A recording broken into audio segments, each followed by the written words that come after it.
marching as to war, with the cross of Jesus going on before.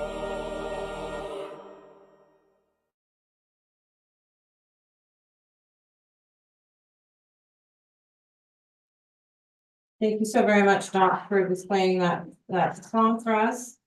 As we move forward, it has been the tradition during my presidency, making space for cultural connections. If anybody is so moved to share a traditional Tlingit, Haida, or Tsimshian blessing or song, please raise your hand at this time.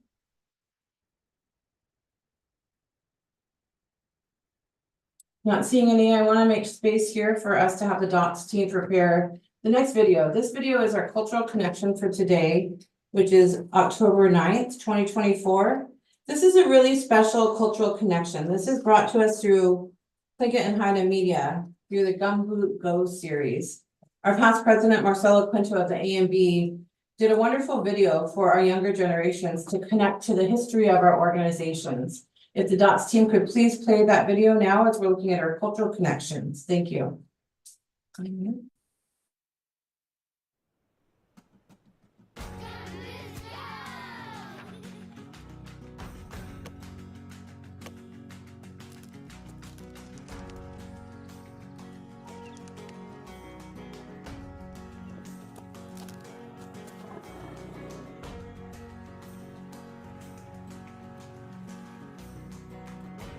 Alaska Native History with Marcelo. Hello there. My name is Marcelo Quinto. My Tlingit name is Akslachet, and I want to teach to you about the very special lesson today about the importance of this place and the Alaska Native Brotherhood and Alaska Native Sisterhood. Look around you. Do you know where you are right now? This is a gathering place for the Alaska Natives, made by Alaska Natives. This is the Elizabeth Pradovich Hall in Juneau, which used to be the Alaska Native Brotherhood Hall. Did you know we have places like this all over Southeast Alaska? Have you ever heard of the Alaska Native Brotherhood? Have you ever sat in silence and felt the energy in these rooms? Let's try that together right now. Ready?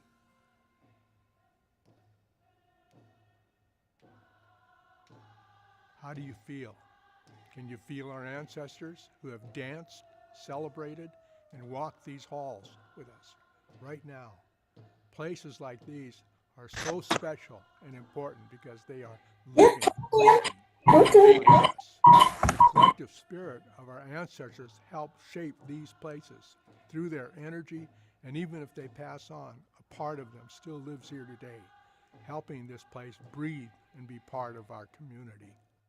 Have you ever thought about how the A&B Hall came to be? It wasn't always here. At one point in our history, our ancestors weren't allowed to go to restaurants, theaters, or public schools. The United States didn't even consider them as citizens, so they weren't allowed to vote or even own their own property. Some businesses wouldn't let natives in their stores or buy items from them, and they definitely weren't allowed to live our traditional ways of life. It took a group of really brave people to make us a safe place like this exist for natives. This group came together to fight for native rights. What do native rights even mean? Do you know? No. Native rights are freedom and the ability to do what feels right for you and your family. It's equality for you and me, and doesn't limit what you can or can't do just because of your skin color, beliefs, or traditions. A man named Peter Simpson was a strong advocate for the native rights. He believed that there should be a safe place for native communities to gather and celebrate one another however they pleased, and that's exactly what he did. When he became the first A&B president in 1913, his first order was to create a safe space for the Alaska Natives in Sitka, or Sitka, as the non-native colonizers called it. New rules in Sitka affected how natives dressed, spoke, and even attempted to change our cultural beliefs. This made our people feel upset and alone, and like they no longer had safe space to call their own. During this time, it became illegal to dance in the Presbyterian community halls. Peter knew how important dancing was to his Tsimshian culture and to the Tlingit and Haida cultures as well. He knew that if he and his communities couldn't dance, a huge part of their identities would be missing. He thought to himself, What's stopping us from making a space of our own? Then we can dance, sing, and socialize however we want. If the colonizers come and make rules in our land, we should be able to make some rules too and keep our culture strong and thriving. And so Peter gathered friends and family from the Tsimshian, Tlingit, and Haida tribes, marched to the waterfront on the Catlian Street, and began to build their own space. They called their new space the Alaska Native Brotherhood Hall. Together they held gatherings, made important decisions for the Native communities, and they relied on each other. The colonizers didn't get to choose what the natives were or weren't allowed to do in this special hall, and that finally gave the Native community in Sitka a safe place to be together. This led to the creation and support of more special gathering places and the Alaska Native Sisterhood, where Native women and girls could have their own halls around Alaska. And once the A&B and ANS leaders had a safe place to meet, they started working really hard to make life better for our people. It's because of these leaders and so many brave people that you're able to wear your regalia, speak your traditional language, dance, and even go to school. Peter Simpson is known as father of the A&B and believed if natives of Sitka wanted to effect social change, they would have to do it through their own collective efforts. Do you know what that means? It means together we can make really great things happen, and that's an important lesson that Alaska Natives still use today. Why do you think I told you this story today? I don't know. Have you ever been told you weren't allowed to participate in something simply because you look and sound different from someone else? Yes. How did that make you feel? Peter Simpson has taught natives a very important lesson. He showed us that if someone wants to take something important away from us, we can simply take the higher road and work together with our native community to stand against it. If we lean on our clan, friends, family, and neighbors for support, we can make a difference. Never forget that you are not alone. You have your own brotherhood and sisterhood that you will always be a part of, and that's powerful. Unishish, Good as cheese. thank you for listening to me. I hope that you have learned something about the Alaska Native Brotherhood and the Alaska Native Sisterhood, and that you can take it home and bring it to your family. We need you in the A&B and the ANS. Thank you again.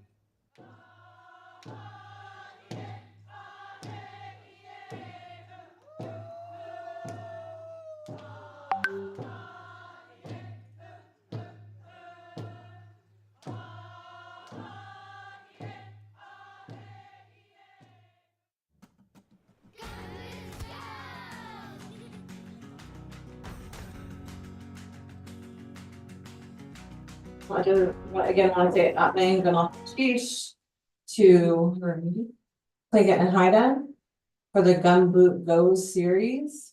And once again, Atnang Ganaltish to our past president of the A&B, Marcelo Quinto, for voicing the history and the existence of why we're here today at our 112th Grand Camp Convention. Ganaltish. Some important things were said in that. Together, collective change. As we're looking at this Grand Camp Convention and moving forward alongside our theme of rising with the strength of our ancestors to embrace change and strengthen our future, you may have noticed on the agenda, we went ahead and didn't have a keynote speaker this year. The reason being is we really want to focus on that visioning of the future.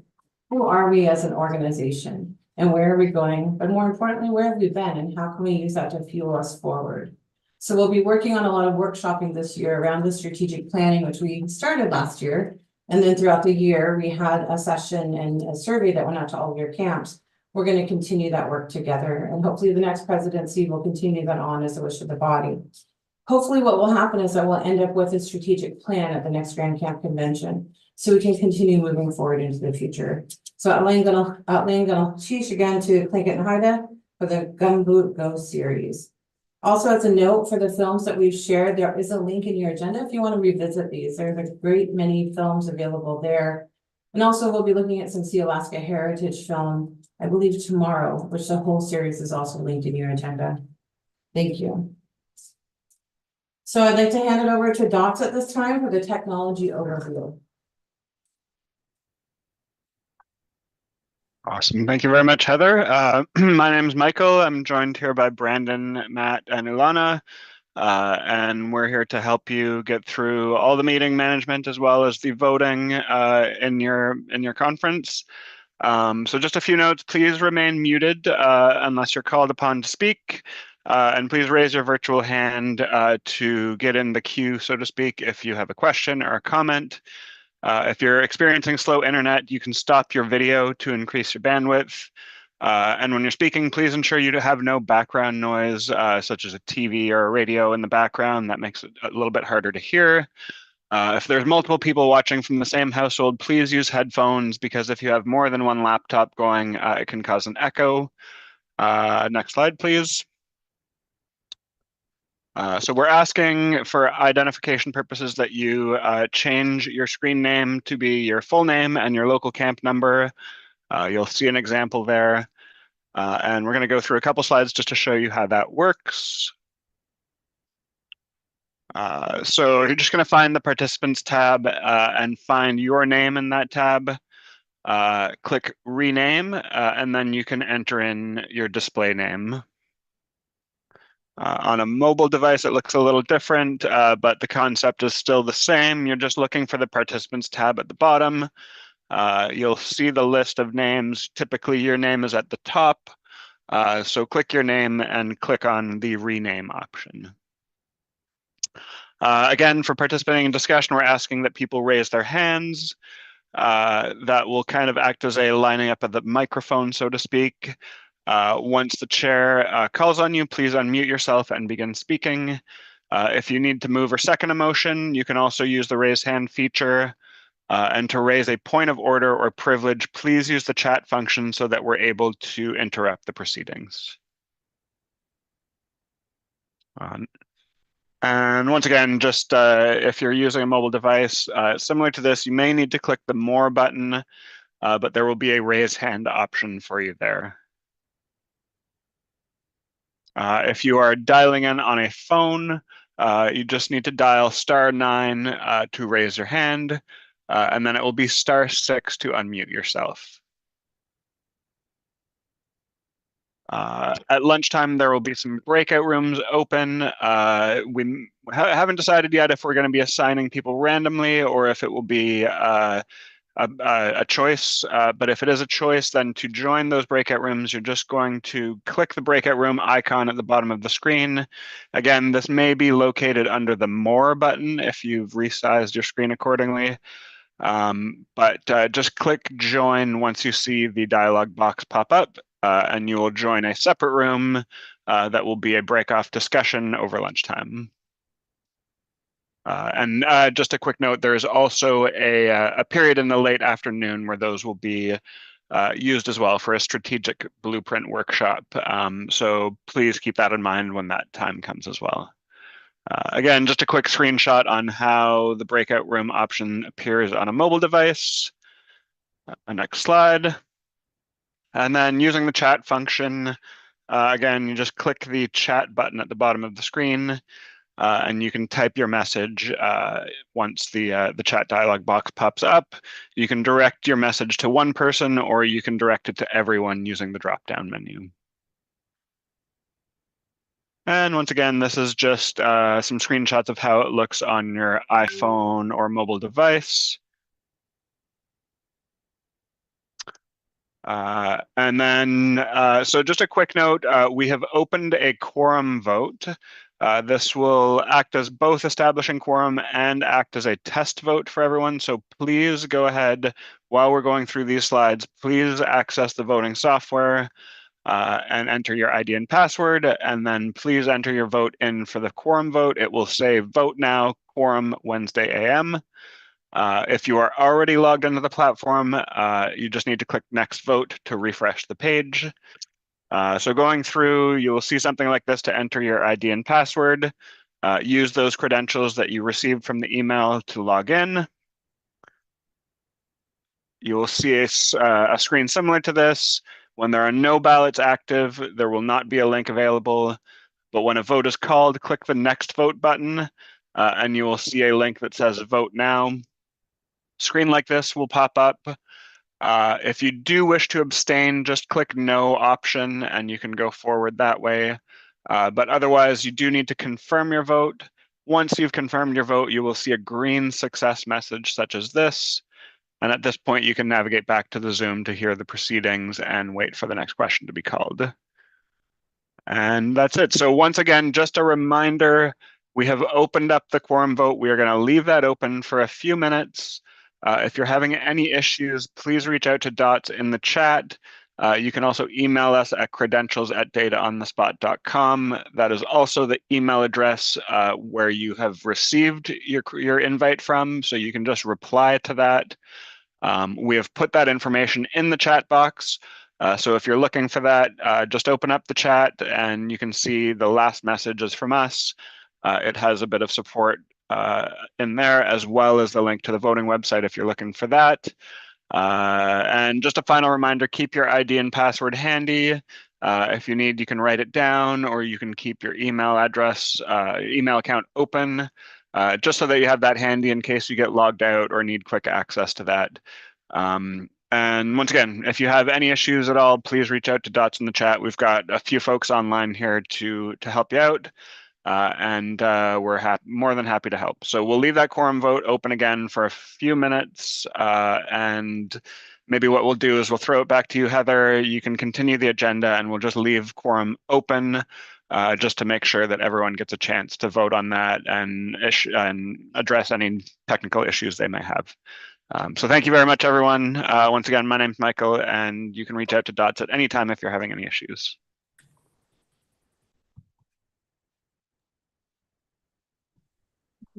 Sheesh to the Dots team for that overview.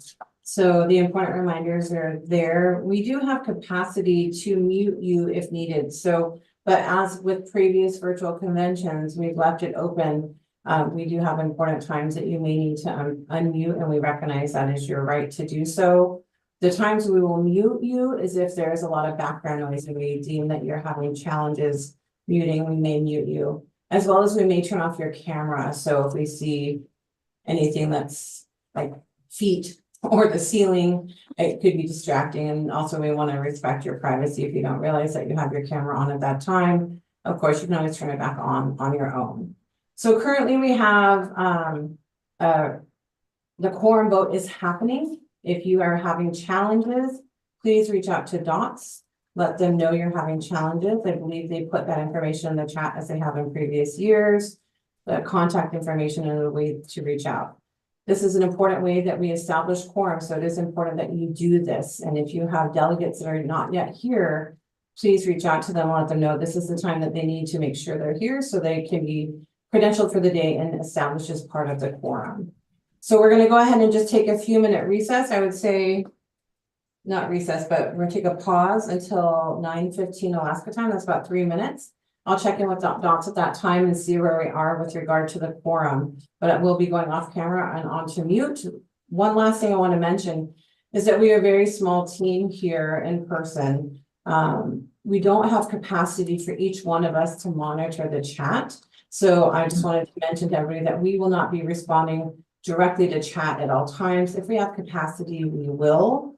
Dots team will be monitoring that for things like motions that need to be made. Another reminder is please remember, as in previous years, and if you're new to convention this year, that if you are making a motion, we request that the wording be entered into chat as soon as that motion is made. Or if you have a motion already typed up on a document, you just copy paste it into chat, so then Dots will be able to display it and the body can see that motion. So keep that in mind as we're going forward as well. And I'll go ahead and keep us here. We're going to turn off the camera for about 2 more minutes until 9:15 Alaska time, where we'll check in with Dots about the credentialing. Thank you.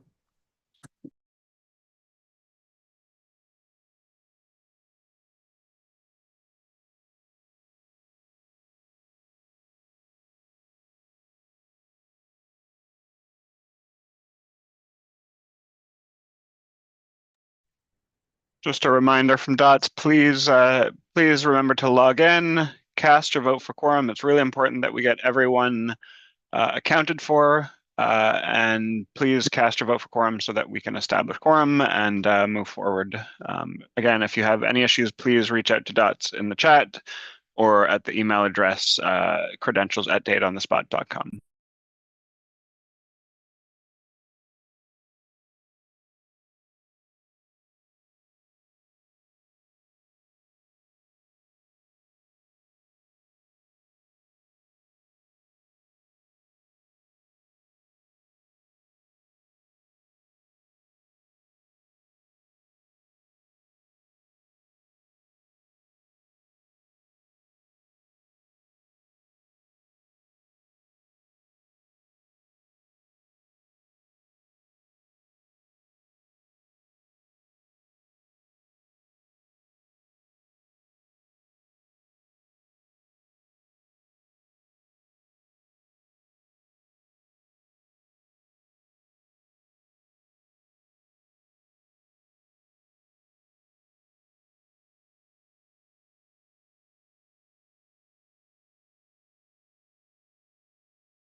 Hi, this is Grand President Gerko reaching out to the Dots team. How many people do we have credentialed at this time versus how many people we have on screen? I know it'll be off because some camps are coming in jointly, but just wondering if we have an update.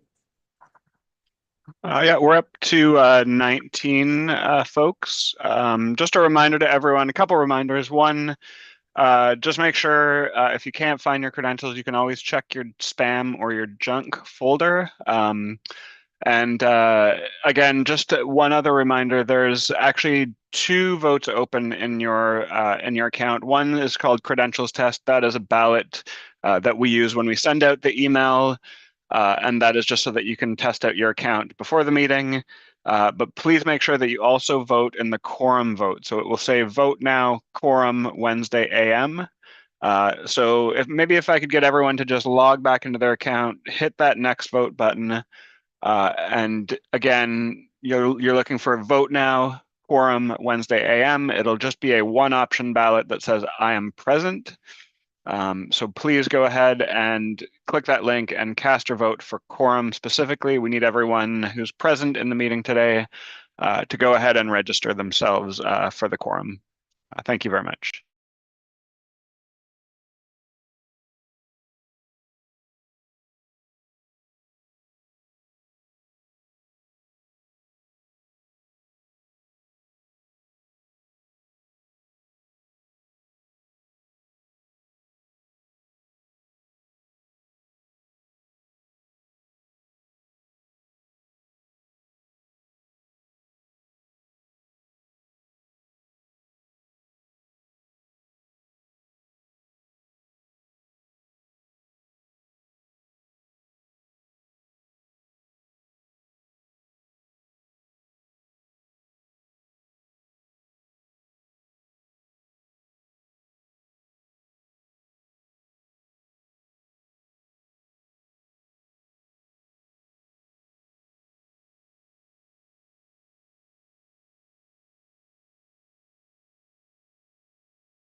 Thank you. Once again, this is Grand President Greco. I just wanted to note, remind how important it is that we do get this quorum established.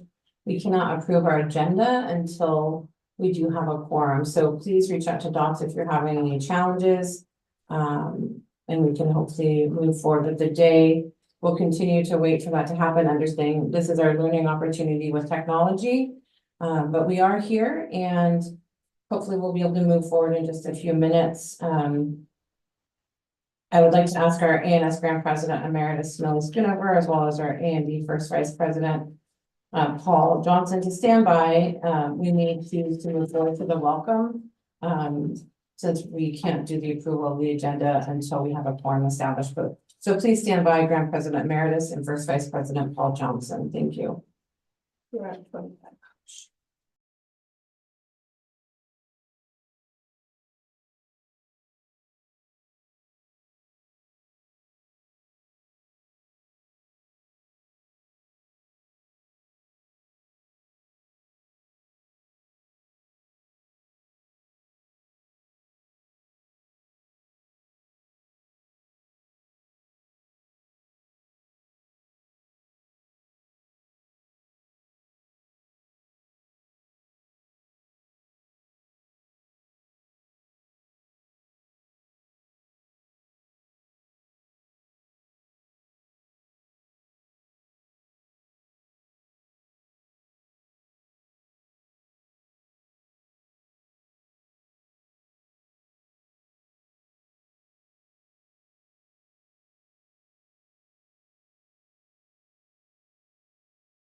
Thank you again. This is Grand President Greco. Just noting, currently our registered delegate count is at 68 for quorum. We need majority plus one. And so currently the most recent update from DOTS was we had 27 credentialed. So we have not met quorum. We'll continue to pause to allow the technology to be worked out.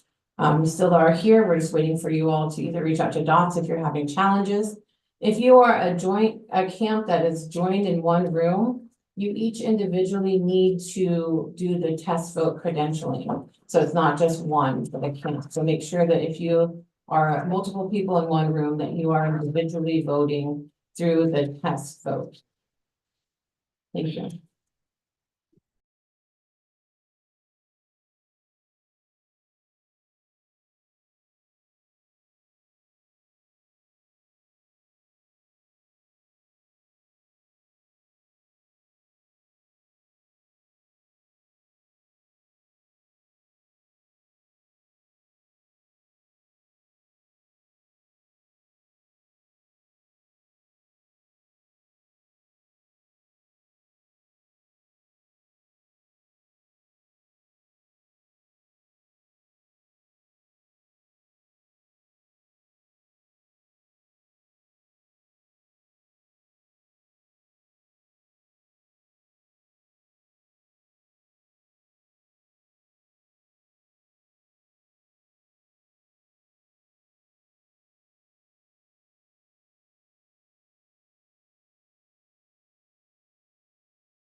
And this is Michael from DOTS. One more friendly reminder, please, if you have not yet voted in the quorum vote, please do so as soon as possible.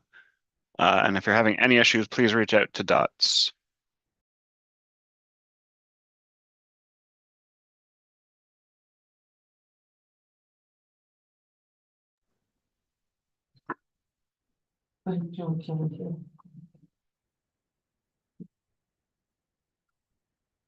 Hello again, everybody. We still are waiting on the credentialing. We're going to go ahead and move forward to our welcome. It's not an action item, so it does not need an approval of the agenda to move forward.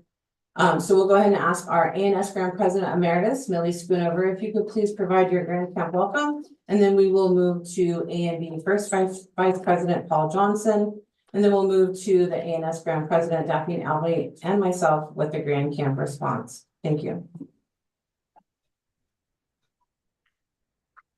Testing, are you ready?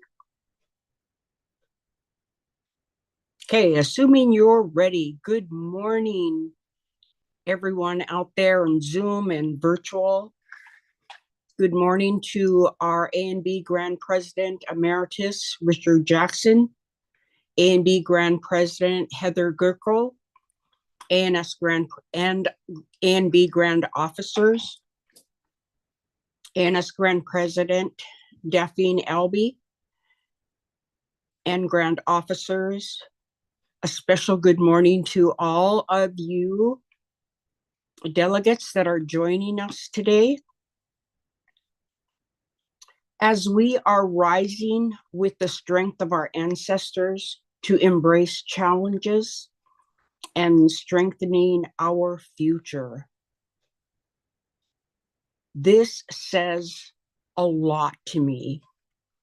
When I think about our ancestors,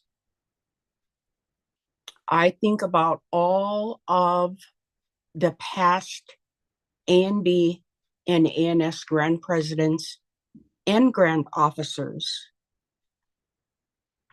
how they helped strengthen our convention. They've strengthened us to the point that we are celebrating over 100 years of our annual convention. And that says a lot.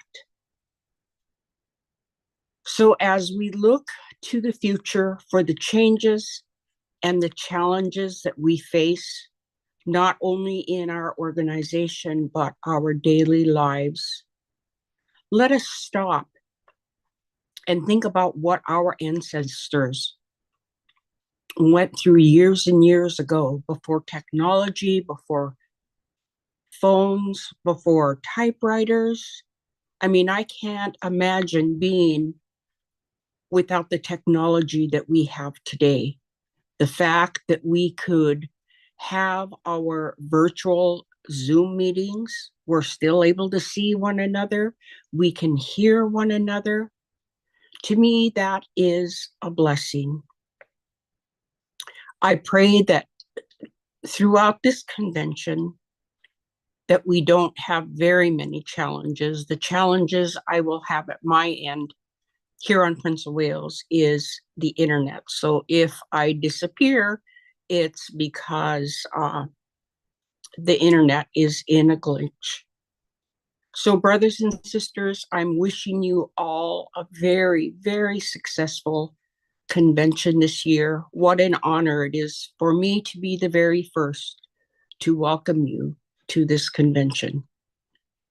I look forward to chit-chatting with all of you throughout the next couple of days. Have a great day. Thank you. Hoa.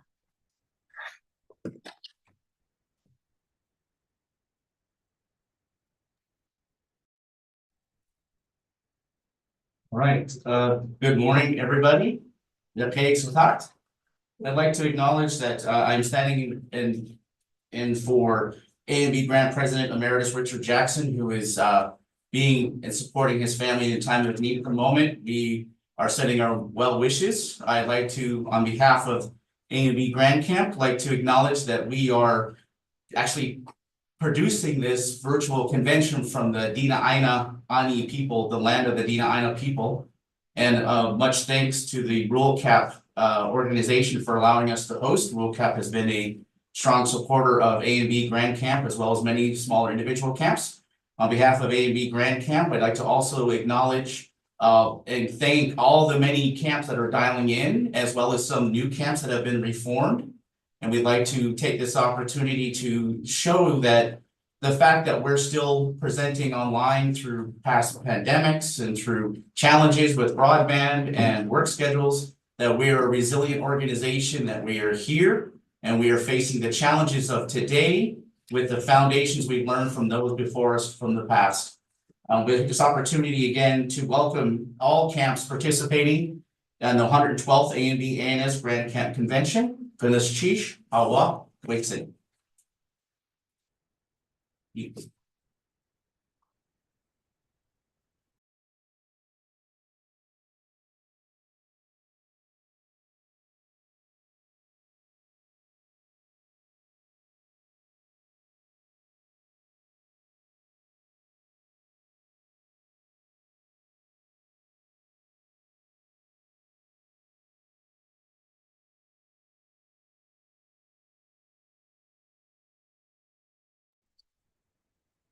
Hello and thank you, and just welcome to everybody. I would just a huge thank you and to our Grand President Emeritus Millie Schoonover for her guidance, for the love that she has given us to our both A&B and ANS local camps, and to her guidance for Grand Camp, Kunachish, Hawa, and for Brother Paul stepping in as our Grand President Emeritus, Richard Jackson, takes care of his family members.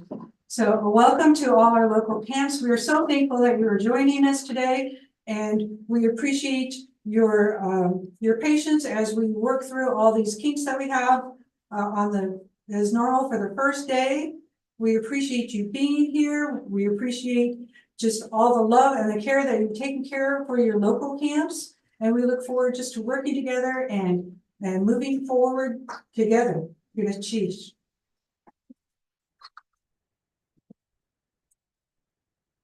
Chief Shahak A. de la Sauk. My Tlingit name is Shahak A. and my English name is Heather Gerko.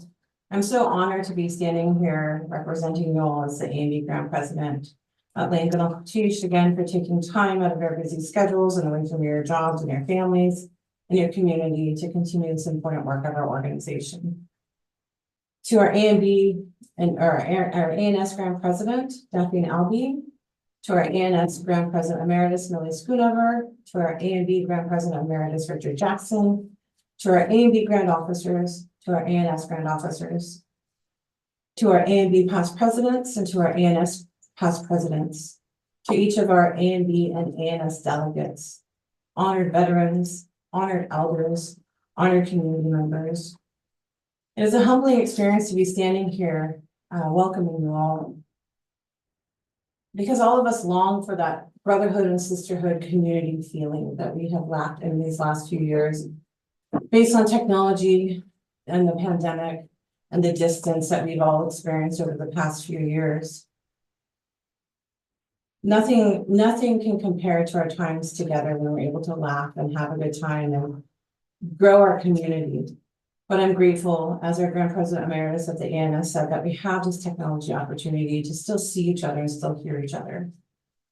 Thank you again for being here today as we're moving forward with rising with the strength of our ancestors to embrace change and strengthen our future. That is our call to action. We are here for a very specific purpose. As past President Marcelo Quinto shared in the Gumboot Go video, we really are looking at what does it mean to be together? What is that collective change that we're looking to accomplish together for future generations while we lift up our ancestors?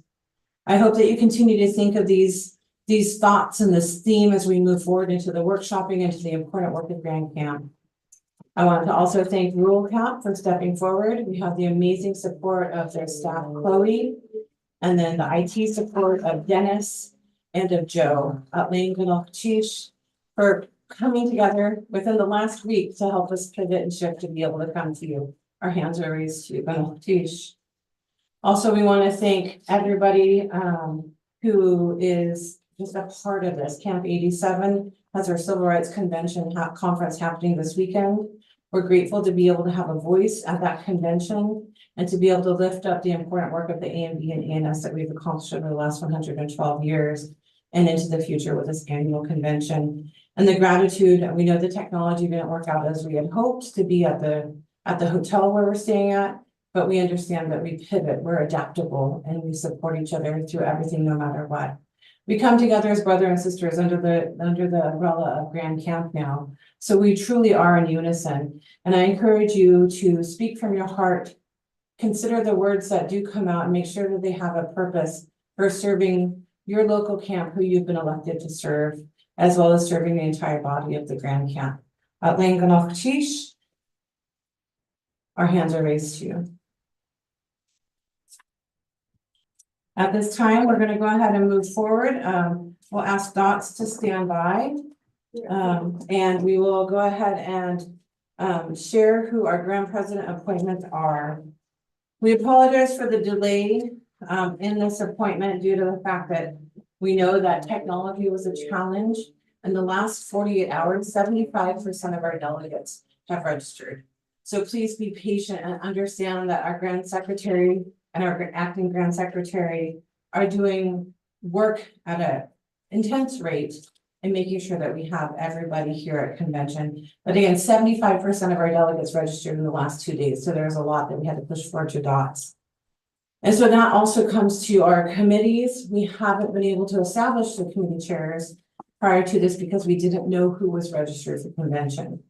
At this time, though, Grand President Daphne, Albie, and I have established these people for the president appointments. For Credentials Committee Chair per the Constitution, our ANS Second Vice President, Elias Chase. Normally it would be our A&B Second Vice President. He is joining us as parliamentarian this year. So we have asked our A&B Grand Secretary Tamsin Al-Zayed to be co-chair of the Credential Committee. They are also both part of that committee. And we understand that as a virtual, our Constitution doesn't necessarily have that language lined out. And we don't have a host camp this year. So those representatives in the Constitution, of course, are not part of that committee. This year, because of being virtual Committee on Committees chair, we are not going to have a Committee on Committees chair due to the fact that we don't have the opportunity to be in the room together and decide on the important duties of that committee. For the Resolutions Committee Chair, we want to lift our hands and thank Beverly Russell, our ANS Camp 70 member, who once again has stepped into that role of Chair of the Resolution Committee. Beverly, Sister Beverly, we know you.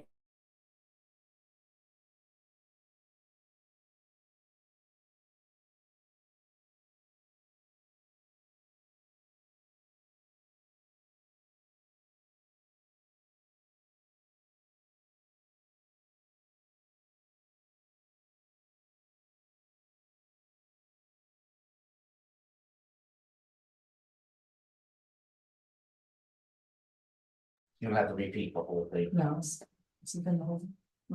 I'm not sure where we ended up muting. Did you hear our welcome response? This is Michael from Dots. We did. It was just about maybe 20 seconds.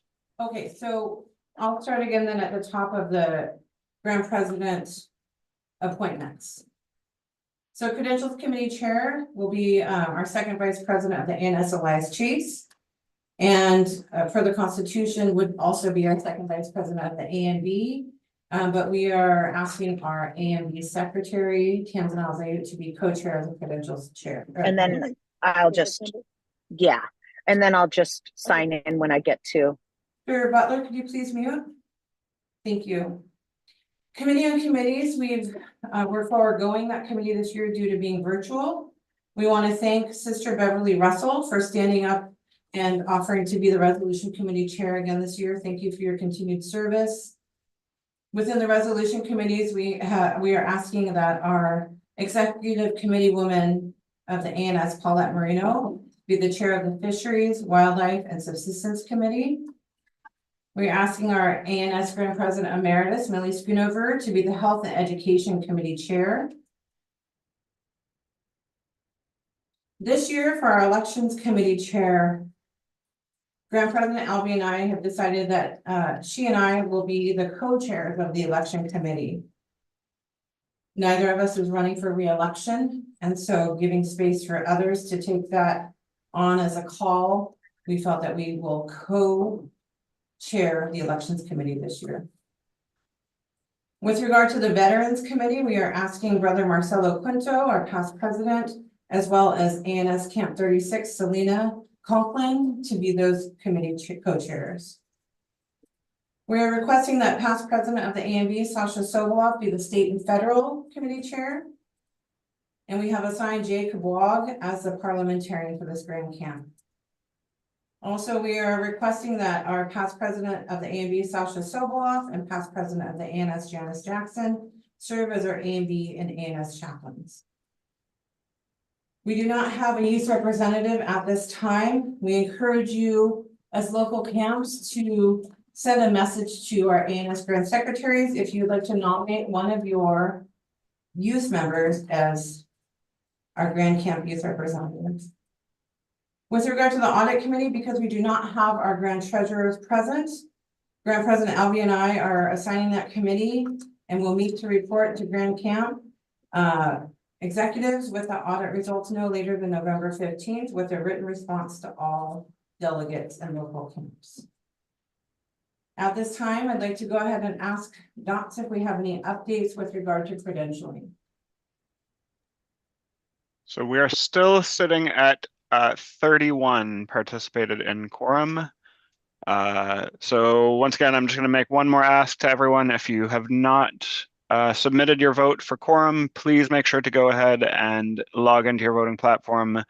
We need to get those numbers up slightly. So if you haven't logged in for quorum, please cast your vote for that now.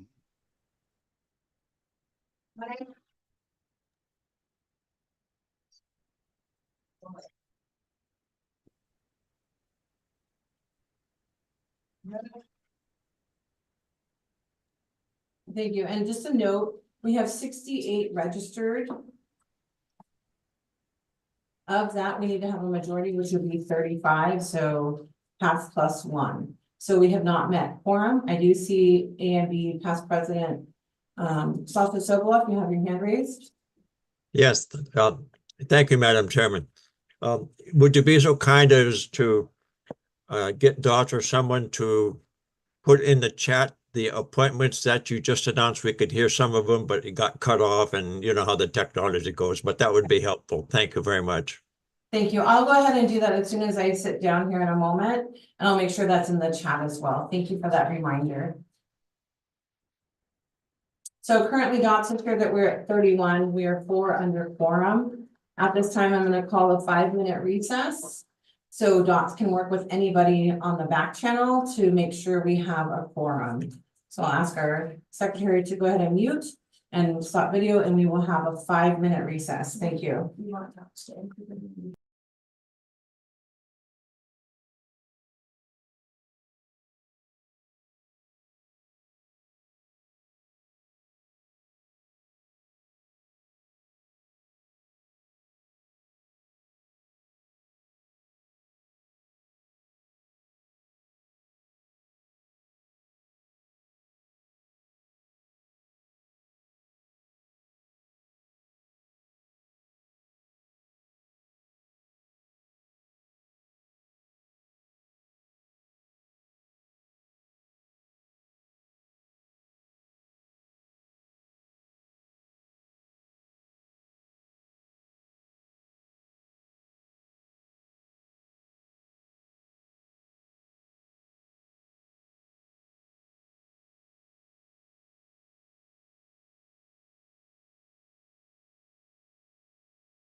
Just one more quick reminder from DOTS. We are very close to getting quorum, so if you have any suspicion that you have forgotten to or missed your quorum vote, please log into your voting platform. Look for the link that says Vote Now, Quorum Wednesday AM, and please cast your vote for quorum. Thank you.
Thank you, all delegates. We are still waiting on that forum. I know some camps are having some technology and internet challenges. We remain in recess. We'll check back in just a few moments.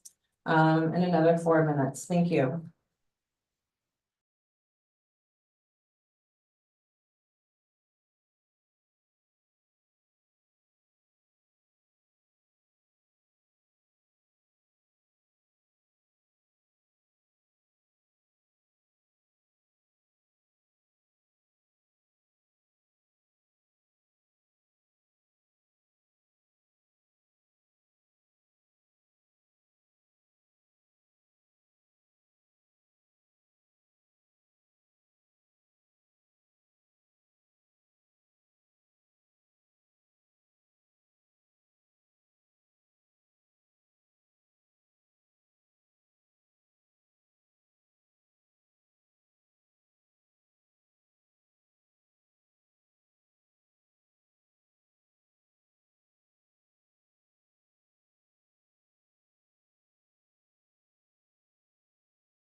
Thank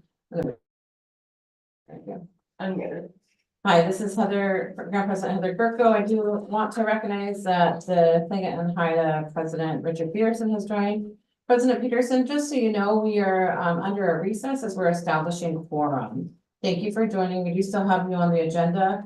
I think we have a few of our credentialing question marks almost resolved, so we'll be able to move forward and then move forward to your presentation. Thank you for joining us. We'll return to you in just a moment to the body as we're finalizing some of the credentialing information. Thank you.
Thank you, everybody, for your patience.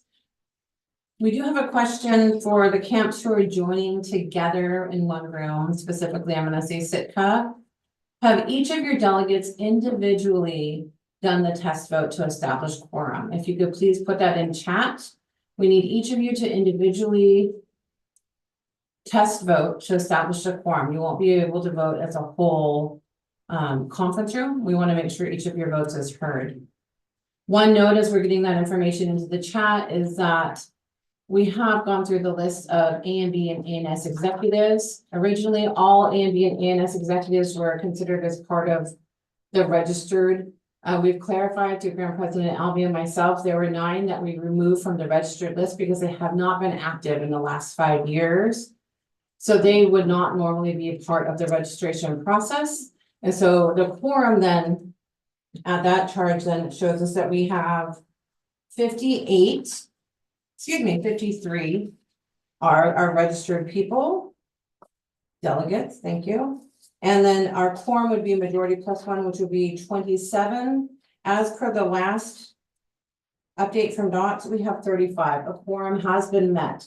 Again, a very important note though, is that if you are joining together with multiple people, delegates from each of your camps, please ensure that you have done the test voting and have that process completed so that your vote can be heard as individuals. You're elected as individual delegates. We want to make sure we honor that. So I'm going to go ahead and ask our Grand A&B Grand Secretary and our ANS Acting Secretary, who are our credential co-chairs, to please take the floor and give the official report of credentialing. Thank you.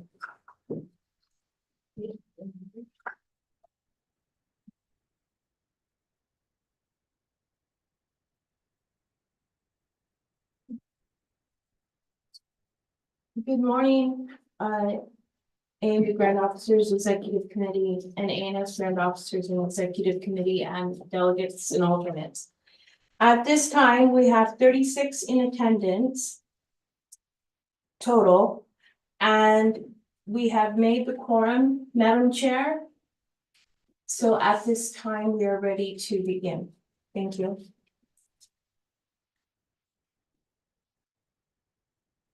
Thank you to our credential co-chairs.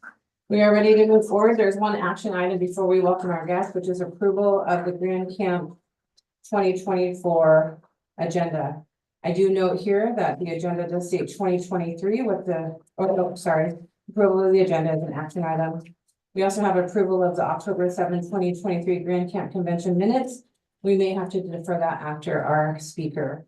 At this time, you have each received the agenda for this convention. This is an action item. Do I hear a motion to approve the agenda as presented?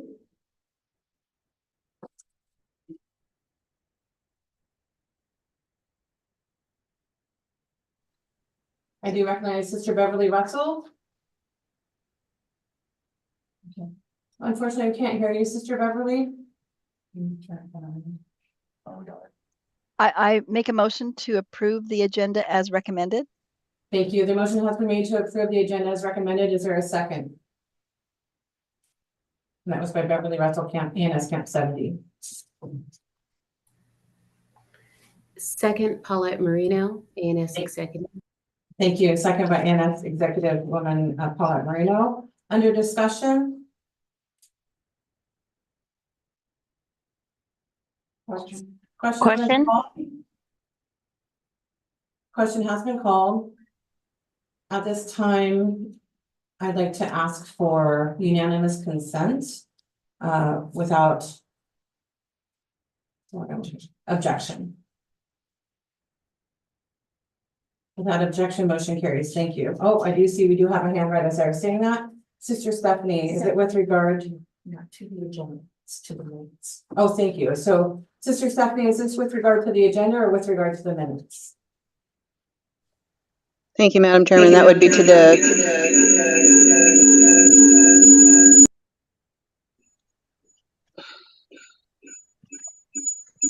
There was a lot of feedback. I didn't hear your final answer. Minutes.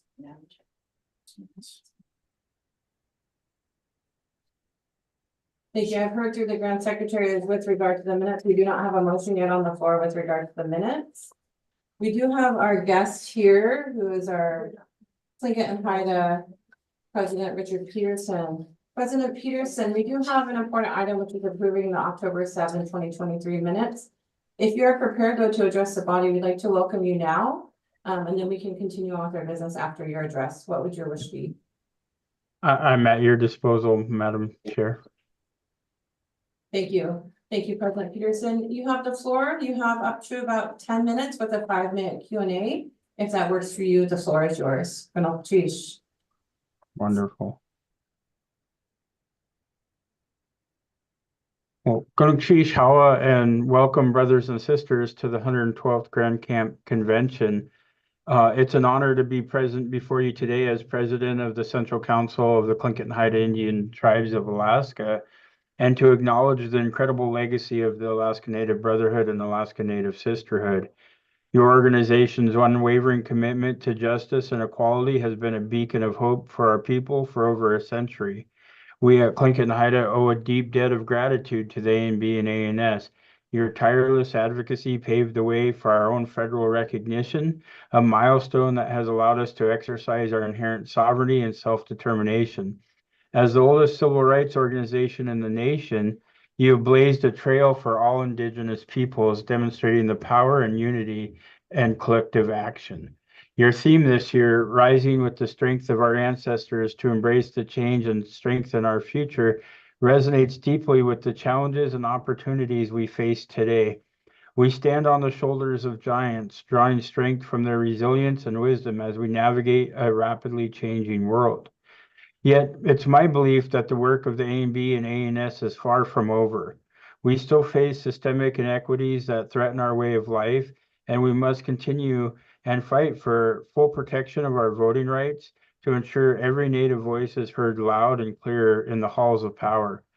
The preservation of our subsistence way of life, safeguarding our inherent rights to hunt, fish, and gather for our families and communities. Revitalization of our languages. I think breathing new life into the ancestral tongues that carry our cultures and identities, and addressing the ongoing crisis of missing and murdered Indigenous people. We need to demand justice and healing for our stolen sisters and brothers. These are just a few of the battles that lie ahead, but I am confident that together we can rise to meet these challenges with the same courage and determination that has defined the Alaska Native Brotherhood and Alaska Native Sisterhood for generations. Let us honor the sacrifices of our ancestors by continuing their fight for a brighter future. Let us embrace change, not with fear, but with the knowledge that we are strong, resilient, and united. Kunukshish Hawa.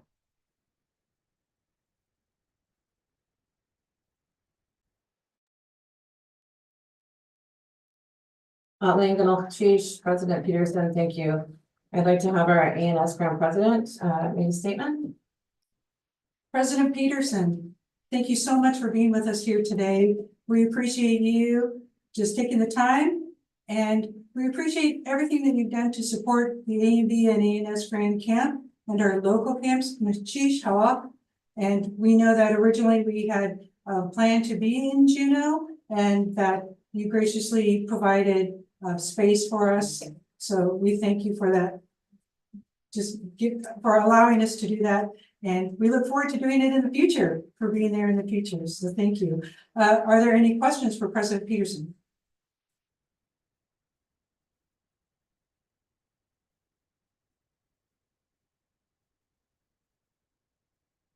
We just want to give them a minute. There we go. There was no chance that this group wouldn't have questions. So we'll start with Brothers Sasha.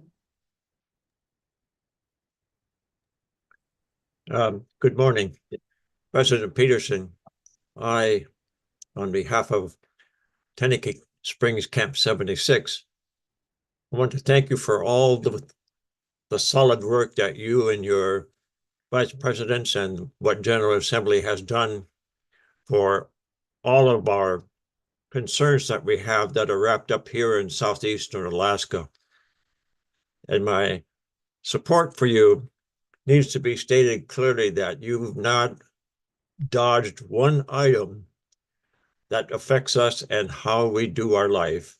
And I just want to commend you on the path that you've set, even though our paths of previous members have crossed in Kasan where you grew up, and that's also where my mom grew up.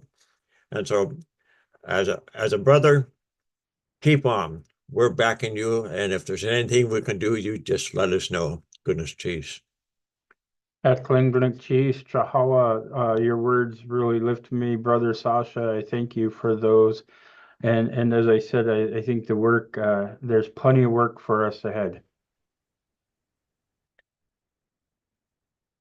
After Paulette, it would be Tam. All right, and next we have Sister Juliana.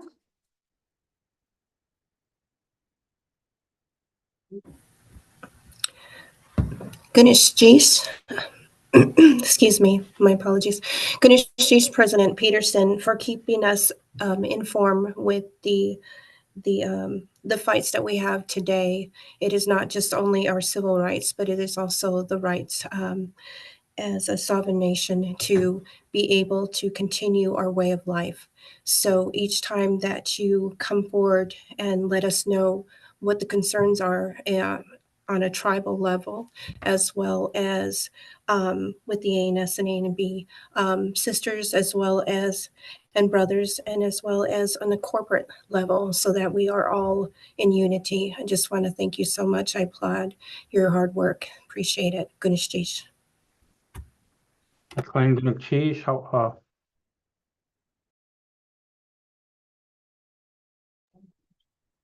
Next we have Sister Paulette.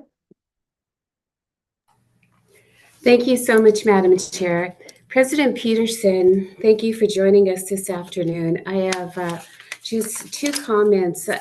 Thank you so much for leading the way to look at the issue of blood quantum in regards to our marine mammals and our right to be able to harvest marine mammals, and not to, I believe that Central Council has flexed their sovereignty muscle on this issue and has done so very strongly. And I'd like to commend you for leading the way to do that. It's very important that we're able to have our sovereignty when it comes to challenging legislation that is not set by us, but for us, so that we may live our way of life. If you can comment on that. And then the second thing is, I understand that that our representative, Dan Sullivan, is working on two bills in regards to the Veterans Allotment Act and potentially having a deeper conversation with respect to Southeast Alaska. So if you can comment on those, and thank you for all your good work, President Peterson.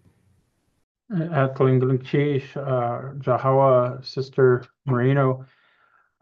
This was a very historic last week. Tlingit and Haida and other tribes had a consultation with the U.S. Fish and Wildlife Service and their leadership. And they have, this has been something that's been in the works for, gosh, probably 15 to 20 years through Central Council and other tribes, recognizing that our people, despite any blood quantum, should all enjoy the right to live our way of life and to hunt and harvest our sea otters and other mammals here in Southeast Alaska. This is just step one. This is an interpretation of the laws that exist now, that you have to be 1/4 blood or enrolled with your tribe. So for those who may not be 1/4 blood, if you have your tribal ID, that you can partake in the harvest, the hunt of sea otters, and to be able to use those for art and other wearables and things like that, is an incredible opportunity. I have noticed comments that Central Council didn't respect other tribes, and I can assure you that's absolutely untrue. Every tribe has their sovereign right to be their voice. Central Council, what a lot of people don't recognize, and this may be offensive to some, but our federally recognized tribes, in my belief, are Western constructs. We as Tlingits and Haida people are clan people. I often say my pronoun is Kagwantan, because that's how I identify. That's who I am. So the tribes, while I defend our sovereignty quite viciously as needed, I'm truly defending the sovereignty as us as Tlingit and Haida people. So, but if you want to get into semantics, Tlingit and Haida is the first and oldest tribe in Alaska, thanks to the work and our ancestors who led the way as Alaska Native Brotherhood and Sisterhood.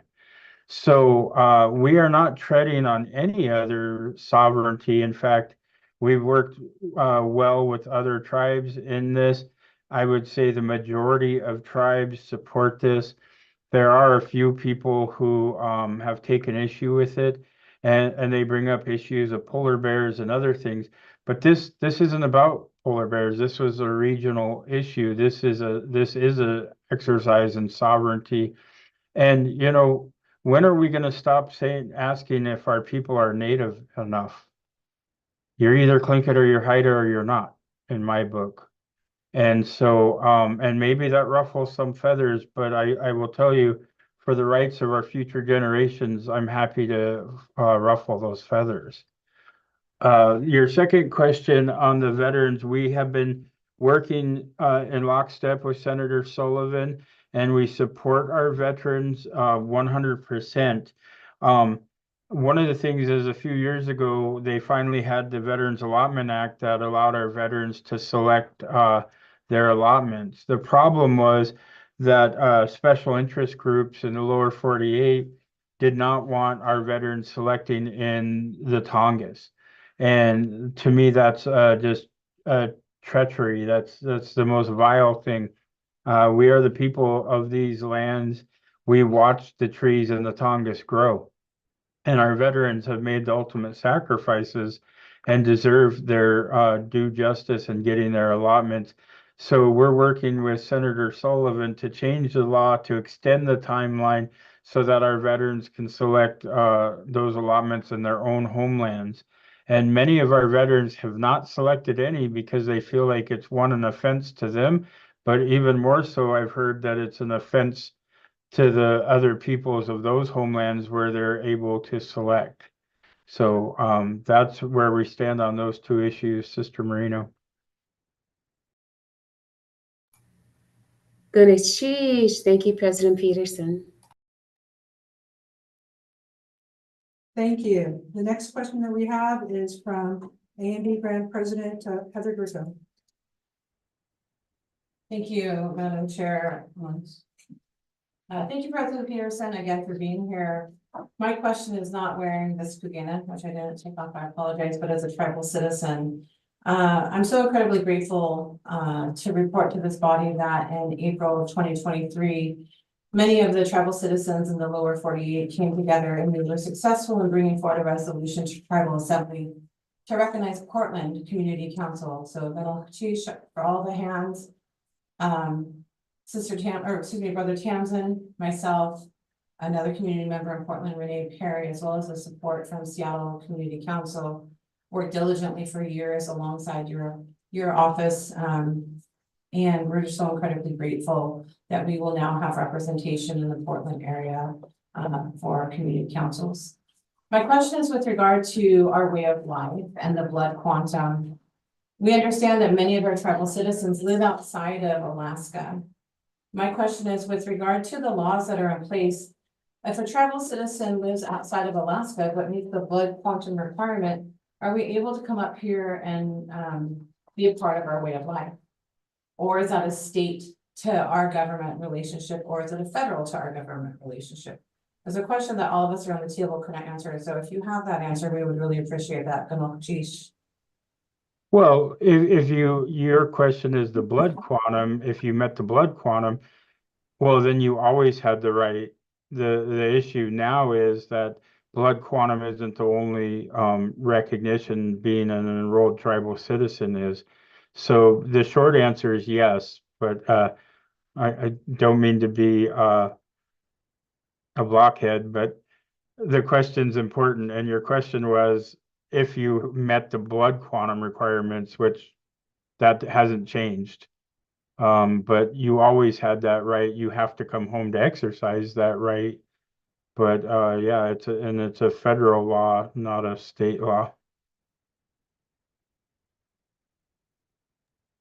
No, Sheesh, I think many of our tribal citizens that are outside of Alaska who come home to our homelands appreciate that clarification because it has been a very sticky conversation and many of us have felt left out or not understanding. So yes, again, in no way, shape or form am I judging your clarity on words because words do matter. And thank you for reminding me it wasn't just a blood quantum when you brought forward the fact that it is if you're able to be enrolled in our tribe that we have those sovereign rights. So Sheesh.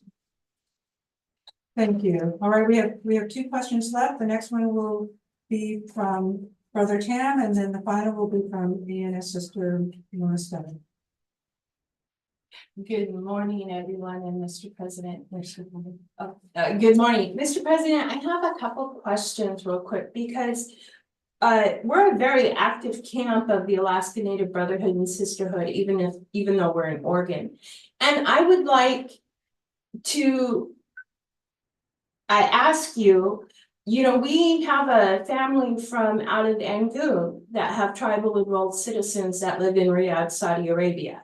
And one time you said, wherever we are in the world, we are Tlingit, and we are, and you talked about how we have our citizens all over the world.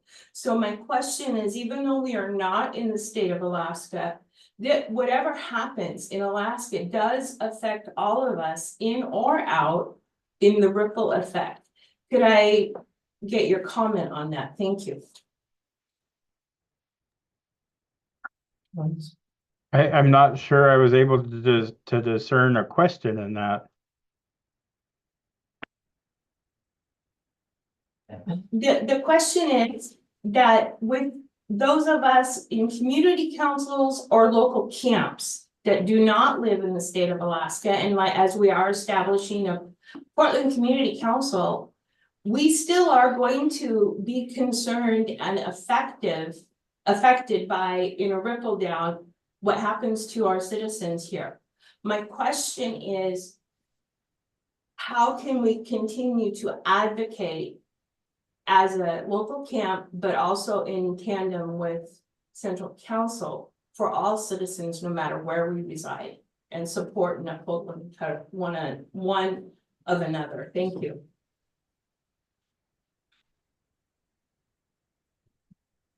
Well, I guess I'm still struggling with the question. Nothing has changed, so how do you advocate if you don't live in Southeast Alaska? Is that the question? Or are you asking, how do we advocate for those citizens? I guess I'll just make a statement because I'm sorry, I'm not understanding your question at all. I Oh, apologize, sir. I guess in a nutshell, I would ask of you your recommendations that even for community councils or local camps that do not reside in Alaska, that we still continue to support our relatives up here. So, because yeah, the best method. Thank you. well, that would be through your delegates and electing your delegates in your local camps. If you live outside, 100 miles outside of a local camp, you can enroll and designate where your camp is. And then that would be that resolution process. So, so say if I live outside of Southeast Alaska, but I have concerns, I would be communicating those to my delegates and asking for them to do it through the resolution process. But also you can always just write me and we can bring things up through the executive council as well. Does that answer your question? I'm sorry, I don't hear you. Goodness, Chish, and how Mr. President. Thank you. All right, we have one final question, and we do have we do need to move on with our agenda. So the last one is Sister Mona. Can you hear me? Okay. Yes. Hello? Yes, we can. Yes. Go ahead. Oh, thank you, Madam President. Mona Stevick, ANS Camp 70 Glacier Valley. And I just wanted to comment and commend President Peterson. Thank you for your comments and this morning in your welcoming. I really want to commend you for your leadership and especially for your team's response to the flood that happened here in Juneau, and not only to our tribal citizens, but to the community, all those that were affected by the flood. It devastated some homes, property, and people are still recovering. And also to your response to the communities of Wrangell and with their landslide, and to Ketchikan with their slides as well.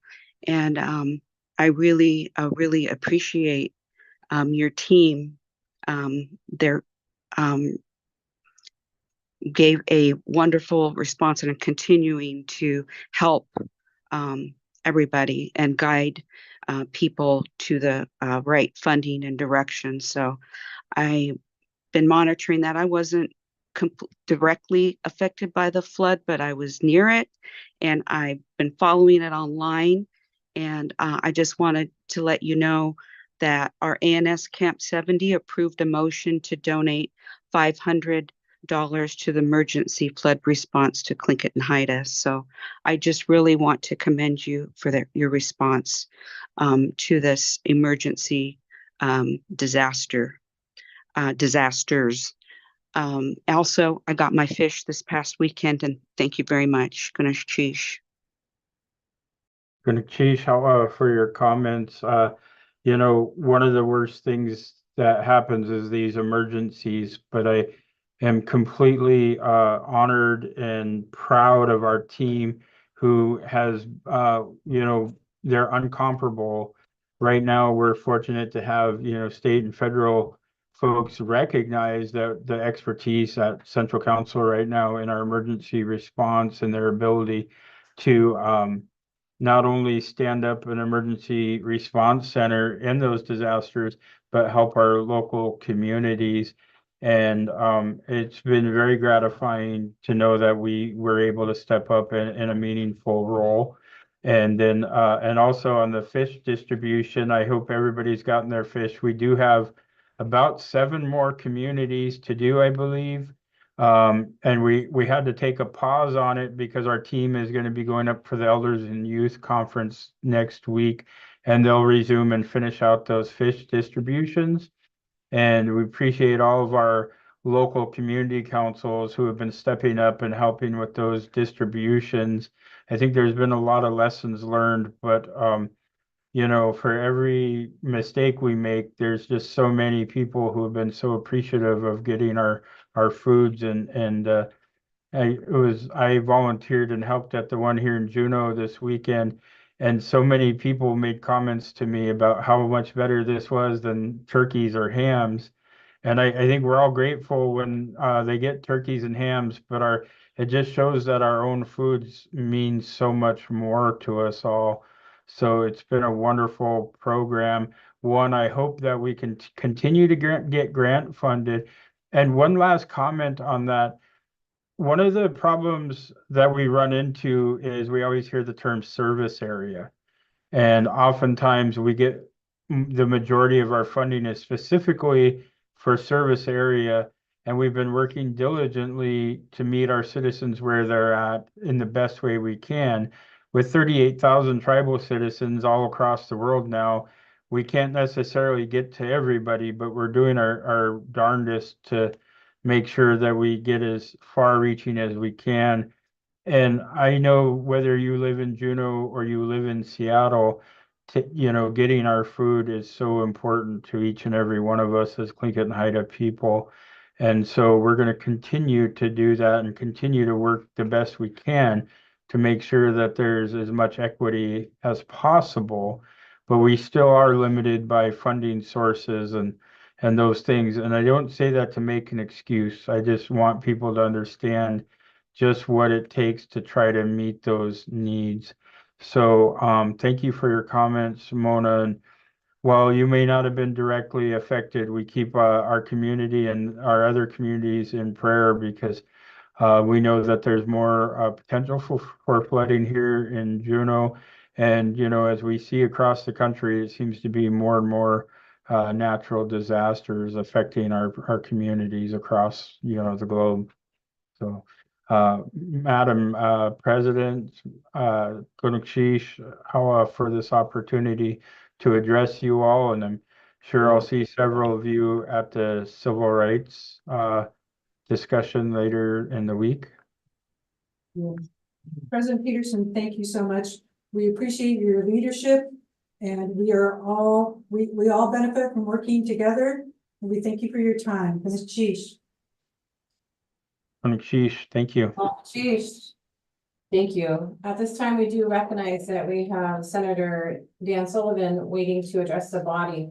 I do have one housekeeping note. We do have somebody listed as a Samsung phone. If you could please identify yourself with your name and camp number so we understand who's on the call. If you're not a delegate, we'd be happy to put the link to the YouTube Live or Facebook Live viewing, but this link is specifically for delegates.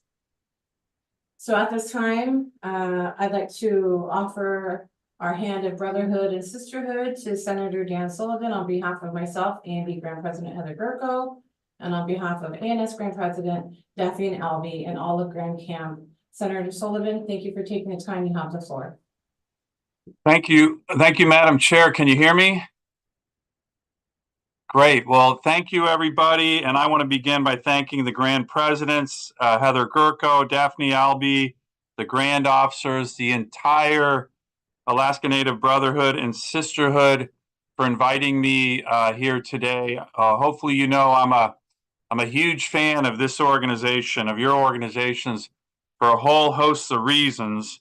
You know, the formation of ANB and ANS is really one for the ages, and I think it's a model for our whole country, not just Alaska, not just Southeast. The father of the ANB, the great late Peter Simpson, said, quote, "When I die, if you cut my heart open, you will see ANB written on it." That is commitment. I love that. And I also want to thank you all for the honor of being inducted as a member of A&B Camp 76, Henneke Springs, in 2014 by Sasha and the other members of the Sobolov family. It's a huge honor to me, huge, something I've always humbled by. And with that, I will now wear my A&B hat for the rest of these remarks. By the way, this goes prominently, and I'm in DC right now. This is prominently displayed in my U.S. Senate office. That's where I just grabbed it from. So, like I said, I'm all in as a member, and I'm a proud member. So I'm very honored. Let me, speaking of proud members, let me just do a shout out to somebody, and hopefully you guys have seen it, that I try to highlight, well, I do highlight every year here in Washington, D.C., and that's Elizabeth Peradovich. I know that you all know what she did for our state, an exceptional member of the ANS. But what I've been trying to do here in DC is make her more of a name for not just Alaskans, but a civil rights leader for Americans. So every year, I introduce a resolution that recognizes February 16th as Elizabeth Peradovich Day. And that resolution has passed the last 3 years in a row unanimously in the Senate.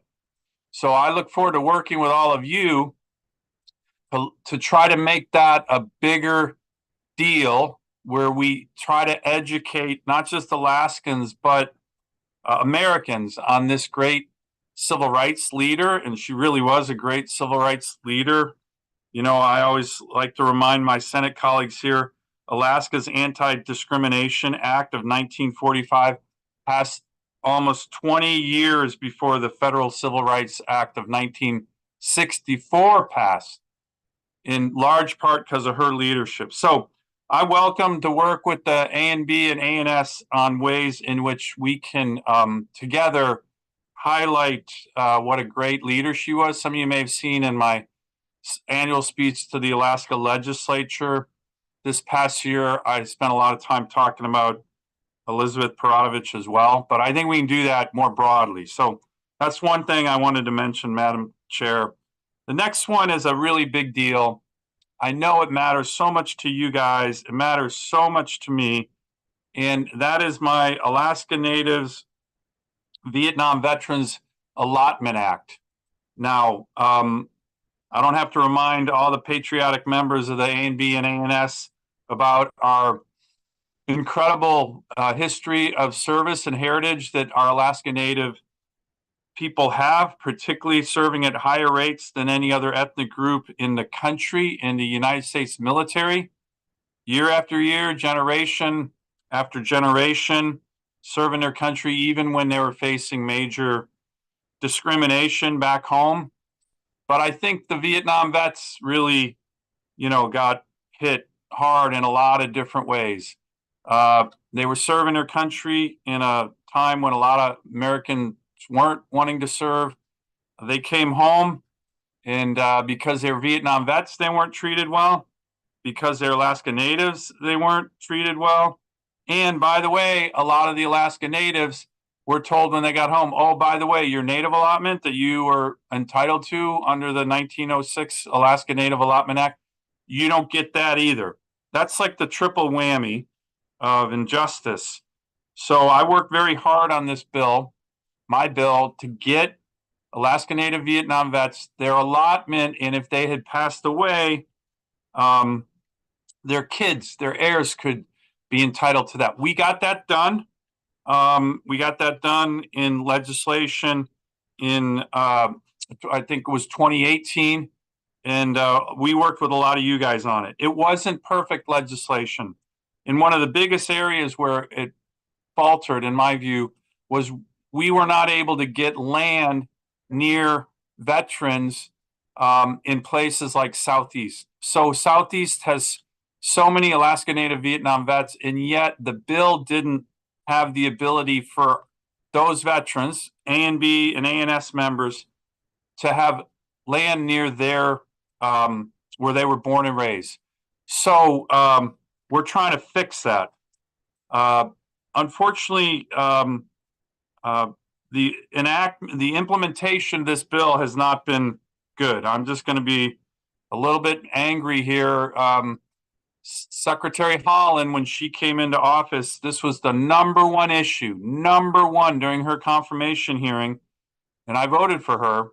But twice I raised with her, Madam Secretary, when you get in office, the #1 thing, not oil and gas, not resource development, my #1 issue I need you to work with me on is the rapid implementation of this bill for these Alaska Native Vietnam vets who need their land, who had a huge injustice to them. And by the way, a lot of them, unfortunately, are passing away.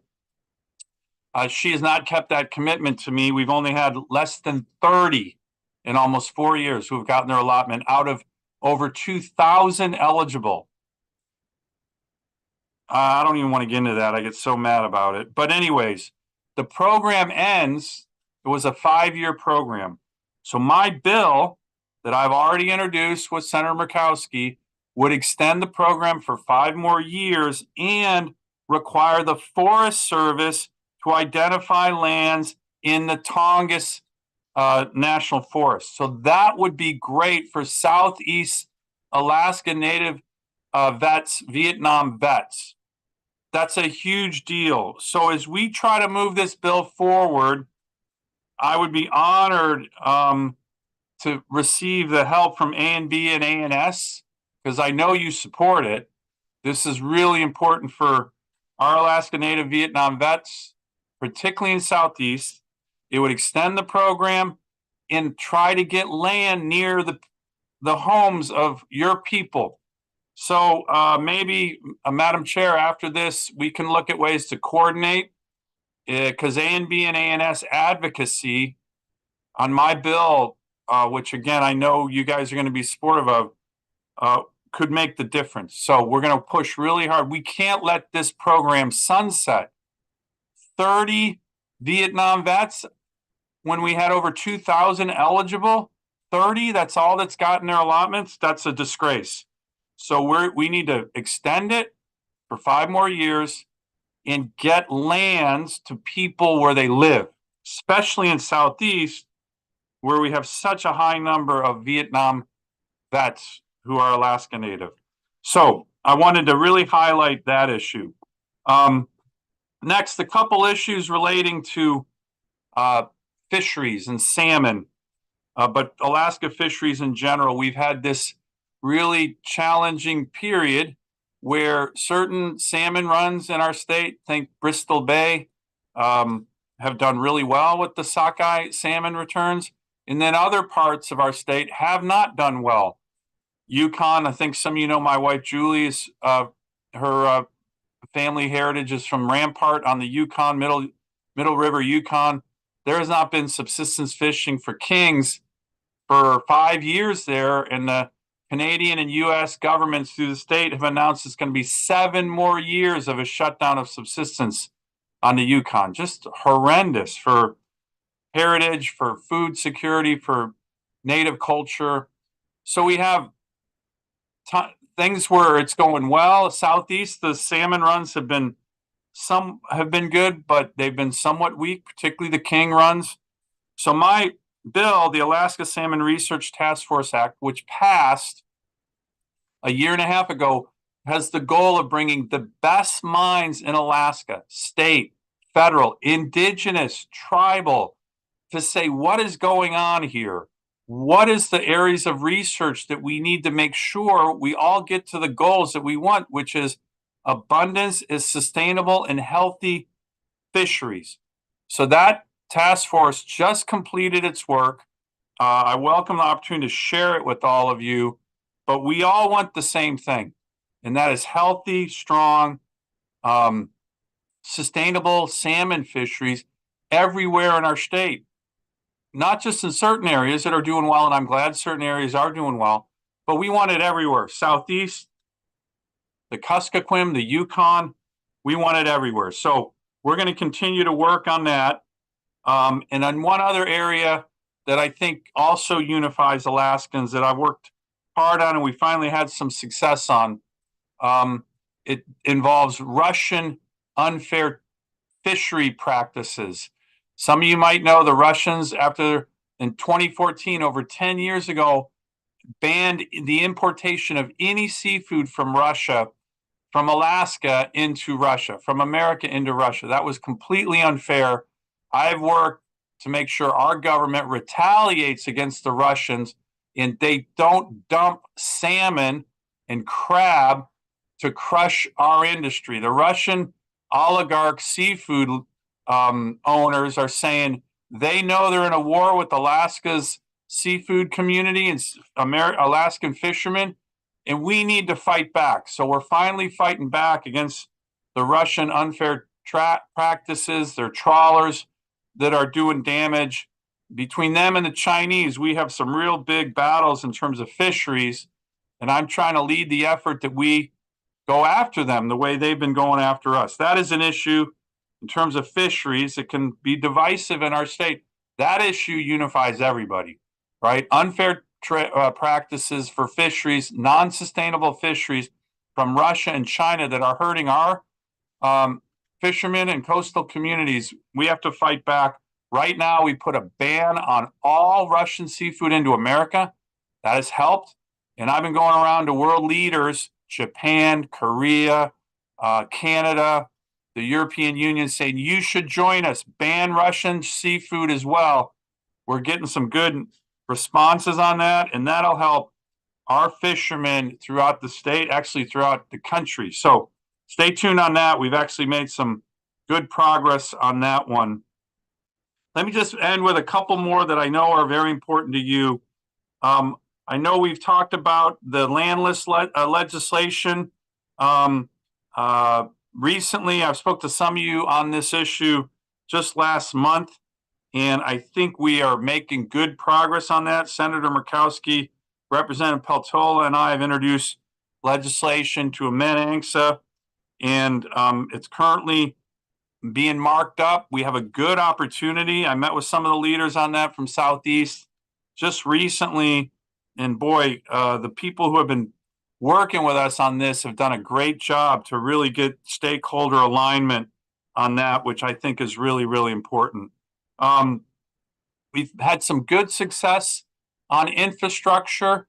Some of you know that Senator Murkowski, Congressman Young, and I, a couple of years ago, we all voted for the bipartisan infrastructure legislation that has a whole bunch of federal dollars for Alaska for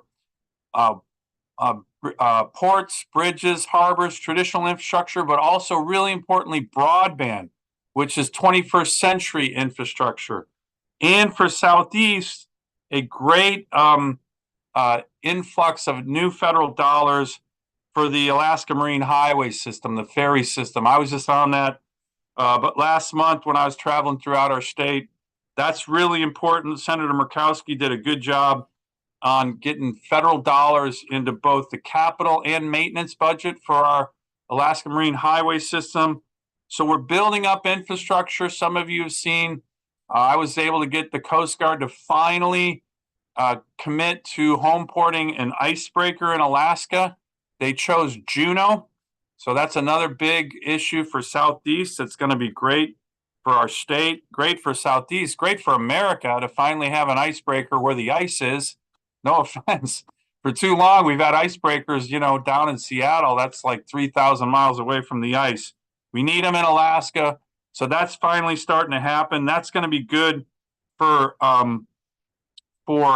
our national security, regional security jobs, because that's going to be hundreds of millions in new infrastructure in Southeast. And then just a couple final issues that I wanted you to be aware of. One that I know many of you have focused on, many of you knew Archie Kavanaugh, who is an award-winning Tlingit artist and musician who was unfairly targeted by the federal government for his use of migratory bird feathers in his beautiful artwork. So I think this is an outrage. So I have worked with some of the leaders in Southeast and recently reintroduced my Archie Kavanaugh Migratory Bird Treaty Amendment Act to honor him and make sure no Alaska Native artist is denied access to sustainably acquired bird feathers. That should not be against the law. And the federal government makes this difficult. They make it also difficult when Alaska Native artists use walrus ivory. That's legal. You can do that with Alaska Natives. Somehow states and federal agencies don't seem to understand that. So I'm working on that both with regard to Tlingit artists, but also other Alaska Native artists, particularly as it relates to ivory. Two more issues that I just wanted to mention. One is, and for those of you who are going to AFN, I'll be highlighting this at AFN as well. And I just want to look for ways to partner with organizations like A&B and ANS on a really difficult issue, but an issue we got to get our arms around. It's the campaign that I'm referring to as One Pill Can Kill. And if you go on our website, sullivan.senate.gov, we have a page that focuses on this.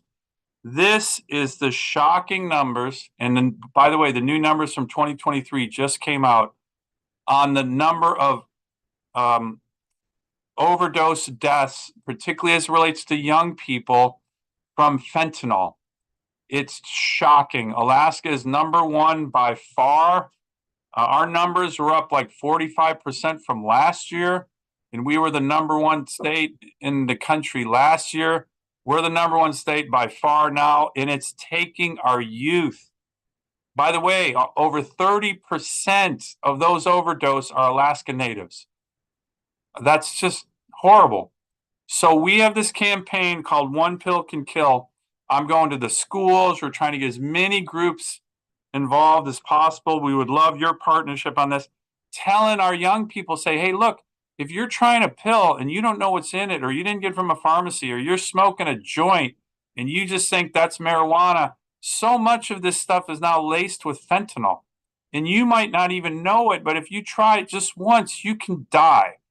And we are seeing this happen again and again in our state. And it is really, really bad.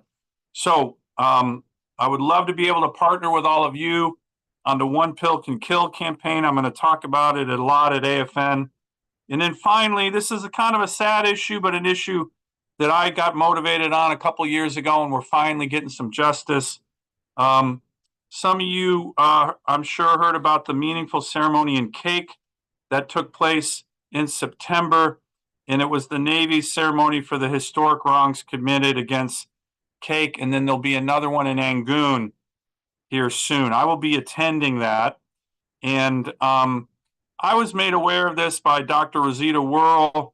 These historic wrongs were brought to my attention in the Tlingit people's decade-long pursuit of recognition and apology for incidents, and they never received it. And look, I love our military. I just retired as a colonel in the Marines after 30 years. But, you know, the military can do stupid, horrible things too. And when they do it as Americans, they should acknowledge it and help the healing through an apology. So I have worked this relentlessly with my office, relentlessly calling the Secretary of Defense, calling the Secretary of the Navy, and saying, hey, come on, gentlemen, you got to do this. It shouldn't take 150 years. So the Navy is now doing it. I'm looking at the Army to do something as it relates to the tragic situation in the late 1860s with the Native people of Wrangell.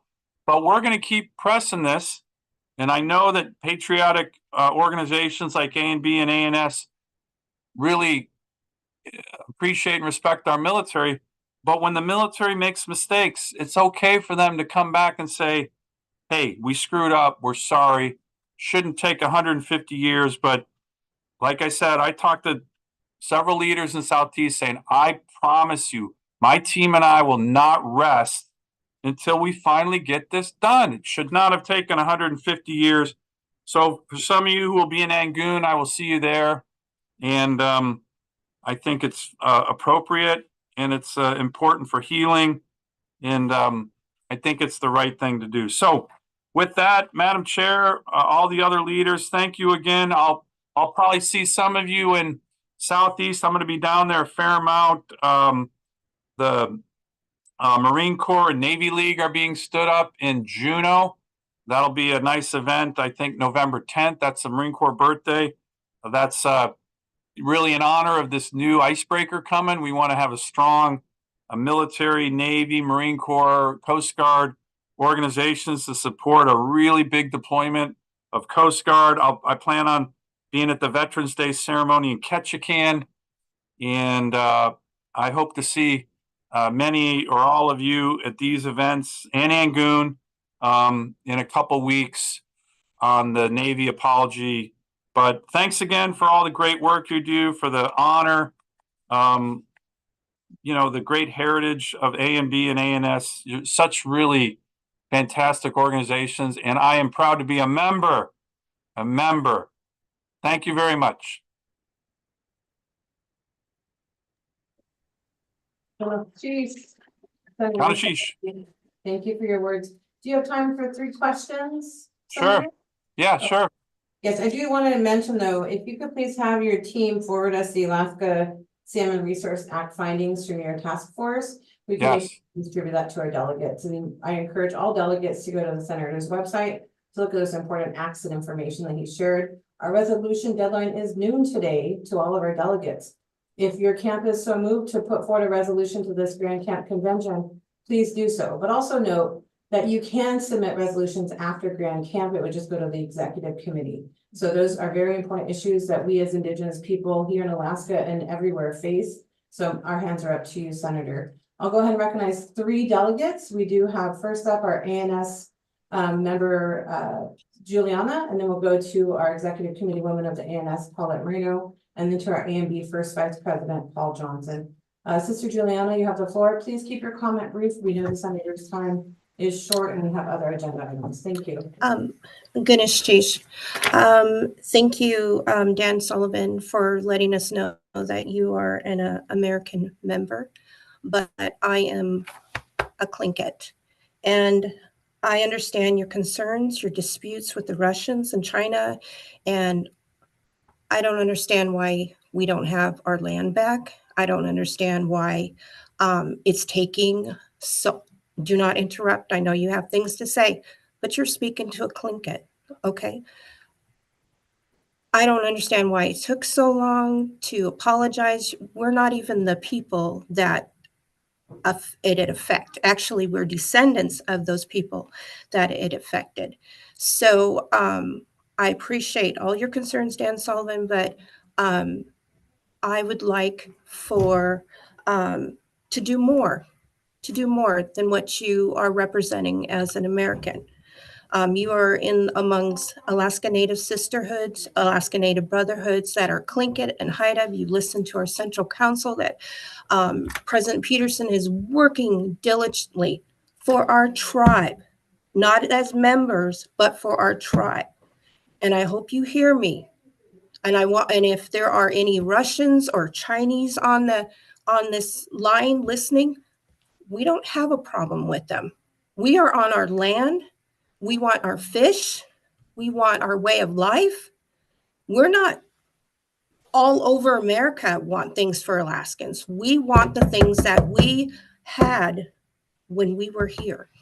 We want the exact same things. So if you take that back to your American friends, your American people, and let them know that we still need our things. We need our fish.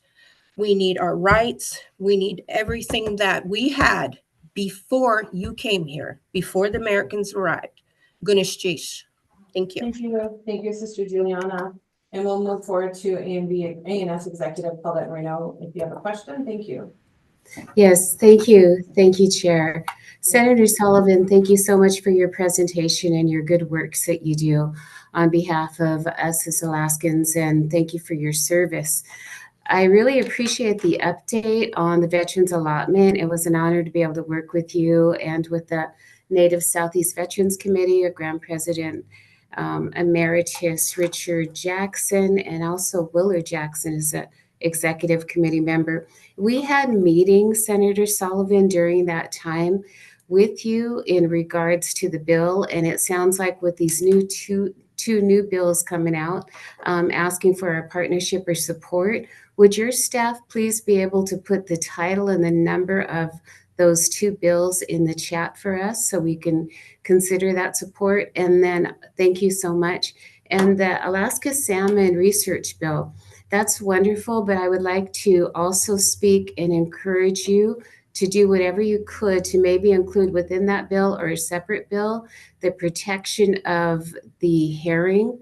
And this, the Sitka sacro fishery is what we believe overfishing the herring and not managing it well. We have less and less herring for our traditional harvesting and purposes, Senator Sullivan. So in addition to the salmon, because of course they're all interconnected, any work for the protection of the herring. But my question also, so those are two comments, is thank you for all the work you've done in mentioning these things. Can you mention really quick, I know you've worked really hard on the Violence Against Women Act and murdering and missing Indigenous people recently. Could you mention what you've accomplished there and share that with us? Thank you.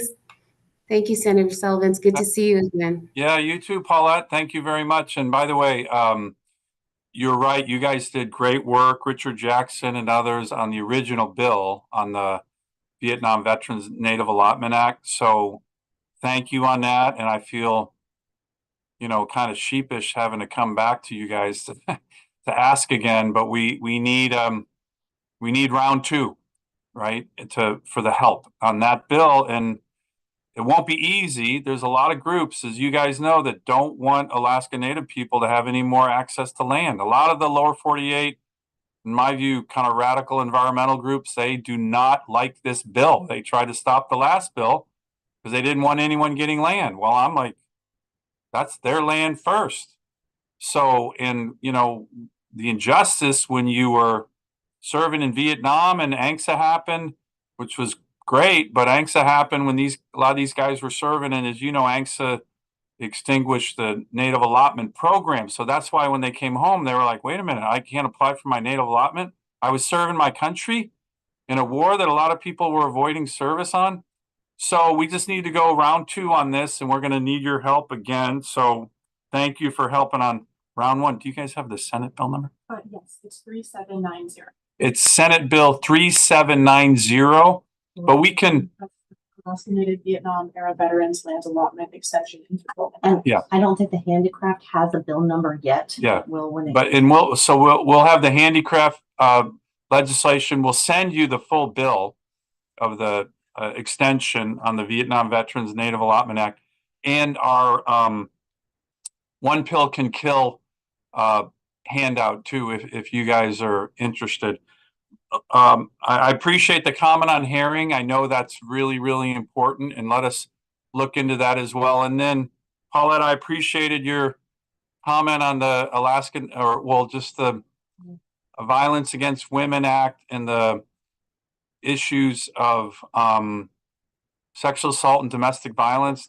These are topics that are difficult, but they're really important. And there's something that, since my time as Attorney General, I've been very, very, very passionate about, because we're a great state in a whole host of areas, but this is one area where we're not great. We have some of the highest rates of domestic violence, sexual assault in the country, and that's just not who we should be. So one area that we've made a lot of progress in, and it was legislation, and I know many of you were very supportive of it, so thank you. It was called the POWER Act. That was the acronym. The acronym stand for Pro Bono Work to Empower Act. What that means is one of the best ways to have a survivor break out of the cycle of violence that she often finds herself in is to get a lawyer, to get an attorney. Well, that can be expensive. So this bill really promoted this idea when we launched our Choose Respect strategy over a decade ago to get survivors free legal service, pro bono legal service. And this takes that and requires federal judges to hold conferences to promote pro bono legal services for women who are victims of sexual assault and domestic violence I think it's every 2 years in my bill, to focus on specifically those legal services for Native American women, Alaska Native women. This has been hugely successful. By the way, it doesn't cost the federal government 1 penny, but we have had literally tens of thousands of women across the country and in Alaska get pro bono legal services to help them get out of that. This was a 5-year program, the Power Act, and I was able to get it extended permanently because people saw, wow, that bill really worked. That bill's getting thousands and thousands of women with the focus on Indigenous women legal services to break out of the cycle of violence that they often find themselves in with the lawyer to help them. And it doesn't cost the federal government 1 penny. So we were recently able to get my Power Act extended indefinitely. So that was a really important achievement, and we are glad we were able to do that. And you guys have been great supporters of that. So thanks, Paulette, for mentioning that. Thank you, Senator Sullivan. We do have one more question that I did recognize. If you have time, our AMB First Vice President Paul Johnson has a question. And to our brother Paul Young, unfortunately, I had stated we only had time for the 3 comments. It will be up to the senator, if his time allows, to recognize you as an honored veteran as well, if you have a comment or question. So I'll defer to Oh, Paul. okay, so actually our AMB First Vice President has stepped to the side for a moment, so I'll go to our AMB member, Paul Young. You have the floor for a comment. Thank you. And if you could unmute. Yes. Thank you, Senator, for your report. It was very informative. I'm one of those veterans in Southeast Alaska that is looking for land. And we waited for a long time and we're still waiting. And we're getting older after we wait. I just wanted to say that I hope this happens soon.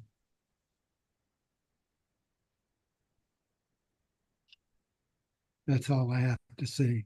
Thank you. Well, Paul, let me thank you, right? You're exactly one of the, veterans that I've been focused on as it relates to this legislation. And I think, I'll just give you a little, you guys know the backstory. Paulette knows it. Well, all of you know it. My original legislation had land for everybody. It had ANWR. So if you are a Nupiaq Vietnam vet, that was your part of the world. It had the Tongass. It had land for everybody. And unfortunately, we had a lot of these groups that were attacking the legislation, environmental groups who said, no, we don't want any natives to get any land. What? Are you kidding me? So it was very difficult compromises that we had to make. We couldn't move the bill unless, particularly, I'll just be honest, the ANWR areas and the Tongass areas were stripped out. Now, I hated that. I didn't want to do it. That was not my original bill. But we were told you can't move this until you strip those. So this is our chance to reattack that. And Paul, I'm sorry. This is all about honoring the service of veterans like you. And we'll keep fighting it, but we're going to need your help because I guarantee you, there are going to be these lower 48 groups, my view, don't give a damn about Alaska Native Vietnam vets who are going to say, no, you can't touch the Tongass. Well, I'm like, why can't we touch the Tongass? How come Paul Young can't get an allotment in the Tongass? He's a honorable Alaska Native Vietnam vet. He should get it. So we will fight, but we're going to need your help. But the bill's introduced. Senator Murkowski is my main co-sponsor, and we got the right. This is righting a wrong, and for guys like you, we're going to fight hard on this. Thank you much. Thank you.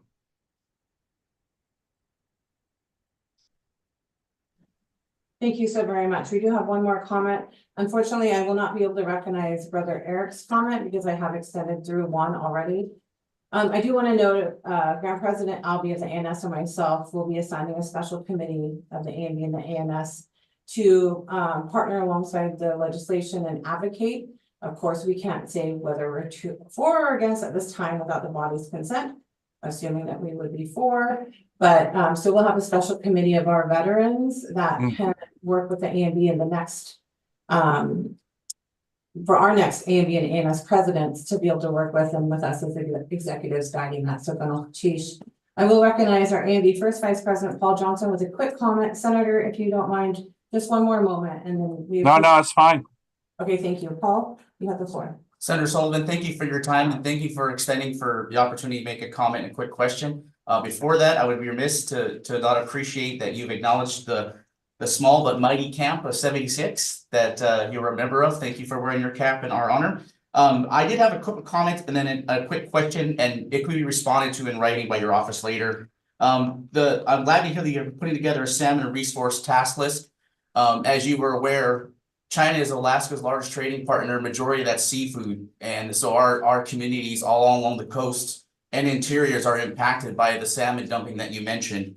One concern that has been shared is the recent Chevron decision that's stripping out federal observers in that area. So I would like to see that your resource task list, which you're putting smart people, scientists, and folks in line with that they're able to monitor, because the impacts of the ocean trawlers, including the foreign trawlers, are having an impact on the biosphere on that. My question is pertaining to your veterans lab. In the event that a Native veteran had already selected land outside their traditional homelands, trying to follow the guidelines, would they have the ability to reselect land in their homelands? For example, there's a former member, lifetime member in Angoon, who had to select land outside of the Tok area. Would that particular member have a chance to reselect? Thank you, sir. That's a great question, Paul, and thank you. Let us look at that. Did he get the land outside of Tok? Well, my understanding, he was selecting there. I will check and communicate the office. Because I'm pretty sure if they put in and they haven't gotten it yet, I'm almost positive, and maybe we can tweak the legislation. I'm just looking at my staff to make sure that and then if there's something more closer to home in the Southeast, that they should be able to to reapply. But if he got it, if he got land already, that might be a little bit more tricky. Because the original bill that passed a couple of years ago, that only is the Native Vietnam vets who are eligible are people who never got their allotment.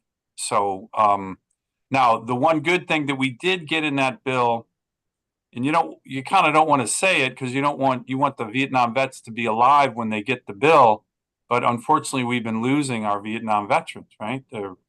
It's sad but true. We were able to get in that bill, current law, that if the Vietnam vet has passed away, then the right to the land goes to the heirs. That was a big win. So it just doesn't extinguish if the veteran unfortunately has passed away. But let me double check on your question. It's a good one. But I would imagine, and maybe we can even tweak this. If someone's applied, like say in Tok, and they haven't gotten it yet, then I think it would be completely reasonable to be able to say, hey, I'm withdrawing my application near Tok, and I'm going to reapply for something closer to my home. Thank you. Thank you, Kanashish. Thank you, Madam Chair. This is a great meeting, and we look forward to following up with you guys on all these topics, and hope to see some of you out in Southeast and Angoon and in Juneau and Ketchikan and at AFN as well. Thank you. Chief Senator. We do have a request in the chat. If you could have either yourself or one of your staffers enter the email to your office, so our delegates can follow up with any questions. If that email could be put in the chat, that would be greatly appreciated. On behalf of the ANS Grand President and myself, A&B Grand President, outlaying the time. We look forward to the reports you'll be forwarding to us, and we'll continue to work and support many of the things that you shared today. Thank you. Great. Anashish, thank you, everybody. See you soon. And we'll get the chat email real quick. Thank you so very much. Thank you. Thank you. Okay, so next up on the agenda, we do have Senator Murkowski and Representative Mary Peltola recordings. We're still awaiting those videos from their staff, so at this time, we will move forward to a 10-minute break. So please care for yourself, take a moment to make sure your needs are met. We will resume in 10 minutes. I do want to note, we still have the vote open for the quorum, just for the test vote. Please, if it is not, Scott, please let me know. When we return from break, we will be closing that vote. We want to ensure all of you who've joined in the meanwhile are able to make sure you're counted as a part of the quorum for today. So we will go to a 10-minute break. Dot, I'm not sure if you have a clock available this year or not. If you do, if we could put up a 10-minute timer, thank you.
Hi, Lynn, this is Paul Young.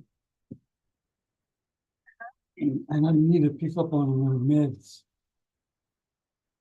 Okay, I will let the driver know. Okay, thank you. You're welcome. Bye.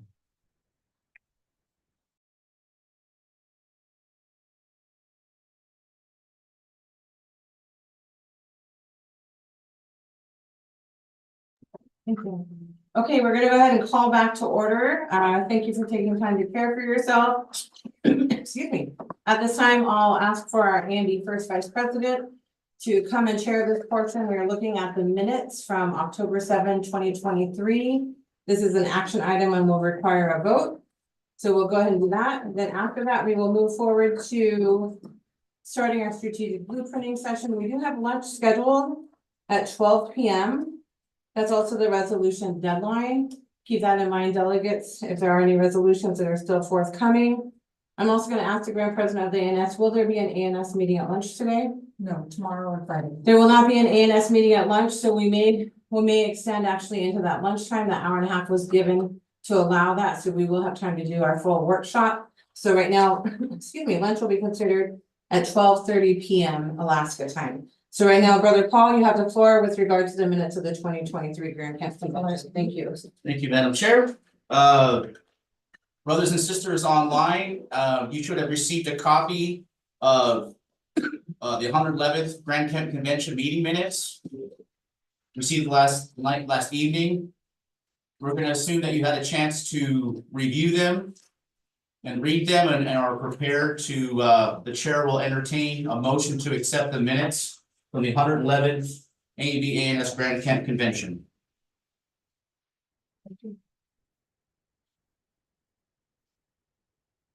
Dots, can you please close the quorum vote for me, please? Thank you. Absolutely, the quorum vote is.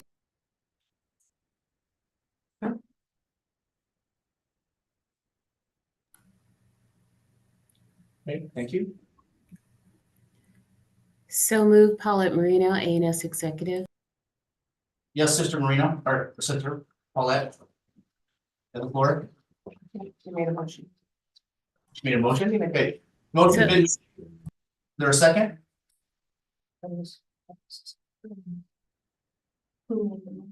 Paulette Marino, okay, motion. Paulette.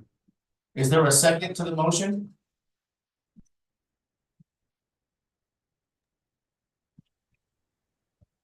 Chair recognizes Sister Beverly Russell. Yes, I second the motion. I noticed in the chat there were some corrections to the minutes earlier in the chat. Somebody had written some items. I don't know if Tam saw those, but I will second the motion. Okay, for discussion, we'll review the change request suggestions. If they are grammatical or they're material, that might require a modification to the motion to that, but we'll review the changes. Anybody take a look at that?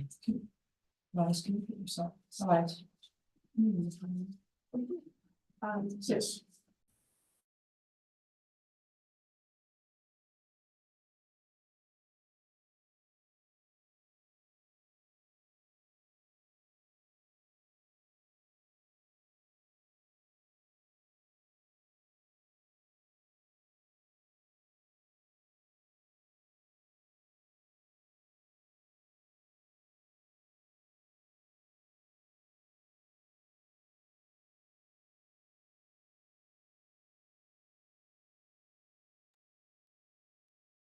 Mr. Chairman?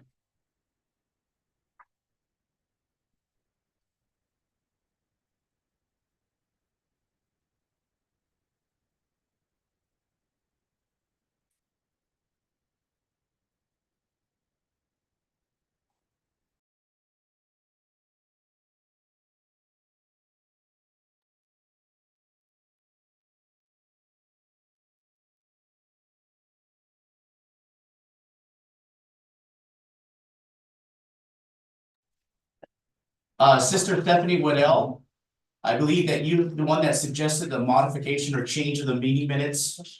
You had a question about that. I believe it's gonna require a discussion on the floor for that. The floor is yours.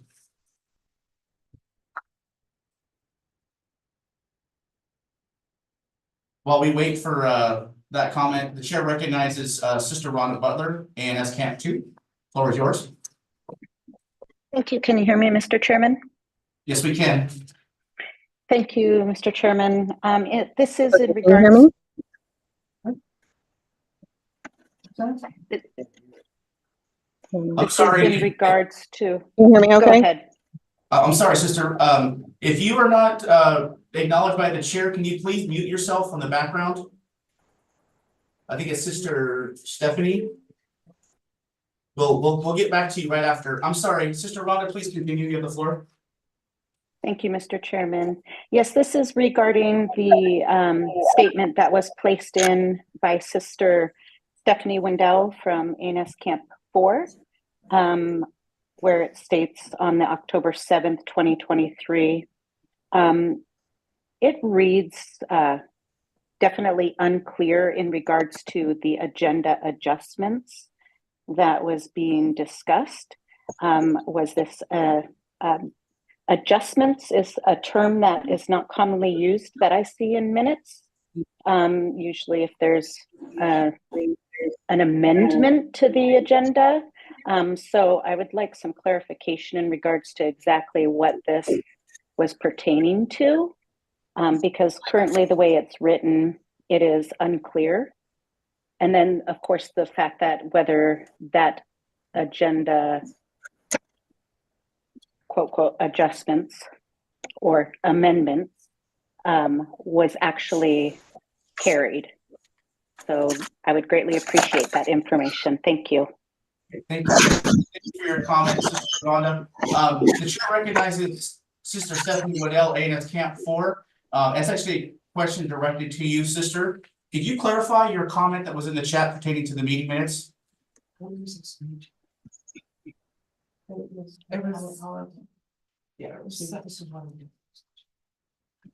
you hear me?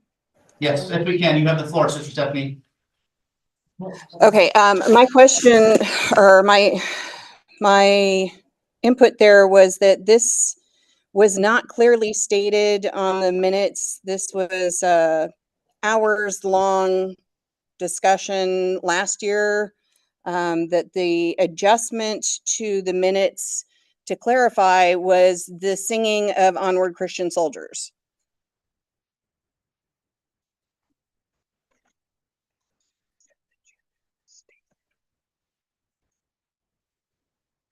At that time, Sister Rhonda Butler made a motion to accept the agenda as stated with the omission of the song. And it says that it was voted and carried 84.3% in favor, and that's not how it happened.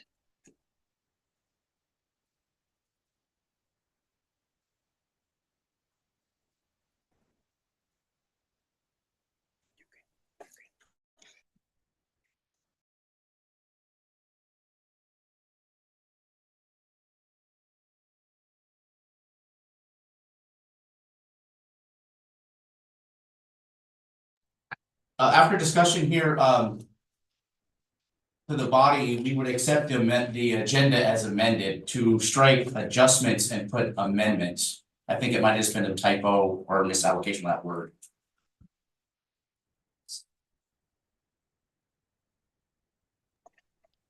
The minutes should also reflect that that portion went to the executive council. It was not voted on. It went to the executive council.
The chair recognizes Sister Heather Greco. Grand President. Grand President. Brotherhood. Well, I didn't know what happened in the chair or not. I didn't know. I know this is true, that's the only joke. So we have to have good times. So remember, don't forget that, everybody. And we'll find Brother Paul $1 for calling me Sister Heather. Thank you very much. So at this time, I'd like to make a motion that we postpone the current motion on the floor for consideration and give ample time to review the video from last year, October 7th. And bring it back after the strategic workshop, which is next on the agenda. Is there a second to the motion to postpone after review? Second, Chair Kita, Camp 36. Any discussion?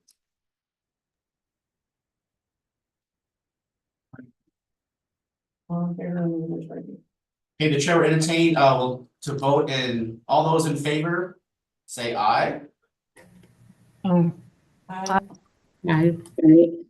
Aye. What is that? Aye. Aye. Any nays, same sign? The motion to postpone the motion to postpone discussion on the motion to accept the minutes from the 111th convention until ample time to review the actual audio and video from last year's convention has passed. With that, Madam President, we will move on to our next motion. Thank you, Mr. Chair. We'll go back to the minutes as soon as we finish this part of the agenda. Next up on the agenda, we do have Strategic Blueprint Workshop 2023 to 2024. We're going to review the survey that we sent out to local camps throughout the year. And then we're going to have some discussions about what we're going to be doing this afternoon. There'll be a short clip of a film that we'll be sharing. So at this time, I'm going to go ahead and bring up the results of that survey. And if Brother Paul could walk us through. Thank you very much. And just to confirm with Docs, did we close that quorum vote? Yes. Yeah, I can confirm that vote is now closed. Thank you so very much. And then I'm sorry, I'll have one question from our Grand Secretary. No, I'll be sharing from my screen. Thank you. Okay, so Dots, I'll go ahead and share from my screen in just one moment. I apologize for the delay, everybody, just because we are pivoting. Okay, while we're waiting for the PowerPoint of the results that came out, what we want to just briefly talk to you about the sessions this afternoon and kind of give you a primer on what's involved with the strategic blueprint and what that actually means. It sounds really fancy, but all of you or some of you have been a part of vision and mission statement components of your organization, whether you work for a tribe, a nonprofit, your native corporation, or your own private business. And so a couple things that come up as part of strategic planning or strategic visioning is to elicit information from our member camps. So we are a member organization, and the strength of Grand Camp is in our local camps. So the first question comes into, which comes first, the mission or the vision? And this portion, the vision comes first. And the second question we hear a lot of, what's the difference between a mission and a vision? So I want to be able to, we'll put the answers in chat for you, just kind of give you an update. The vision statement details where our organization aspires to go. So when you're in your visioning session this afternoon, think about where you want your local camp and our organization to go in the future. That differs from the mission statement. Our mission statement defines our organization's business, our objectives, and how we will achieve it. It's the how. So think of the sports. You're in the locker room. The vision statement is we're going to be a championship team. How are we going to get there? Through teamwork, hard work, and commitment. So we wanted to kind of give you a little bit of a primer of what the terms vision and mission. So when you're in your breakout groups this afternoon, you'll have an understanding of what you're tasked with. The last part is, for some reason, when people go through the vision and mission statements, they all want to become poets. They don't have to be pages long. In fact, the shorter, more concise, the better. And our goal is, that we've talked about it, is we want to be able to recite our mission and vision in an elevator, so people know who we are. So we all know where we've been. Now it's time to start talking about where we want to see ourselves go in the next 100+ years, correct? 112, yes. So brother, Grand President Heather Gurko on the screen has a little more drawn out version talking about the differences, and this pertains to nonprofits. This is important for us. The difference between the vision or mission. So those who may or may not have had a lot of experience with doing visioning or mission statement work, this will be a helpful tool for you to kind of review and go back to. Again, they don't have to be novels. The shorter, the more concise, the better. And we'll revisit this. Yeah, and so part of this, so you understand, without trying to commit future administrations to this, what is important, like we felt, and we got feedback, was understanding what is Grand Camp's role in the next 5-10 years, where you see it. How can we be more supportive of our local camps? And so what's going to happen, preferably, that we'll set the framework, and then the next administration's presidents, first vice, all them, we will all work together and work with our executive committee members and past presidents emeritus with their experience and knowledge, so we're not restarting everything. So earlier this spring, under the direction of President Gurko and Grand President Albee, we put forth and sent out to some camps the survey, which is asking you some high-level questions to allow you to input. And again, if you haven't done it yet, you'll have a chance to continue adding on. Yes.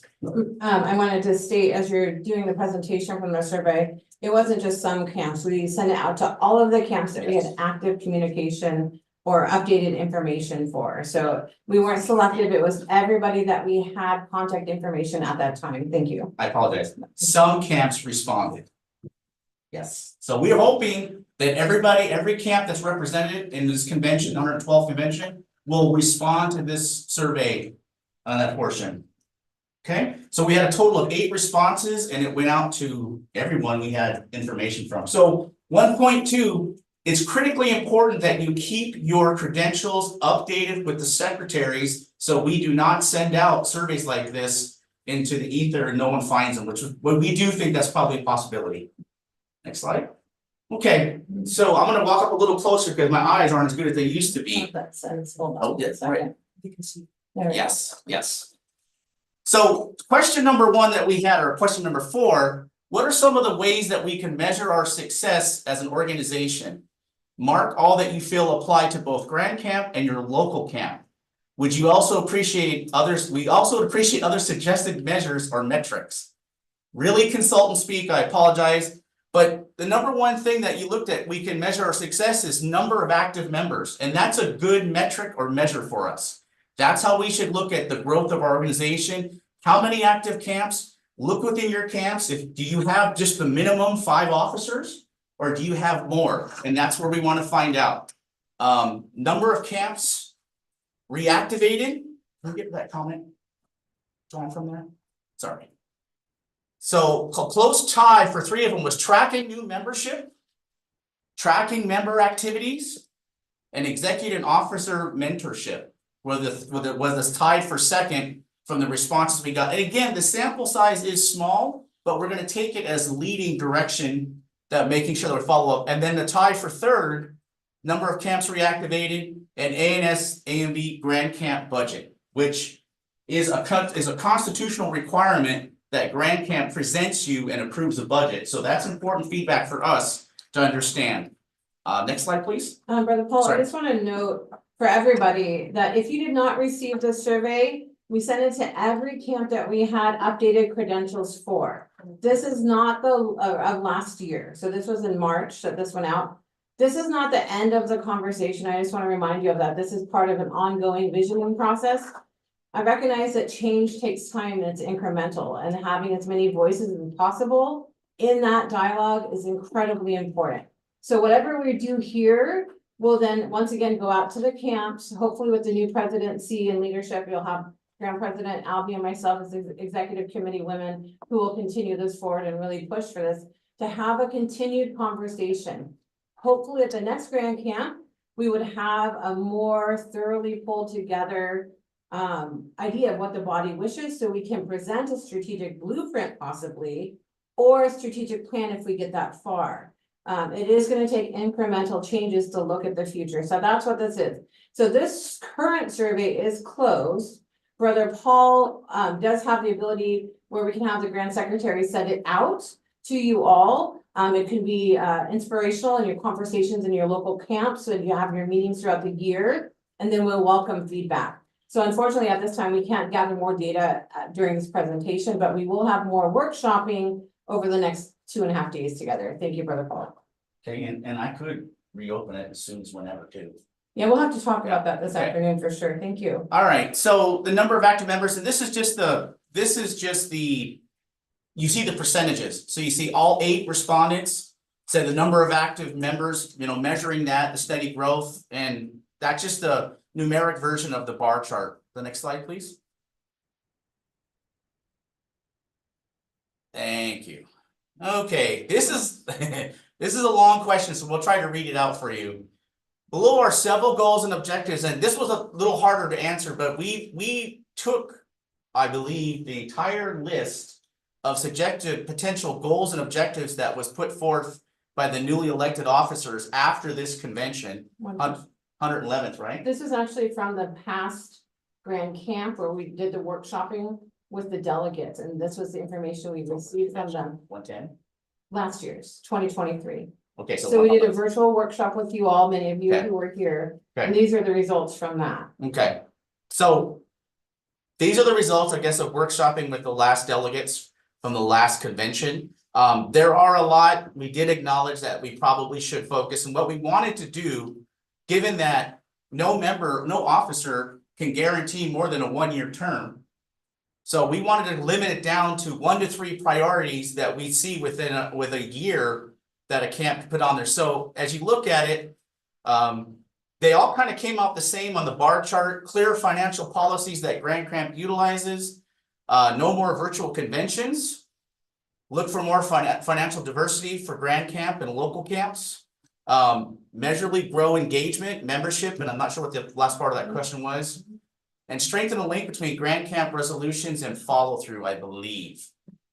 So there was quite a bit, and what we probably would do is bring this back to you again to narrow that list down. But so if we were to take anything away from this, if we were to take goals and objectives from this, we would take the ones that you responded the most to. So in the next slide, that'll tell us how many people voted for each particular one. So those ones with the highest return. It's just weird how it's formatted. Yes, there's too many of them, that's why. Yeah. It's okay, but just to give them an idea. Here, I'm gonna zoom up and we'll scroll down. How about that? So here That's we fine. go. Yeah, so each one of them was equally responded, and you look at it, there's one response. So it could be that every respondent did the same one, or did their only ones, but it just goes to show, and I think the problem, the poor response rate on this was it was very confusing, and we acknowledge that. We would have to clean this part up. But the theory is that we would take these potential goals and objectives that were outlined, and you would target and focus. If we only had to do 1 to 3 things, or 3 things, in addition to all the things that we don't know coming up throughout the year. Events, unfortunately, members might pass, but there's bigger events we don't have. But the idea is to work on ourselves as an organization. And so we took these ones that we would do.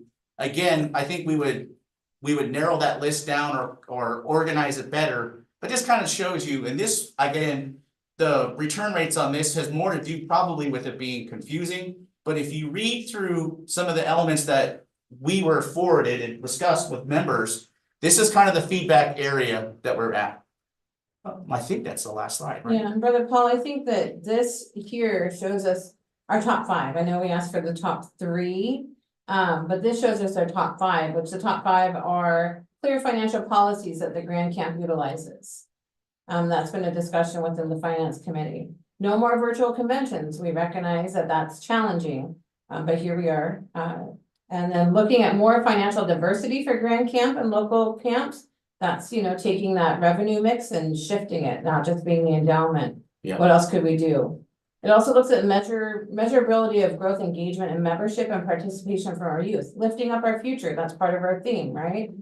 And then also looking at strengthening the link between Grand Camp resolutions and related local activities. So those are priorities that, we're working on addressing. We addressed within our agenda, but also continuing that conversation with you. So Brother Paul, I know that the report, there were how many questions? 12?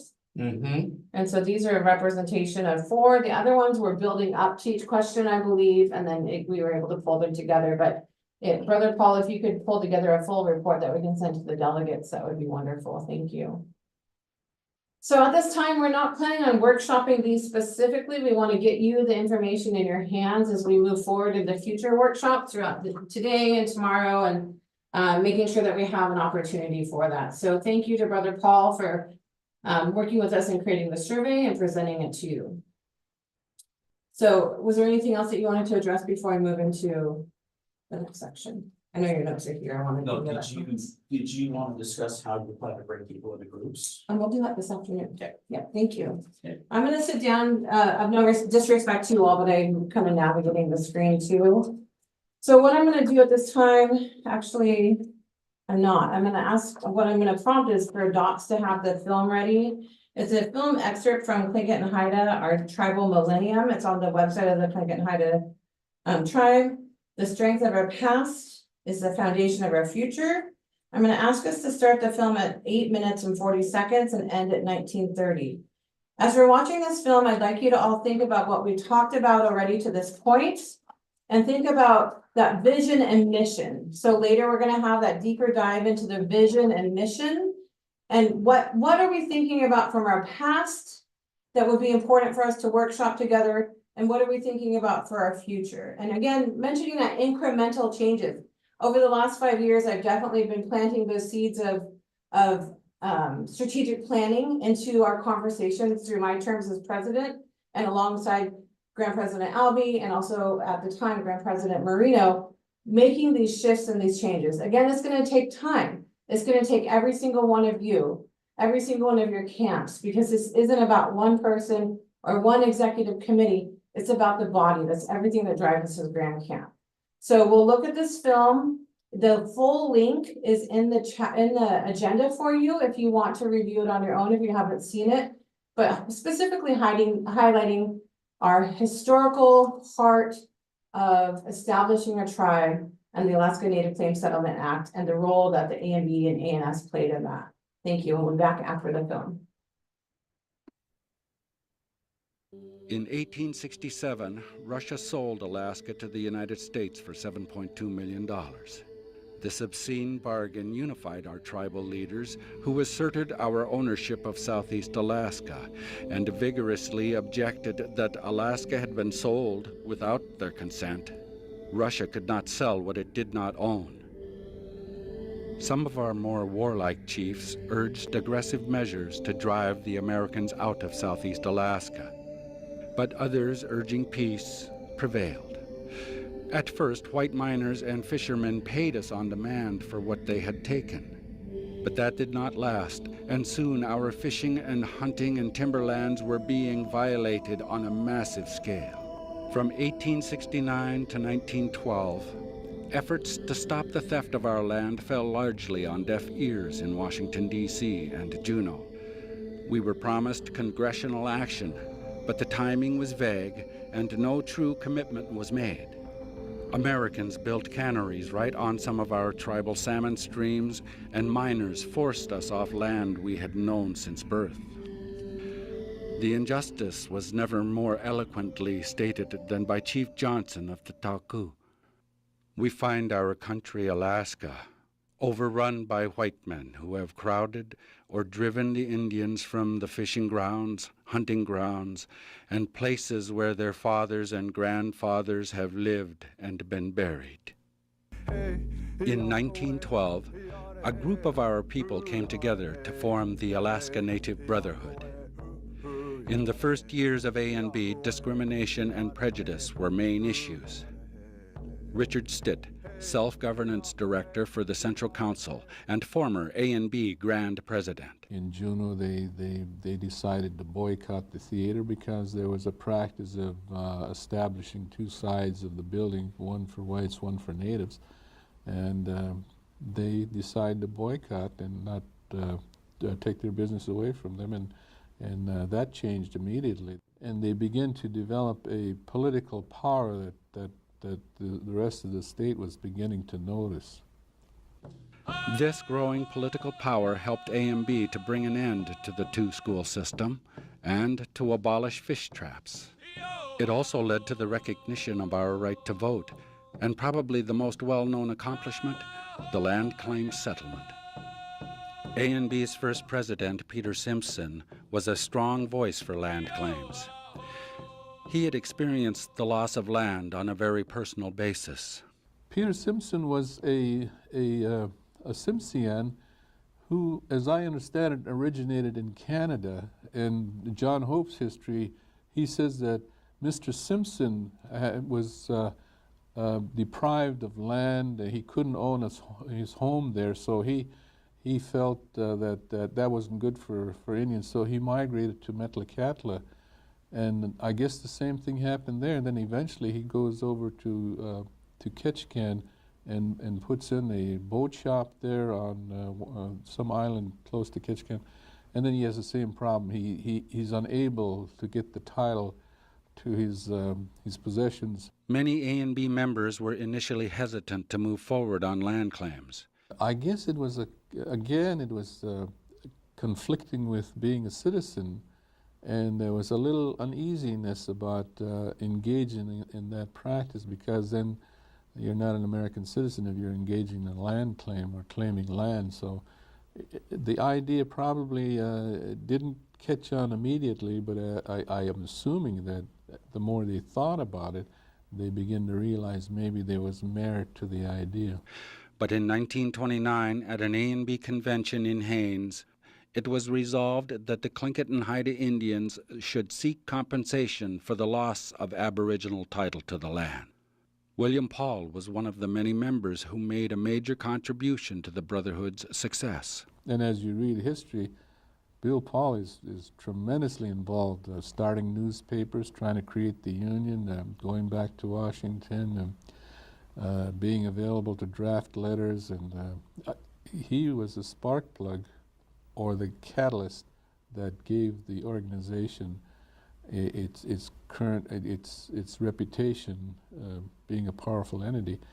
And you have to appreciate it, that the founding fathers, with their education, grade school education, recognized that they needed him or people like him with that type of education to help them pursue their goals.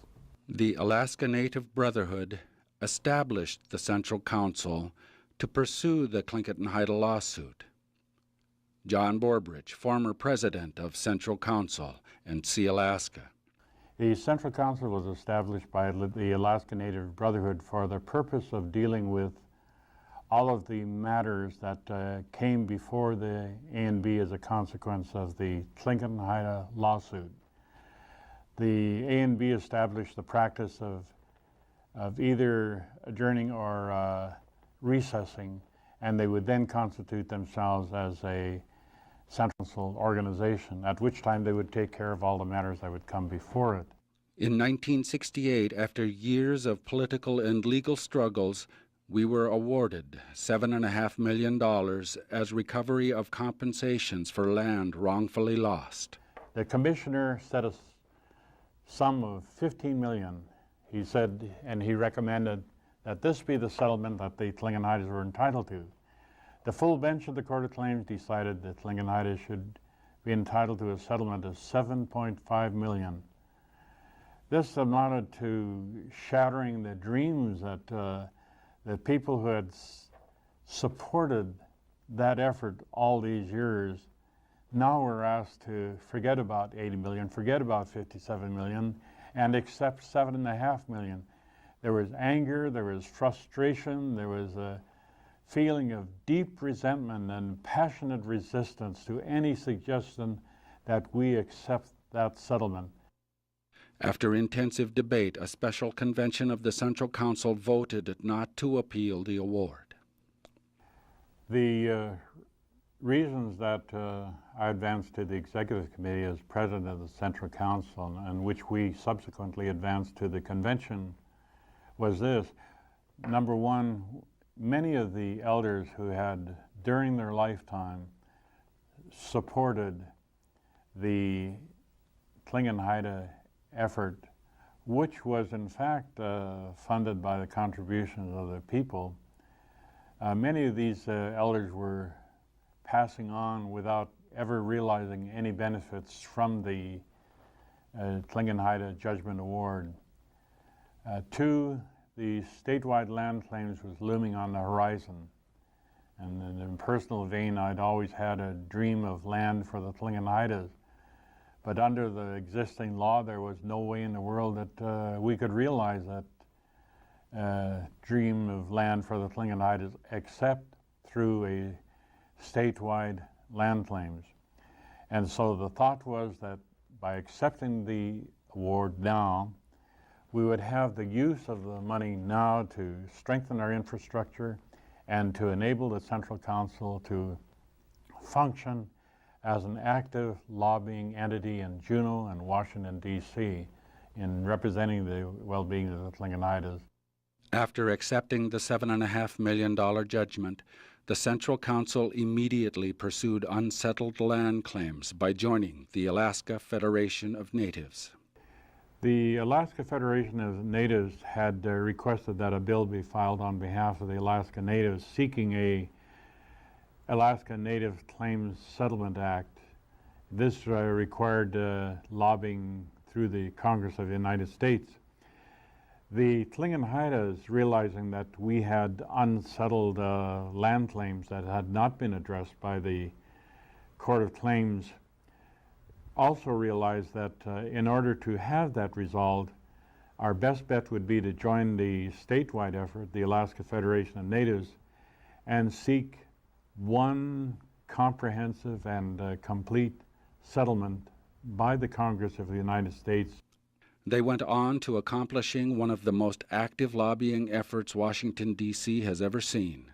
The lobbying effort by the Native people was lauded by observers in the Congress and in other places in Washington, D.C., and the White House, for example, who cited the effort by the Alaska Natives in lobbying for a land claim settlement as one of the most sophisticated and dedicated and effective they had witnessed. On December 18, 1971, the Alaska Native Claims Settlement Act became law. We had simply been Alaska Natives dealing with our problem best as we could. We're overnight shareholders in corporations that became business for profit corporations provided for under an act of Congress and chartered under state law. So a mix of all these feelings just swept through us. We had been so focused on gaining passage of a fair and equitable act. Now we had to focus on how are we going to make it work. The act provided for title to some 44 million acres, financial compensation of $962.5 million, and promised to protect native subsistence. Indians in Southeast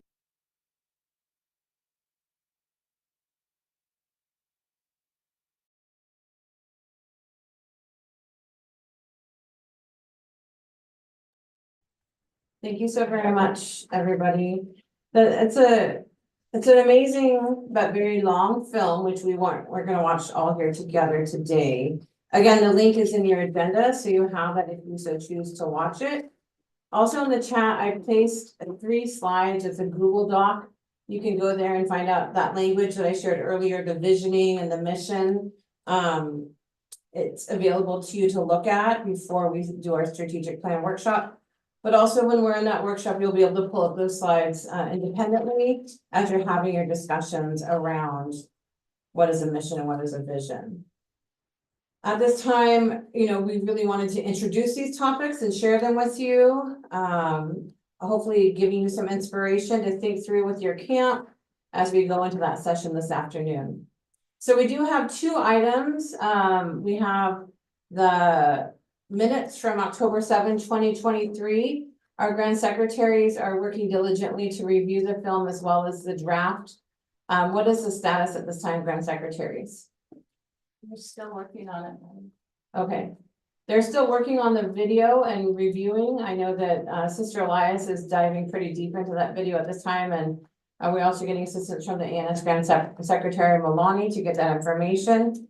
So as soon as we have that, that was part of the motion to postpone until we're able to review. I know I put it at the end of this section, but we do not have it. When we return from lunch, hopefully we'll have that information for you so we can continue back to the minutes discussion. We do have a video from US Senator Murkowski. It has come in, so we will go to that before we go to lunch. I do see our Executive Committee woman of the ANS, Paulette Marino. I recognize you. Thank you, Madam. Thank you, Chair Gurko. Just a quick question. Do we have the resolutions? And if so, where have they been sent? If not, how will they be sent? Thank you, Chair. Thank you. That is my next comment is that the resolution deadline has passed at noon today. Our resolution committee chair, Beverly Russell, Sister Beverly, is working to compile them, and then we will have them. They will be presented after lunch. We have at 1:45 scheduled, introduce resolutions, consider due pass first, and then committee assignments. So that is coming up on the agenda. Thank you for that reminder. Without any disagreement on the fact, we could play the Murkowski video and then go to lunch. Is there any objection to that? Okay, Dot, so we'll go ahead and play Senator Murkowski's film. So grateful that she was able to provide the film for us. And if we could cue that up after the film, we'll go to lunch. I'll put us to recess at that time, or till lunch break at that time. So we're waiting on the film. Thank you, Dots. Yeah, just stand by. We're just getting it loaded up. We'll just be a couple moments.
Greetings to all of you that are attending the ANB-ANS convention. I wish that I could be there with you, but I'm traveling. This is actually an international trip. I'm here in the Philippines. We know the extraordinary connection that we have in Alaska with the people of the Philippines who have been part of our Alaskan community. But this opportunity to focus on some of our global international partnerships has been an important priority for me, but also for us back home in Alaska. So Gunishish for the opportunity to say welcome. Welcome to you at this convention. Thank you. Thank you for the leadership that you have shown, the consideration and the care that you have shown for me, recognizing me as Anshawaki.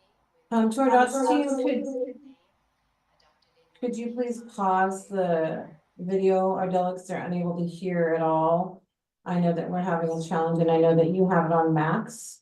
So thank you for that. So unfortunately, we're gonna have to work out the challenges with that audio. We'll come back after lunch with this film and see if we can work out the audio challenges. If not, we can distribute this film, or not film, video to all delegates at that time. So we'll go ahead and go to recess. It's current for lunch. It's 12:15 PM Alaska time. We'll return at, I'm sorry. Oh, we'll return at 1:30 PM Alaska time is our goal. There is not an ANS meeting at this lunch. There'll be an ANS meeting tomorrow and Friday. So again, we are at lunch until 1:30 PM Alaska time. Thank you. Please care for yourselves.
Greetings to all of you that are attending the ANB. Greetings to all of you that are attending the ANB.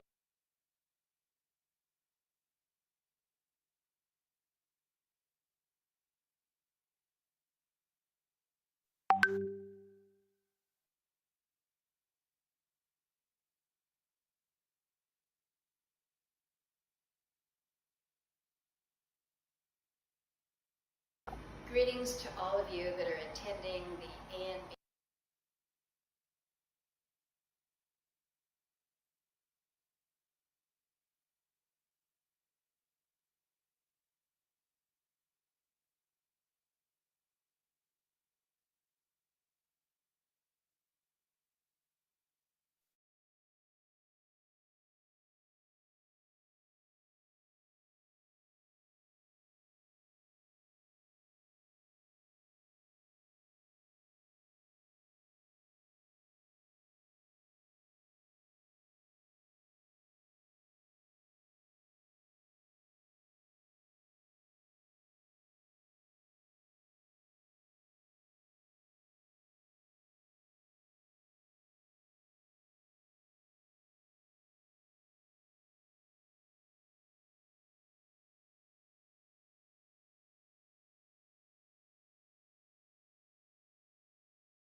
Exactly.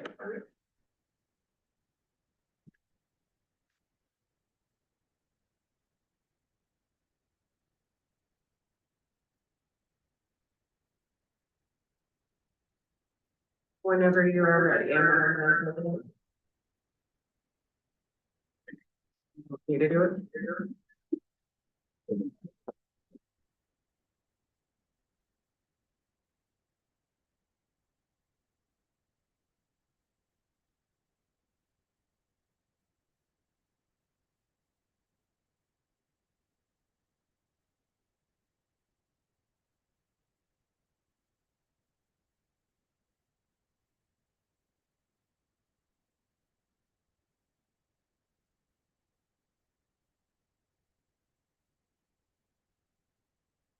Okay, can we test it, Elias? Testing 1, 2, 3. Just for clarification for everyone, just want to make sure everybody can hear us. We just switched to a different room.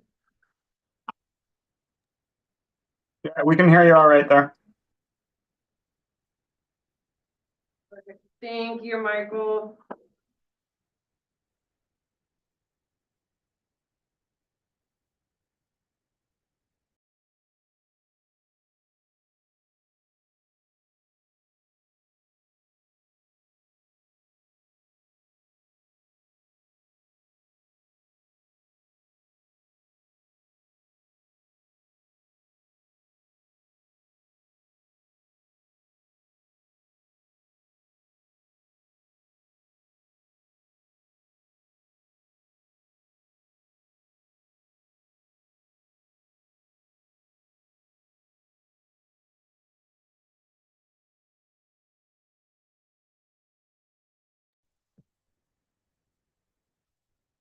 All right, thank you, everybody. We're going to come back to order.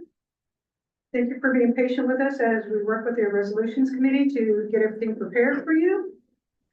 The next item on our agenda are the local camp reports, and we will have Sister Elias Chase, second vice president, chair this section of our agenda. Thank you.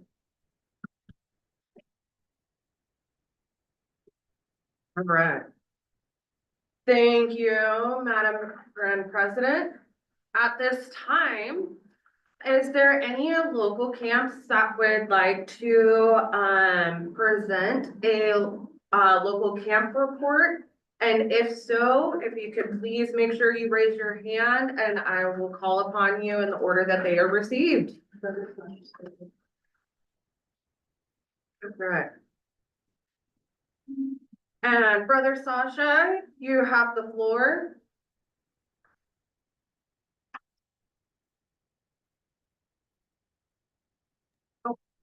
Well, thank you, Madam Chairman.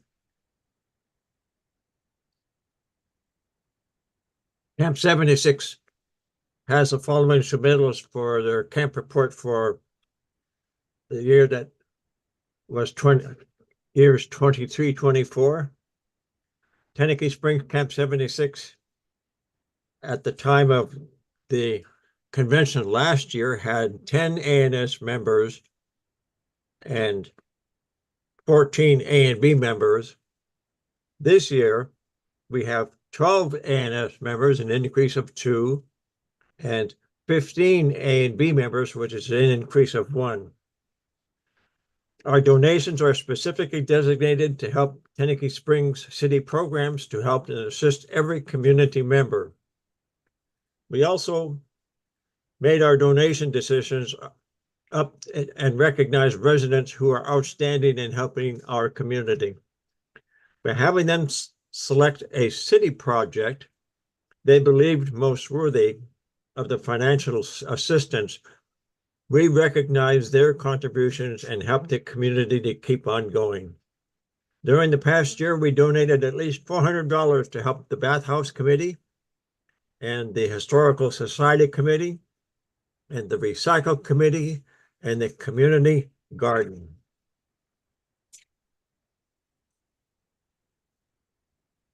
The number of regular members in good standing when the delegates were elected, there were 15 A and B members in good standing and 12 ANS members in good standing. There were no lifetime members of either A and B or ANS. There is one junior member of A and B and 2 ANS junior members.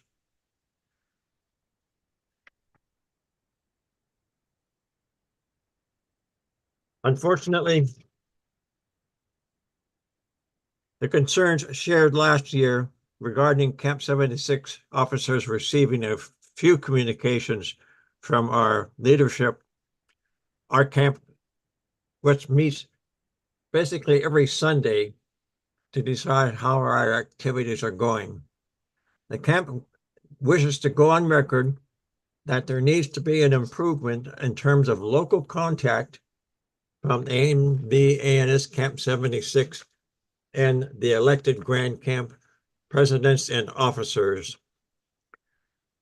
Because there has been so little sharing, there has been little or no direction provided in terms of camp goals. But that doesn't stop us doing what we ordinarily do anyway. An example of that was when the COVID thing struck, we gave the community members in Teneke Springs an opportunity to hear and receive. And there was about 40 members that were there at the time. We helped pay their food bills. We helped pay their electricity bills. We helped pay their other things that go on, like oil, and that was important for them because they, like other small towns, have very little to do with anything except to be in a retired community. More importantly, what was impossible for us to do, but we went ahead and did it anyway, was to represent them and let them know, and we were the only outside agency that contributed to the welfare of Teneke Springs at the height of COVID, and as a resulting for the last 3 years, we've been the only outstanding contributor to the well-being of Teneke Springs. That concludes our report. Thank you very much. Sasha, for that local camp report, and great news to hear. So with that, we'll continue on with our next camp. Sister Mary, you now have the floor.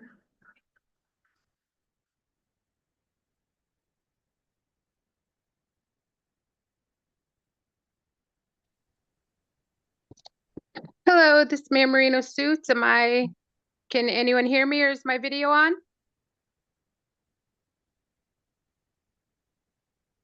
Yes. Yes? Oh, yeah. Okay, thank you. Welcome to Grand Camp Convention. ANS Camp 87 is pleased to update you on our yearly camp progress.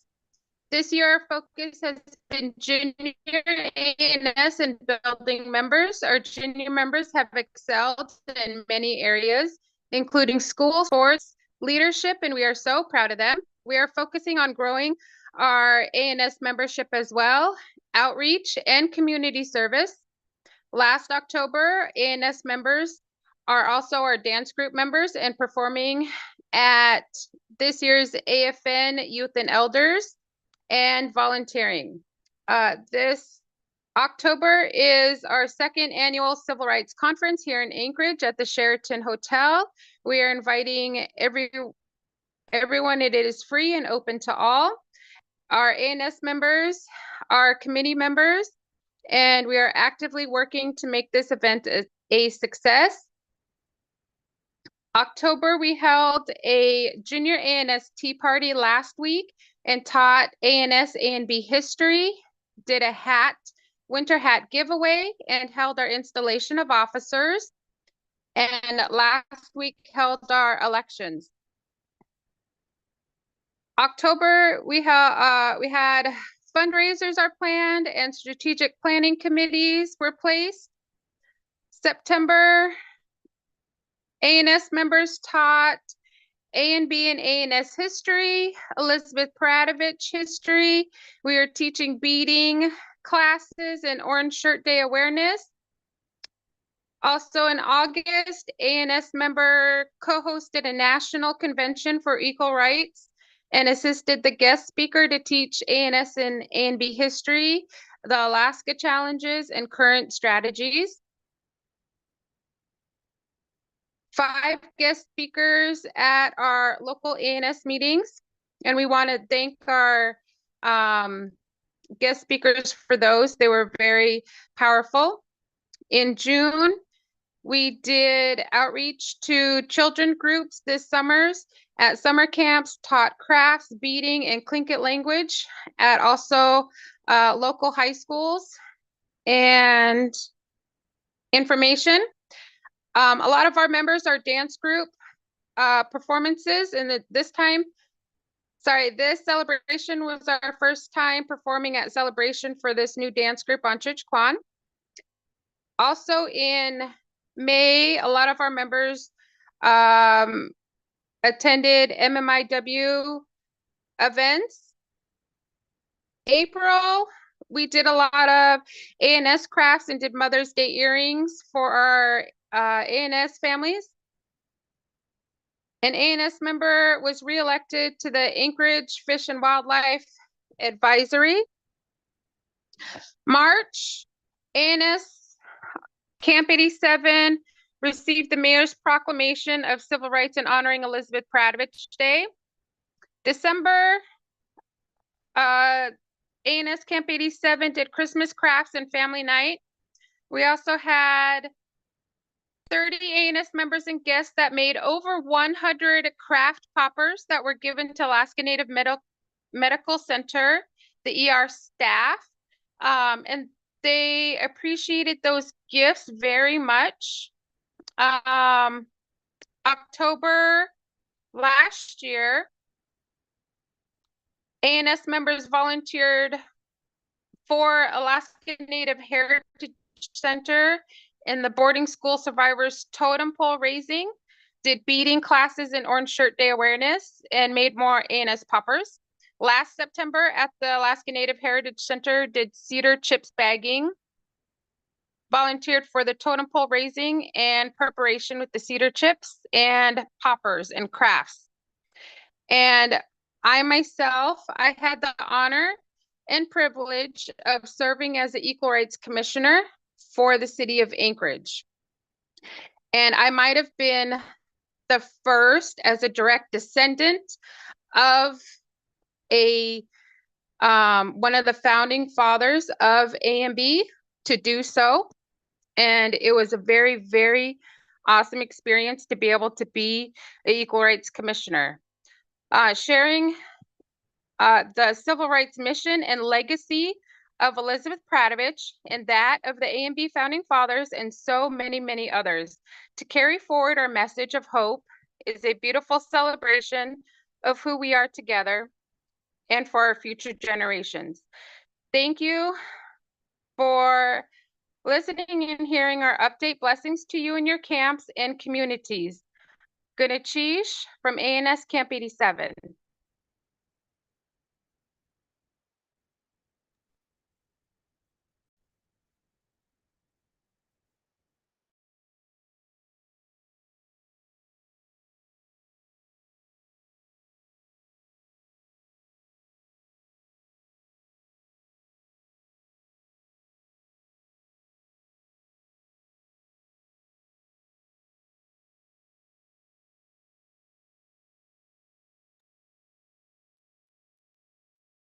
So note that the main center is muted.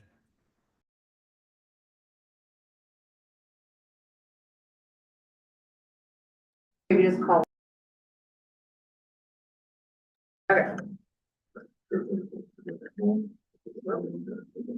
Oh, there it is. Thank you. Okay, so I apologize. Thank you so very much for that report.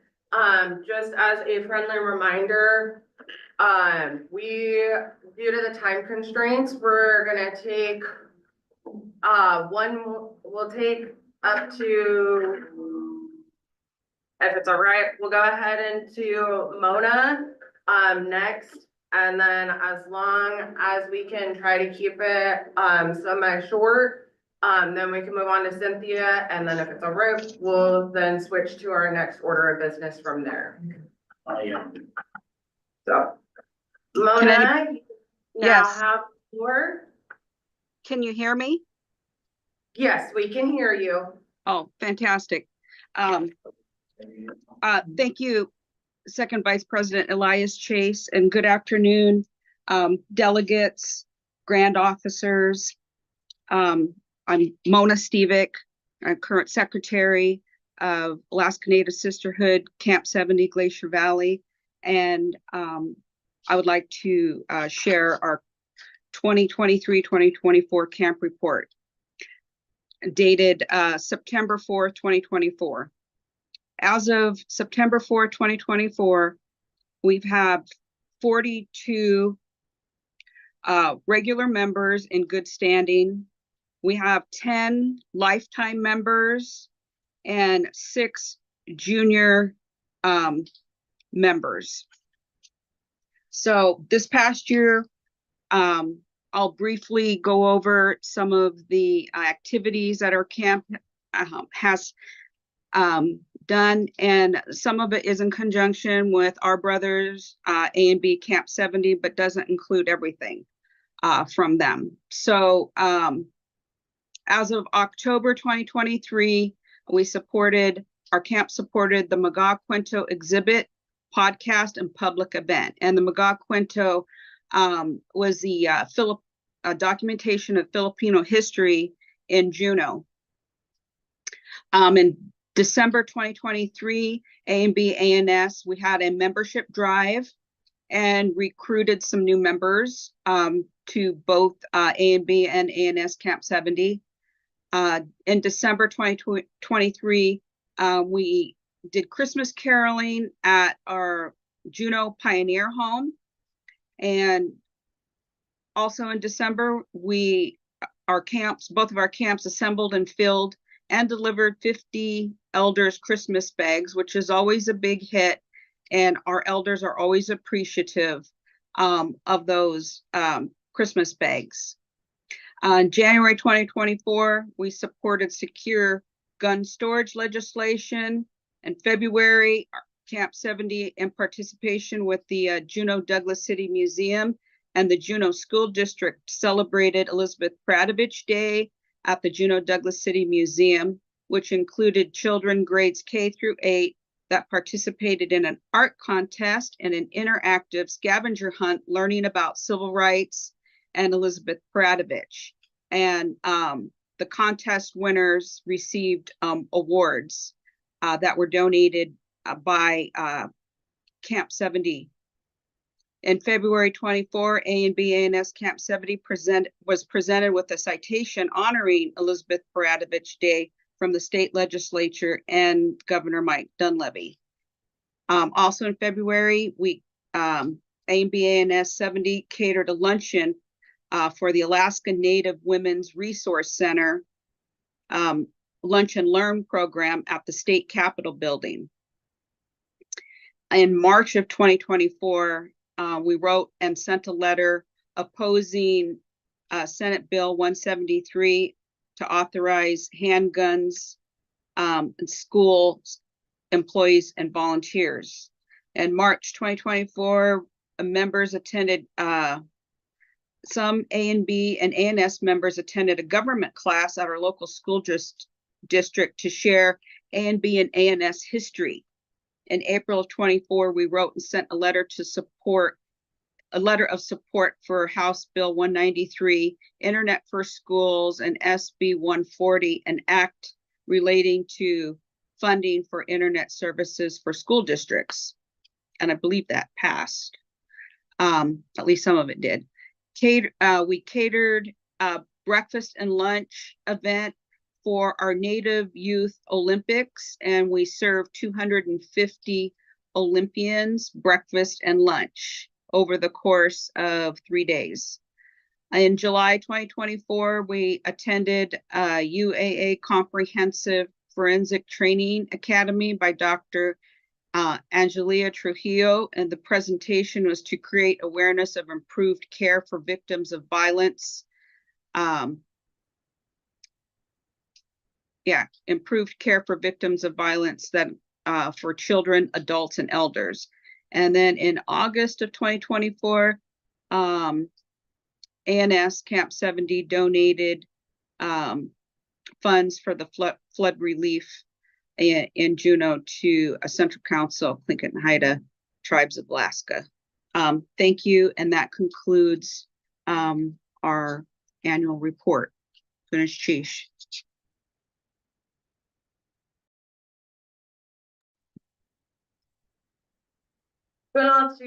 Sister Mona, and thank you so very much for that report. At this time, Cynthia, would you be okay if I called upon Brother Joseph to give a report as he's dealing with a time constraint due to work? That's fine with me. Thank you very much, Sister Cynthia. Brother Joseph, you now have the floor. After you, we will then jump to Sister Cynthia. All right. Well, sheesh, thank you. Can you hear me? Yes, we can hear you. All right. Hello, my name is Joseph Valley from Camp 13 here in Yakutat, Alaska. It is an honor to be amongst you all, and I just wanted to say sheesh for the opportunity to speak. It is still early for us. I'm here at the request of Camp 13 President Matt Anderstrom. I can speak for the group. Most of us are out moose hunting today. So our report will be relatively brief. We are just getting started. We have reactivated Camp 13 in Yakutat. We went and in August and September, we had a membership drive, and we were able to get 24 people to sign up. 12 have paid their dues and are in good standing. We had a successful meeting where we elected officers to all the positions, and we have held one official meeting so far. We're just getting in the books, and our position at this point is essentially organizing the books. We're working on getting our business license and our bank account lined up. It has been very encouraging in the town. A lot of people are showing interest in it, and I believe we can expect to see more members going forward and into next year. We also were fortunate enough to have a $100K roofing project repair award from Tlingit Haida come in for us as well. So that has been sort of the first item for business. We didn't expect it, but things are looking good for Camp 13 here. We are interested in potentially looking to see if we can find some matching funds out there and maybe expand some of these repairs to cover the kitchen and restroom repairs. And if we are able to get all of that in order and get everything back up to code here in Yakutat, one of our sort of short-term goals is potentially getting ourselves in a position where we might be able to do something like host one of these Grand Camp conventions, because it is wonderful to see you all, and it is wonderful to hear about all the great and positive work you're all doing out there for our Alaska Native brothers and sisters. Thank you, and that concludes the report from Camp 13. Right. Good on Chief for that report, and it is exciting news, especially with the camp coming back. And so thank you so very much for providing that report, and glad to hear that you were able to get officers elected in. At this time, Mr. Chair. yes. Thank you. I'd like to recognize that the AMB First Vice President, Paul Johnson, was instrumental in helping install, supporting and helping install that camp. And just really want to lift up our hands to First Vice President Paul Johnson for his efforts. Mr. Chair. Yeah. And also to Sister Melody Rodriguez for installing the ANS camp. Thank you. Well, good on Chief to both of them. And thank you for that information. Now that we're proceeding forward, Cynthia, you're You now have the floor. Okay, for Camp 14, A and B and ANS, because we are a joint camp. Everything we've done this year applies to both of us. To start with, we distributed Alaska Native and National Native news and information to camp members 142 times. We met as a joint camp 27 times during the year.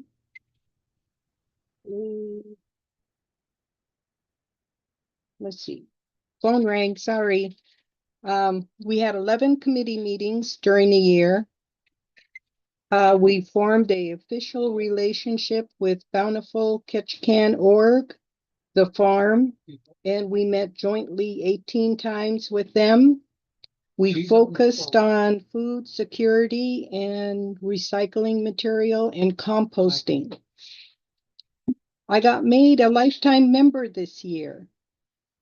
We awarded 3 scholarships during the year. We catered the Ketchikan meeting of Sea Alaska. We maintained our state of Alaska and federal nonprofit status for the camp and our scholarship corporation. We met in person with the USFS Ketchikan Misty Ranger District leadership and the Tongass Tribal Liaison. Work to maintain the A&B and ANS Hall at 429 Deermount to keep it in good shape. Distributed herring eggs to local Ketchikan folks in need. Distributed black cod, halibut, king crab, salmon to local people. We received, late in the summer, 55 king salmon and froze fillets, and this came from Herring Bay Hatchery for distribution at a later date. We did catering for KIC annual meeting for 400 people. Their food was sockeye dish or roast plates. So that was busy.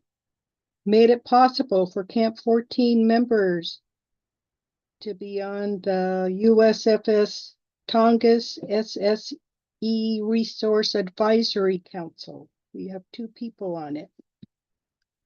Worked with the local clans, federally recognized tribes to represent rural status for Ketchikan. We're still trying to push that. With KIC, worked to get the Unique River Hooligan Fishery available to KIC members. Worked with the Herring Bay Hatchery to receive coho. And we did get some, and we'll be able to distribute those also to needy families. Worked with DBI to get 2024-2025 insurance policy on 429 Deermount. We had a lifetime membership dinner. We did Mother's Day brunch free for mothers and gave away more herring eggs on kelp to the mothers. We later did a Father's Day brunch for the fathers. Agreed to finance a startup for drum making classes and form design at 429 Deermount. And we also worked with the high school and had a wonderful Elizabeth Paradovich Day and had representatives and congresswomen there also. That's our report for A&B and ANS Camp 14.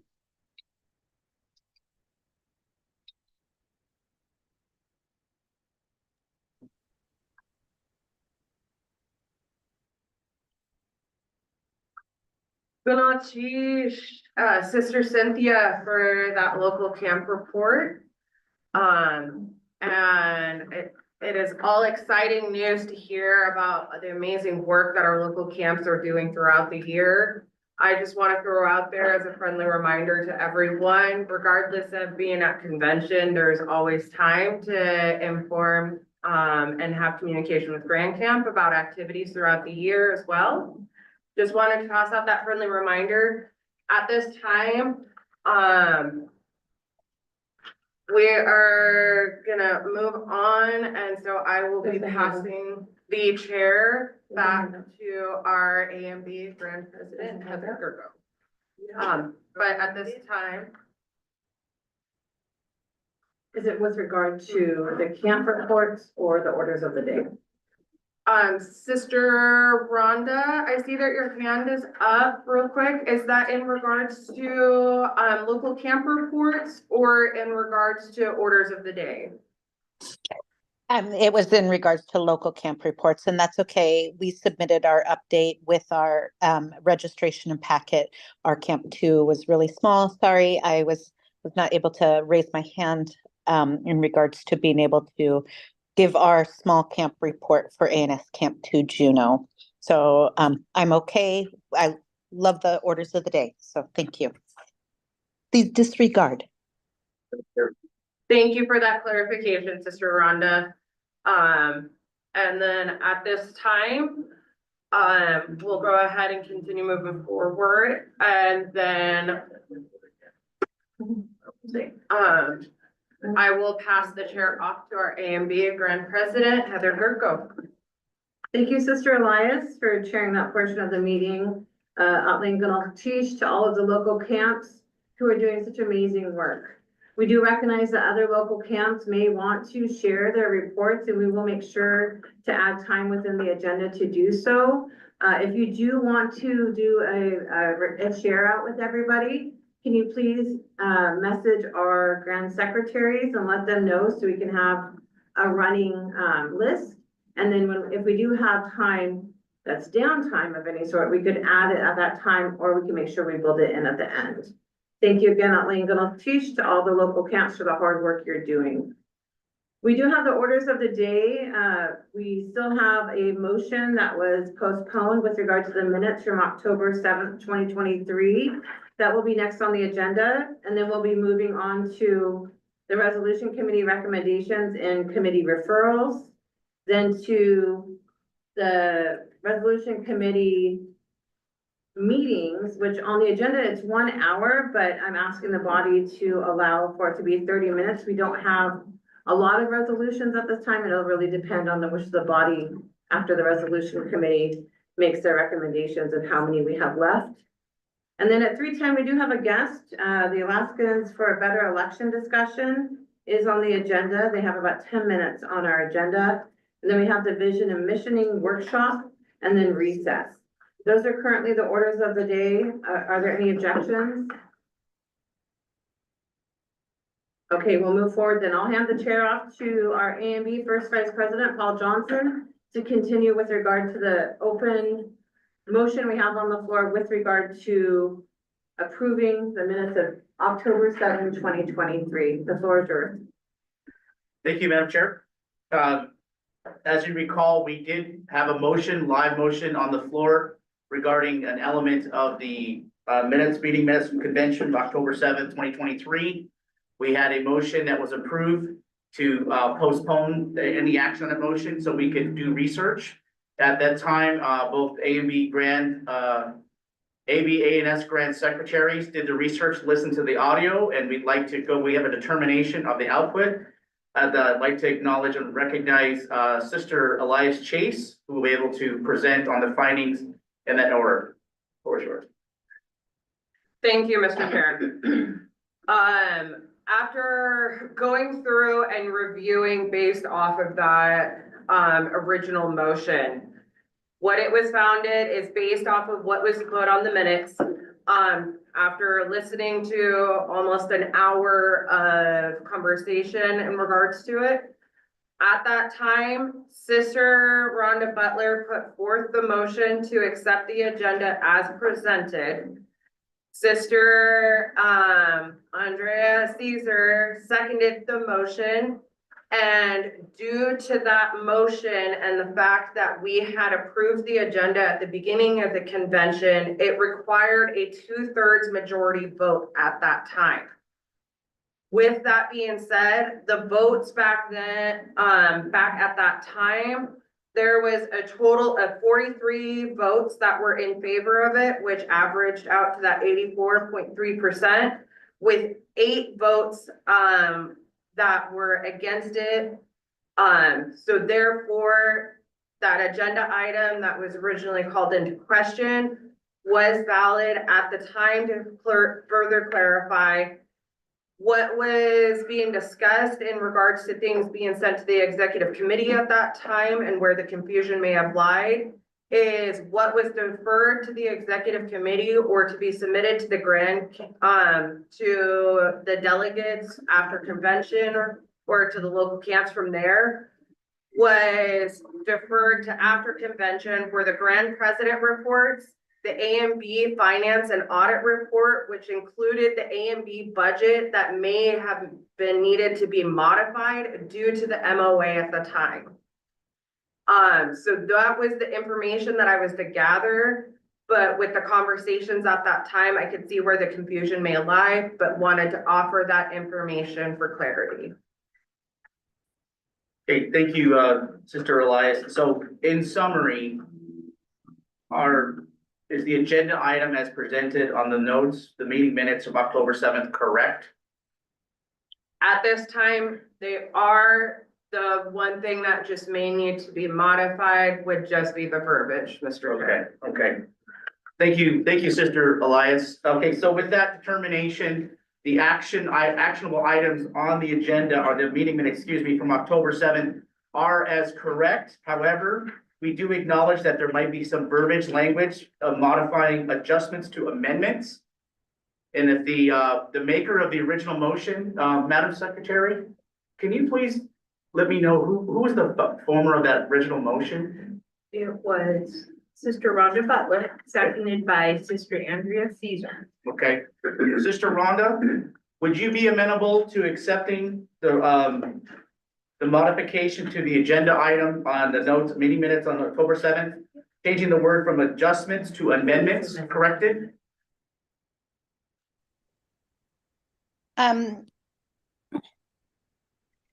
Based off of thank you, Mr. Chairman, Rhonda Butler, ANS Camp 2. Based off of the verbal explanation of the concern that's been brought forward in regards to the current minutes that we're discussing, I really would like to see a clarity, a clear typed up document in regards to what we're actually voting on. If this is an amendment, like I thought it was, then we have to vote on the amendment, then we vote on the main motion, correct? I mean, there's necessary things that we need to keep in clear definition in regards to minutes, because these are longevity. And I know that our Sitka camp brought up some concerns, and we just want to make sure that there is no concerns from any camps. And I would really like to see it in clear writing and those be distributed. So I would like to withdraw my motion and table till tomorrow. Okay, thank you, Sister Rhonda. The chair recognizes AV Grand President Heather Herco. Thank you. Just a friendly, something to consider is we wouldn't want to table, we would want to postpone consideration of something. You all received our table of the Robert's rules. So for here, it says postpone consideration of something. I move we postpone this matter until, and fill in the blank. You can't interrupt the speaker. There is a second needed. It is debatable. It is amendable, and you just need a majority. So my recommendation, Mr. Chair, if Sister Butler would like to restate her motion to move to postpone this matter, because if we table it, it's indefinite. And so postponing to a definitive time will give the Grand Secretaries an opportunity to draft the language to make sure our records are correct. Thank you, Brother Grand President Heather Herco. Can she read? Yeah. Okay. Sister Rhonda, for the benefit of the A&B Grant Secretary, can you please message her in chat the specific language that you want to have for the research part of that, and then be able to state that to us? State it to us, and then if you can type it in there. So go ahead and comply with that ability to do that. The question of the day, though, is postponing it. We cannot do any action items because we are not actually fully in session yet, because we have not approved the minutes, correct? We are in session. Okay, from last year. Yeah, she's withdrawing her original. Okay, so, point of information, if the original motion was to check what was put into the minutes from last year, then we could proceed to approving the minutes from last year? No. Or is she gonna plan to submit another motion? No, Mr. Chair, her original motion was to approve the minutes, and then it was under debate. And then there was a motion for an amendment. And then at that time, we went ahead and postponed so the research could be done. At this time, though, the clarification is, was the original motion withdrawn? If so, we need the person who seconded to withdraw. But we could actually programmatically move it to say, I move, we postpone this matter until such time, giving the grant secretaries opportunity to work with those people, to make the delegates. I keep saying people, my apologies, to work with the delegates. Okay. Okay, I just see it. Madam Chair, Madam Chair, or Chairman. I know, it's confuses us too. We're getting there. Please proceed, Sister Rhonda. This is Rhonda Butler, ANS Camp 2. So I was able to drop everything in the chat like we've requested.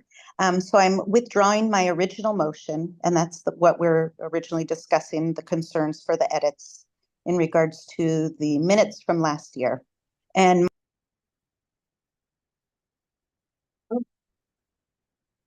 Into a waiting room, Mr. Chair, somehow.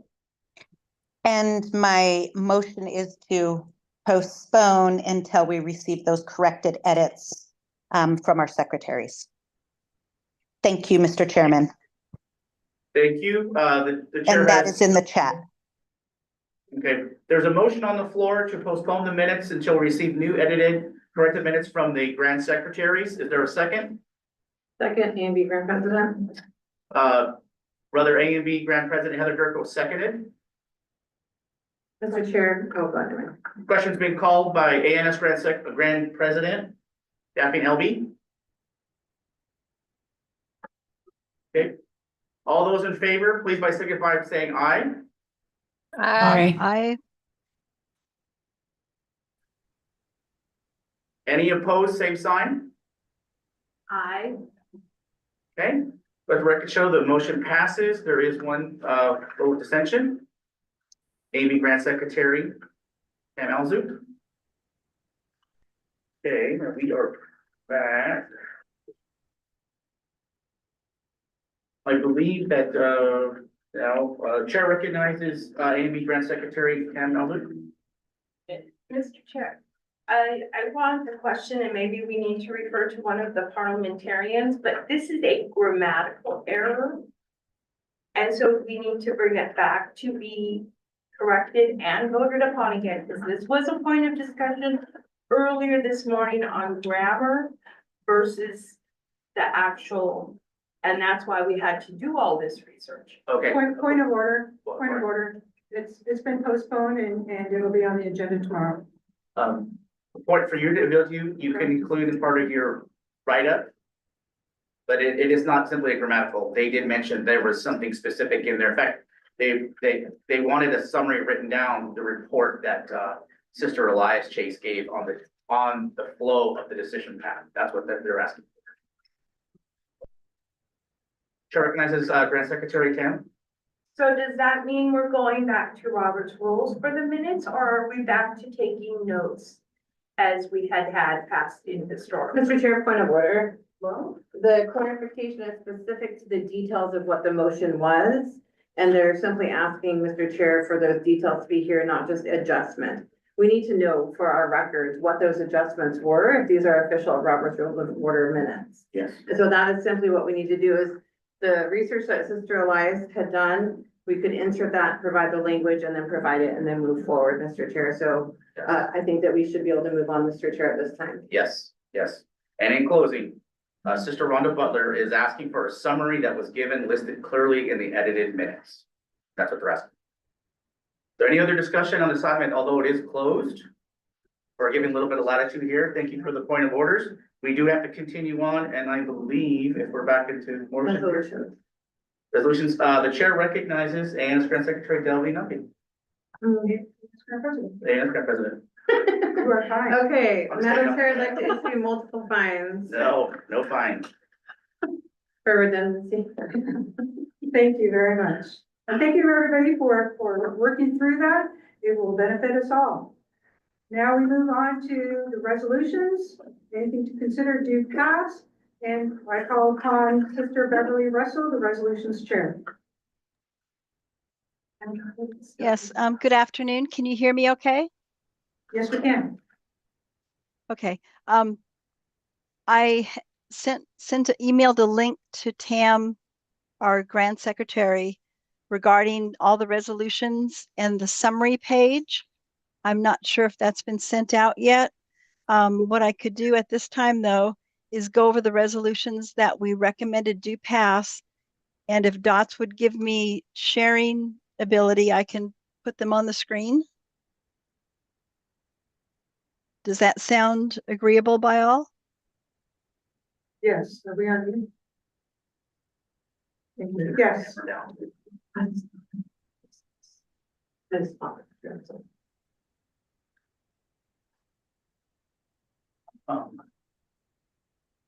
Madam Chair? Yes. Oh, well, Sister Beverly is focused on reading resolutions out. Are you gonna recognize hands raised or do we have to? I will. Okay.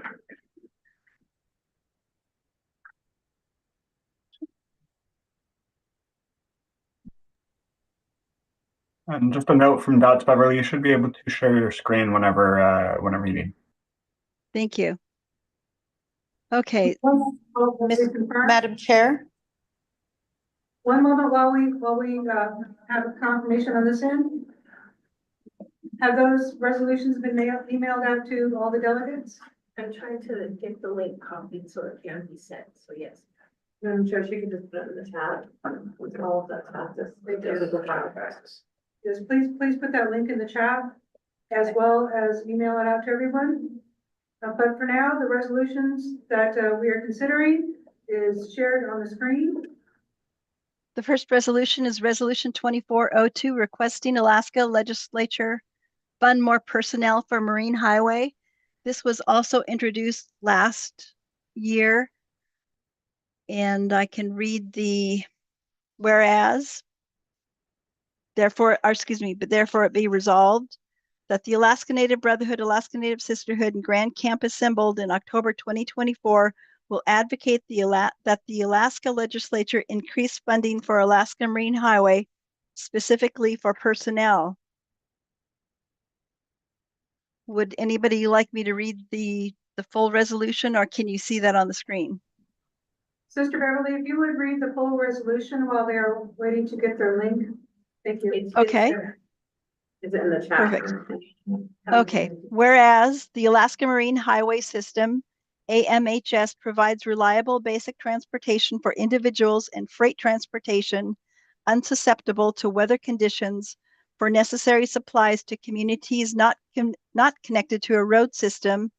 And whereas the 2016 McDowell study stated that the reductions in that year harmed the cost of living for coastal communities, a decline in quality of health services due to limited access, fewer shorter cultural events, less school-related travel, and numerous other service impacts. And whereas during 2024, voyages were canceled due to a shortage of people to run the ferries.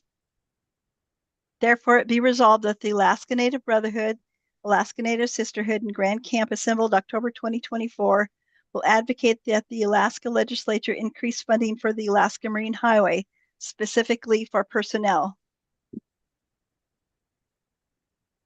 The resolution committee recommended do pass. Thank you.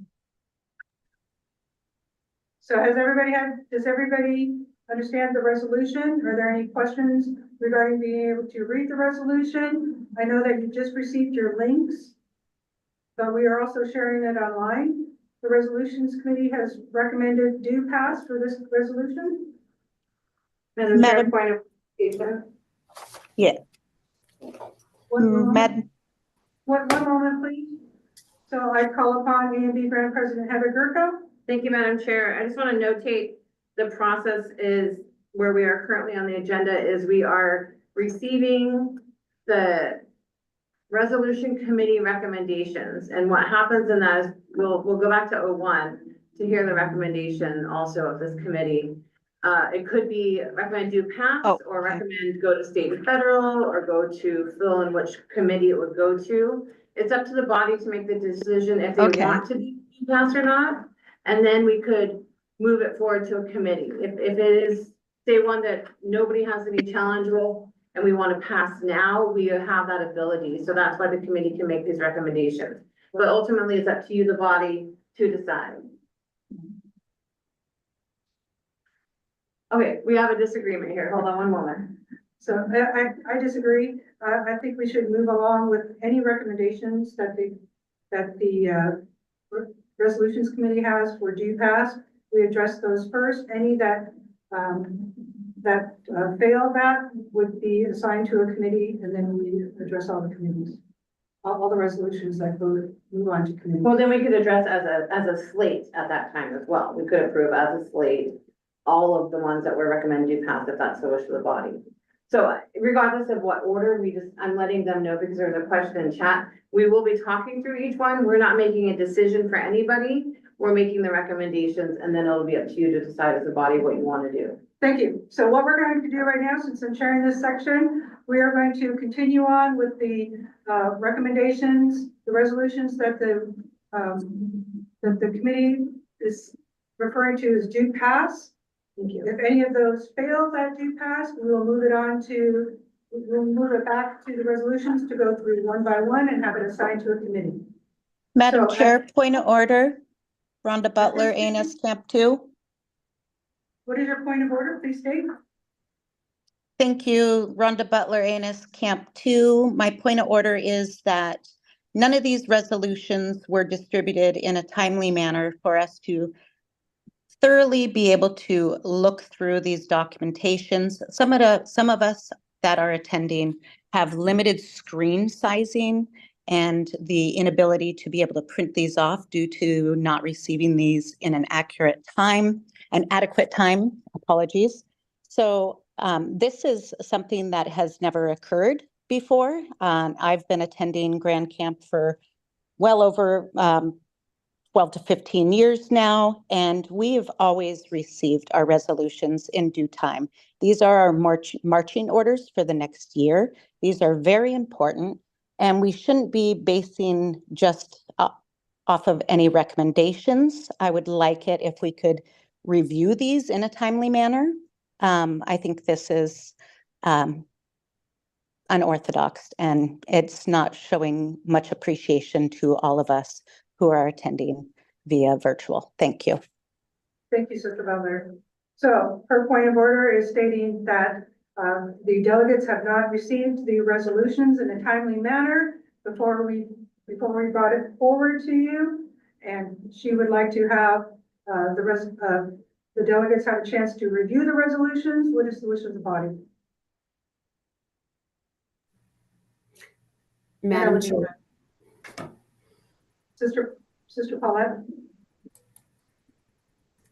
Thank you, Madam Chair. Paulette Marino, ANS Executive. If I may make a friendly recommendation, if we go through the names only and the numbers of the resolution and it's decided on what committee they're going to, then we can break into those committees and then come back with recommendations if the body would like us to have more time to review each resolution in the committees.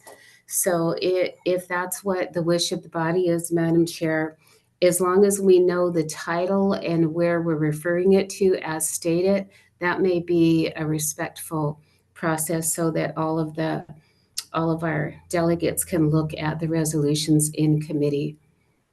So then we would just Sure, 2402, for example, requesting Alaska legislation fund more personnel for the Marine Highway. That may be state and federal, for example. So I think if we go through the resolutions and assign them to committees and then go into breakout room, that would be a recommendation. Thank you, Madam Chair. Thank you, Sister Paulette. May I So make, I- may I make, Would oh, excuse me. like to remind the delegates that all these resolutions have gone to the Resolutions Committee. They have reviewed them and they have a few of the resolutions that they recommend as due pass. Those are brought before the delegates and to review and see if they agree with that. If they do not agree that they want to proceed with the due pass, then it goes back to the committees and then it'll go through the regular process. So at this point, we do have the opportunity to go through the resolutions that the Resolutions Committee recommends as a due pass. If you do not want to do that, we can send everything to the committees. However, the Resolutions Committee has done their due diligence and has done the work, and they do have recommendations. And I'm sorry, I cannot keep up with the messages that are in the chat. I have a comment. This is Beverly. There's also a document within the link that lists all the resolutions, the title, the resolve, and the committee assignments, suggested committee assignments that the resolution committee recommended they go to, plus a comment if it's recommended do pass. So they are all listed and the committees are already assigned. Thank you. Sister Beverly, how many resolutions do we have? There are, let's see, what did I say? There are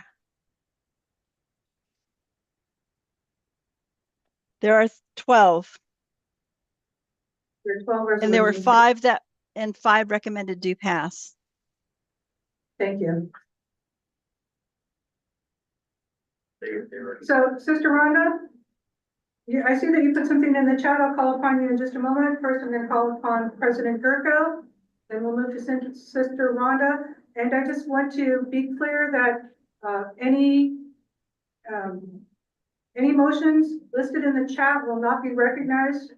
But I do thank you for preparing them for the secretaries, and then I will call, you'll need to raise your hand and I'll call upon you then. Thank you. President Gurko? Madam Chair, thank you. I do want to reference our Constitution and bylaws, Grand Camp 1.04.c resolution committees. A resolution committee is composed of 3 members that shall be appointed by the presidents of Grand Camp at least 1 week prior to convening of Grand Camp. It shall be the duty of the resolution committee to recommend to the Grand Camp the assignment of each resolution to the appropriate committee for review and for a report to the Grand Camp with a recommendation for its disposition. That is within our Constitution and bylaws, and since I've been president over my terms, that's the process we have taken. So in no way are we saying that the resolution committee is deciding. It is making a recommendation for the disposition and a recommendation for committee assignment per the Constitution. So I just want to remind people of the Constitution itself. If you need a copy, please let us know. I know our Grand Secretaries have sent that out already. Thank you, Madam Chair. Thank you. All right. We are exercising our Robert's rules. Here we go. And Sister Rhonda Butler. Thank you, Madam Chair. Yes, I appreciate A&B Grand President Heather Gurko's comments in regards to our resolution and the Constitution.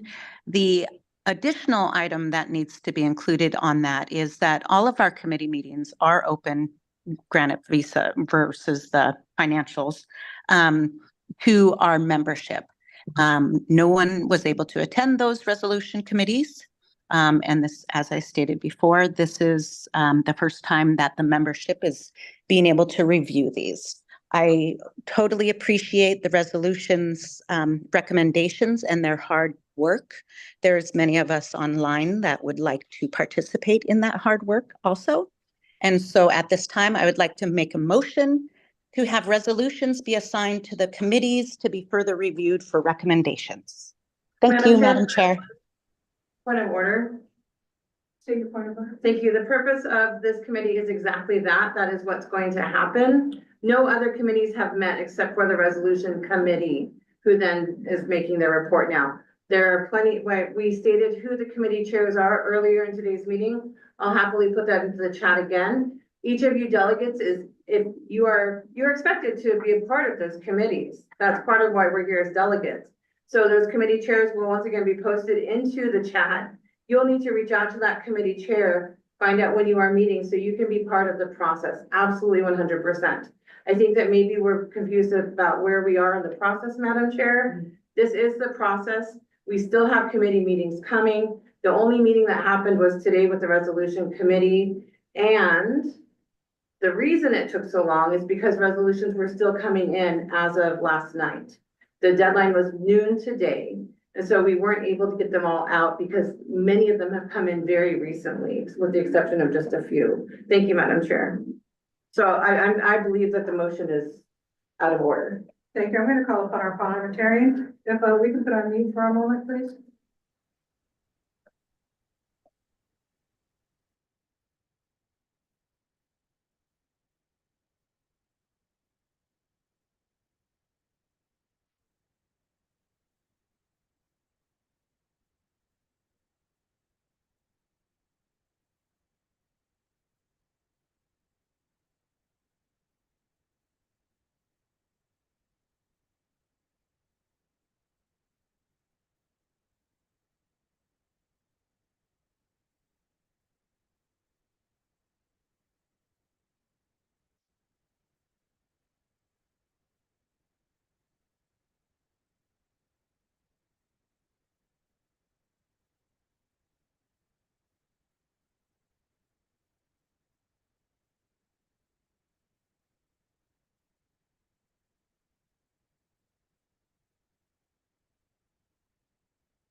Madam Chair, question for clarification. Are we on break or did we lose our sound?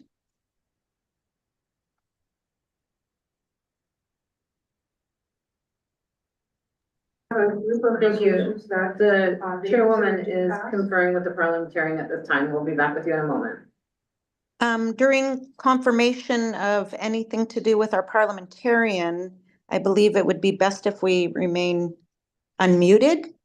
We've never been disconnected from those conversations. It would be wonderful if we hear that communication. Thank you. She's trying to get him on the phone at the moment. Thank you. We will include you in the conversation. Nobody's trying to leave anybody out. Thank you. We're just waiting so we can do the process of getting a hold of them. Thank you. Chance to review. Thank you for that clarification.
Okay, thank you.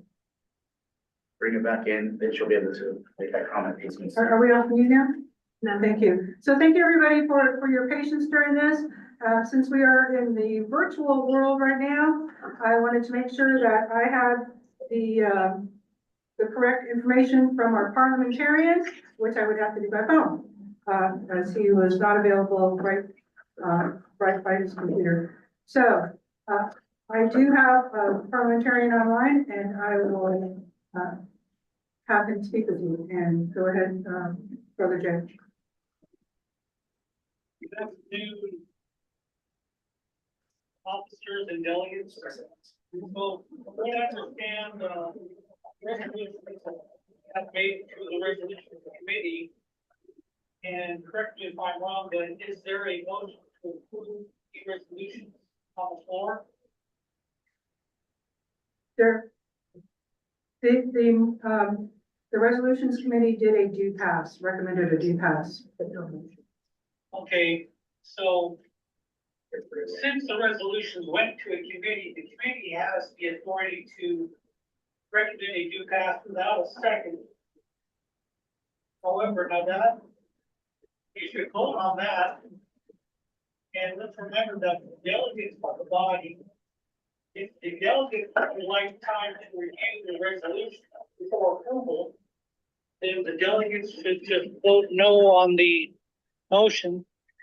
Someone else can make another motion stating that the body would like to have all the delegates have time to review the resolutions prior to their adoption.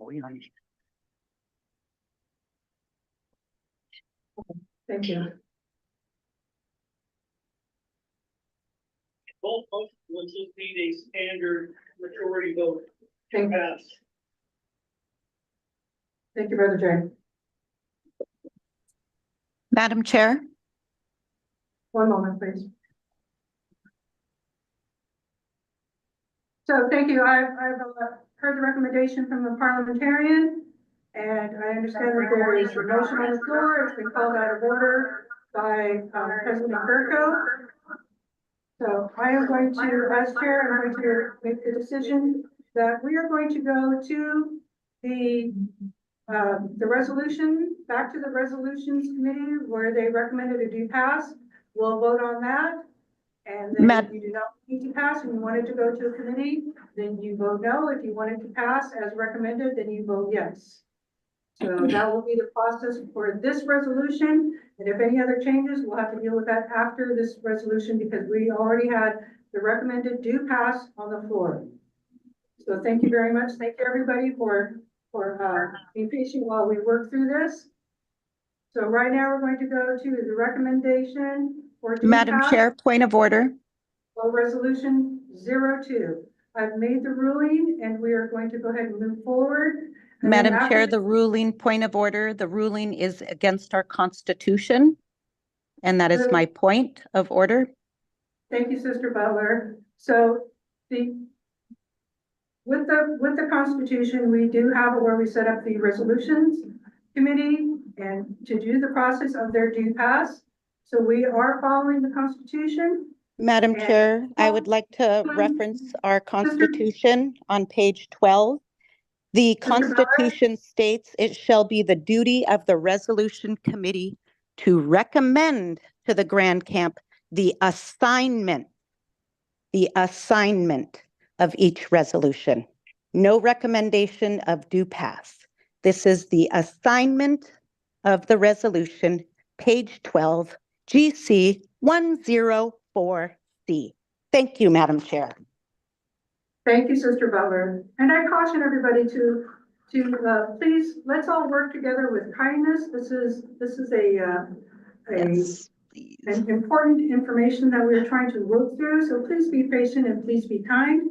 Let's see, it shall be the duty of the resolutions committee to recommend to the Grand Camp the assignment of each resolution to the appropriate committee for review and to report to the Grand Camp with a recommendation for its disposition. So that is what the resolutions committee is doing. They are recommending this resolution for a due pass. Therefore, we will move forward and the resolutions committee for resolution number 2402 recommended a due pass. It does not need a second. So clearly we are now under discussion for this resolution. Is there any discussion? Any discussion? Any discussion with regarding? Any discussion on this resolution? Correct. Thank you. If there's no discussion, entertain a call for the question. Question has been called. All those in favor of the recommended due pass for resolution 2402, please say aye. Aye. Aye. All those opposed, please say no. No. No. No. Abstain. No. All right, I'm going to call that as that resolution failed. That will go back to, that will be moved to committee. Madam Chair, Yes. the table does show a recommendation from the resolution committee of state and federal, or when my notes from the committee meeting stated that. So if I voted no for no due process. our committee chair could please share the table with the recommendations of which committee, that's also in that same file. Thank you. I'm going to move this back to our resolutions chair. And if you would be so kind as to share the table of the resolutions. Yes, just a moment, please.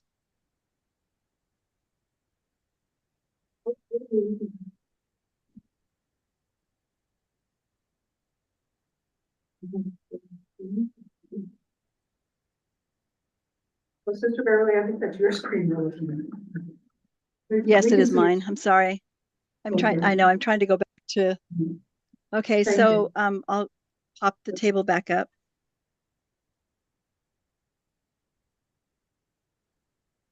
Okay, so we'll want to move this to state and federal and cross off the recommendation of due pass.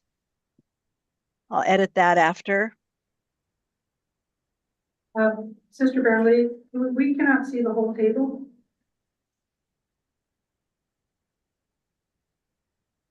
I can only display 1, 2, and 3. How can I enlarge that? Try that arrow by the outline. Yeah, so I'm thinking. Madam Chair, she could put that left arrow by outline on the left column and it'll enlarge her screen.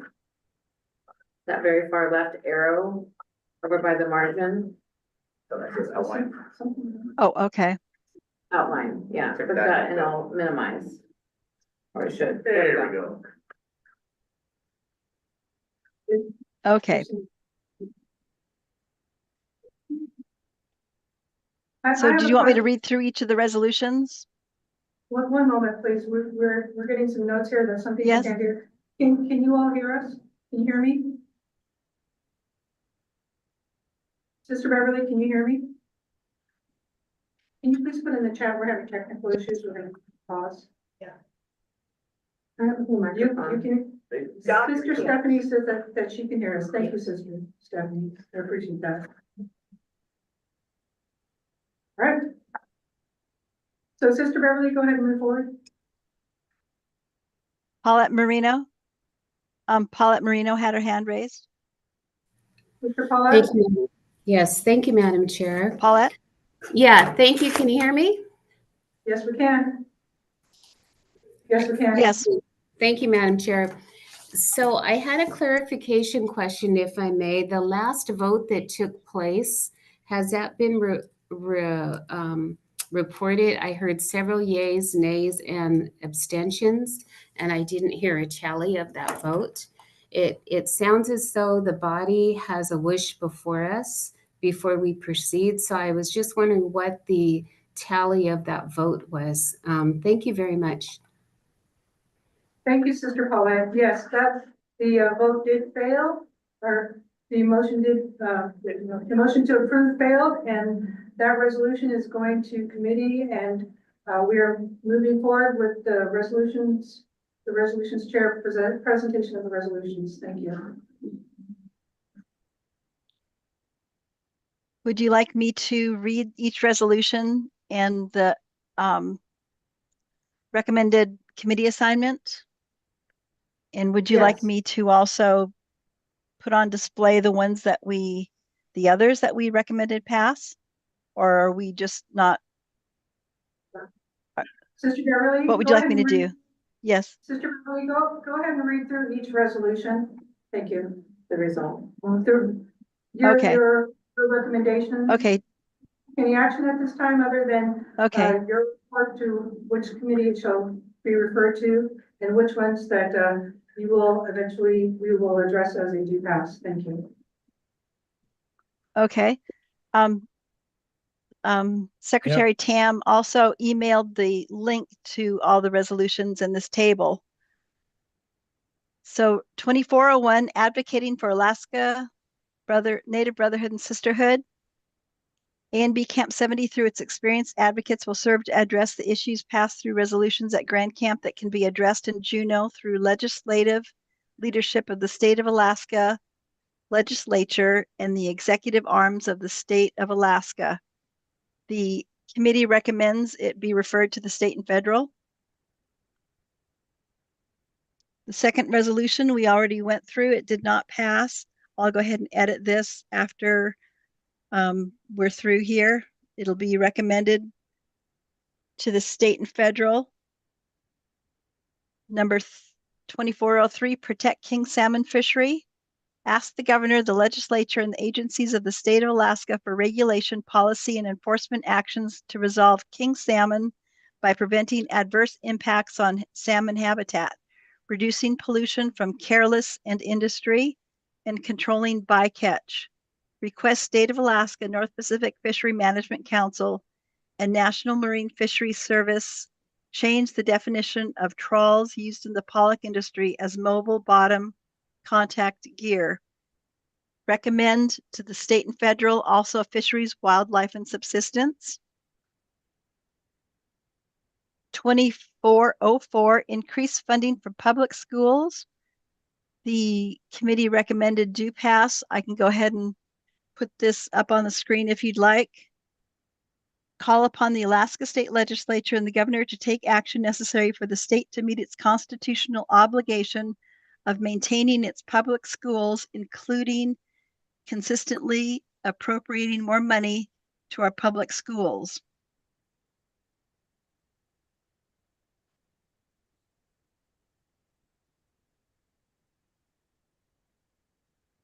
Mr. Beverly, just continue on with reading all the resolutions.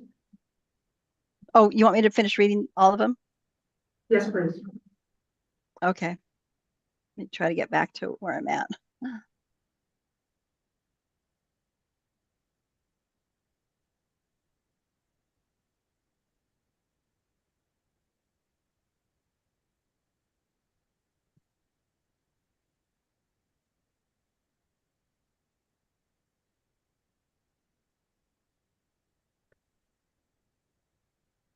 (2405) oppose the repeal of Alaska Ballot Measure 2 titled Repeal Ranked Choice Voting.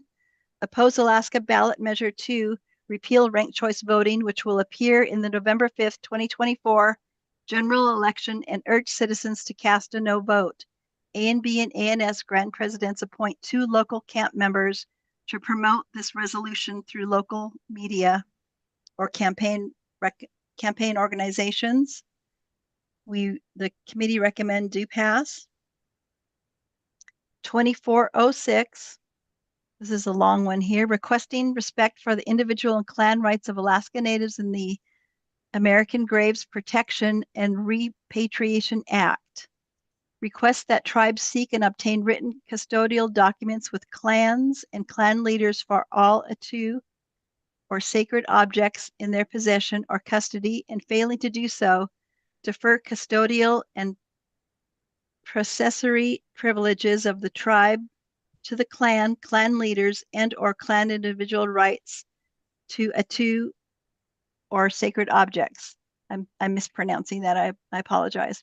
Recognizing that the tribe's rights are inferior, assert that the Tlingit clan recognized clan leaders, and clan individuals are the rightful descendants of the objects that are inalienable, and that a tribe should not assert itself to be the possessory custodian without the written consent of the Tlingit clan.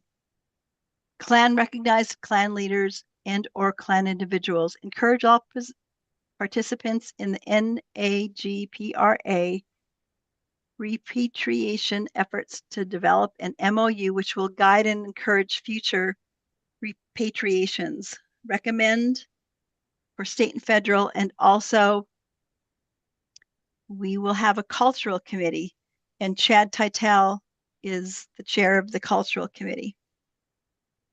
Mr. Beverly, can you please Yes. scroll on your screen so we can see what you're looking at? Can you see it now? No. We still see the table, but it's stuck at, you see at the bottom of our screen, you see 2405 at the very top. Oh, weird. Okay. Well, I'm looking. Okay, then so I need to go up further? You need to scroll down. You may need to stop sharing and then start again.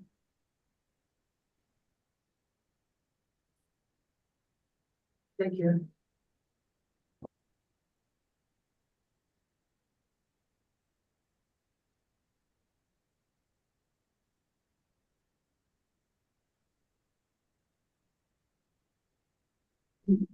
You know, I added the community assignments to the chat.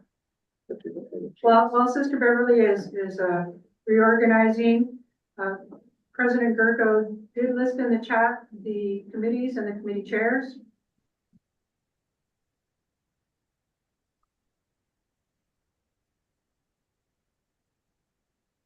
So is this easier to read?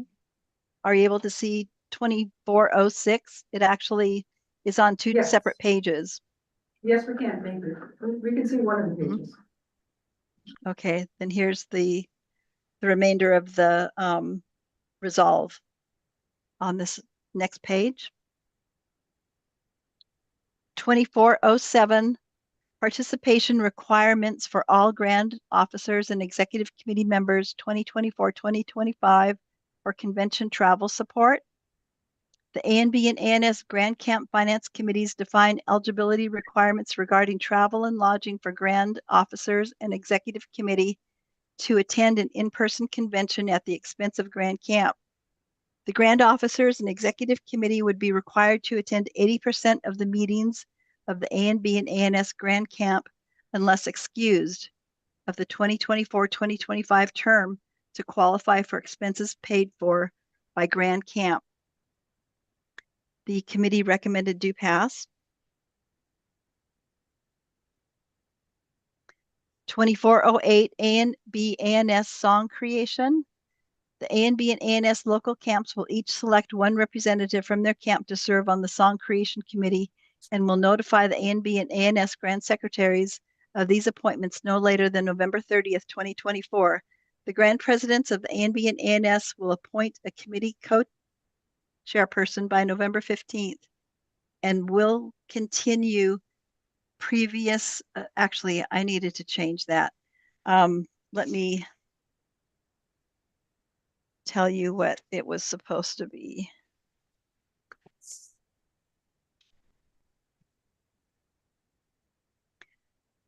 Will need to be funded up to $2,000 and allocate the same amount to provide, or allocate this amount to provide honorariums to Alaska Native language speakers who contribute to the creation of an Alaska Native Brotherhood, Alaska Native Sisterhood song. Guided by the spirit of inclusiveness, the ANB ANS Grand Presidents will develop a committee of Alaska Native language speakers to continue this work. The ANB ANS song will be presented at the 2025 Grand Camp Convention for consideration and approval by the Grand Camp delegation.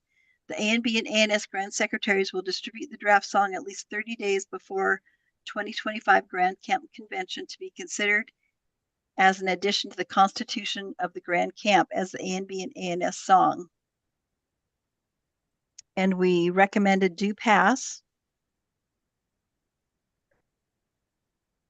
2409, support SB 1723 and HB 7227, legislation proposed to create the Truth and Healing Commission on Federal Indian Boarding School Policies Act in the United States.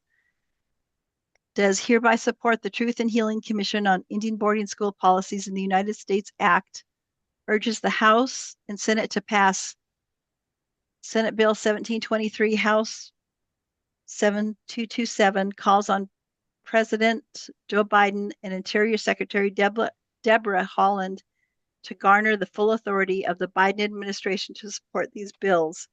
Recommend to the state and federal. 2410, Alaska Native Vietnam Veterans Land Allotment Program. ANS requests regular updates from federal agencies on the program's progress, with transparent reporting on the number of applications processed, the status of pending claims, and any barriers to completing the program. Recommended state and federal.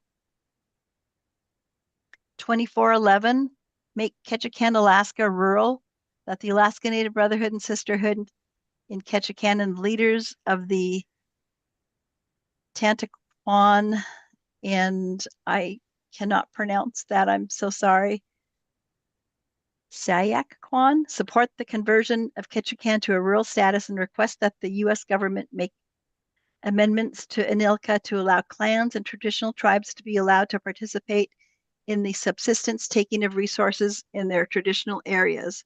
Recommended state and federal. And the last resolution, 2412, support the unrecognized Southeast Alaska Native communities, agrees that the landless communities shall be eligible to form Alaska Native corporations and to receive land selection rights and compensation under ANSCA. Send letters of support of the bills H 4748 and S 1889 to show continued support to right this injustice to the 5 communities. Suggest to the state and federal. Thank you very much, Sister Beverly. We appreciate all the hard work that you've done on this. And this is the process that we are going to do right now. We are going to break from the resolutions process, and we're going to move to the Alaska for Better Elections. After that, we will return to the resolutions process. Breakout rooms are being created for each committee, and all our delegates can choose a committee to attend and review the resolutions. So I asked the committee chairs to have the resolutions prepared for the ones that are being sent to your committee. If you need any assistance, please contact the A&B Grand Secretary. At this point, we will return to the resolutions, but we are going to continue on with our agenda right now and move to Alaska. Can I make one comment? Can I make one quick comment? The committees that were recommended for all the resolutions were the state and federal, cultural, and fisheries, wildlife, and subsistence. Thank you.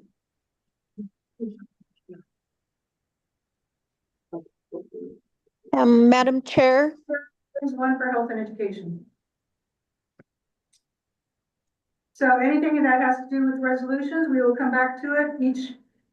There will be breakout rooms for each committee. Delegates can choose a committee to attend, and discussion will be held in those committees regarding those resolutions, and then we will come back.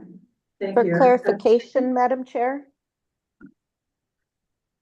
So before anybody speaks, please identify yourself. We can't always tell who it is. Rhonda Butler, ANS Camp 2, Juneau, rise for a point of clarification. Yes, go ahead. Thank you. So thank you to the resolution committee. During the resolution committees, some of the resolutions, mainly the ones that their recommendation of do pass, did not have an assigned committee listed. And so for those recommendation do pass, with no committee assigned to it, how are we supposed to know which committee to attend to make sure to review those resolutions further?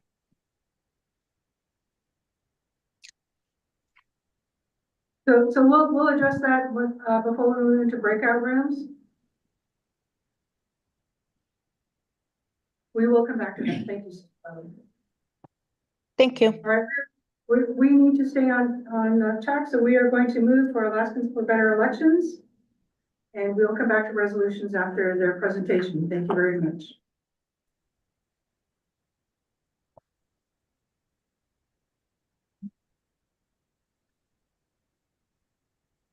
Thank you. I would like to ask if we have our representatives online. Okay.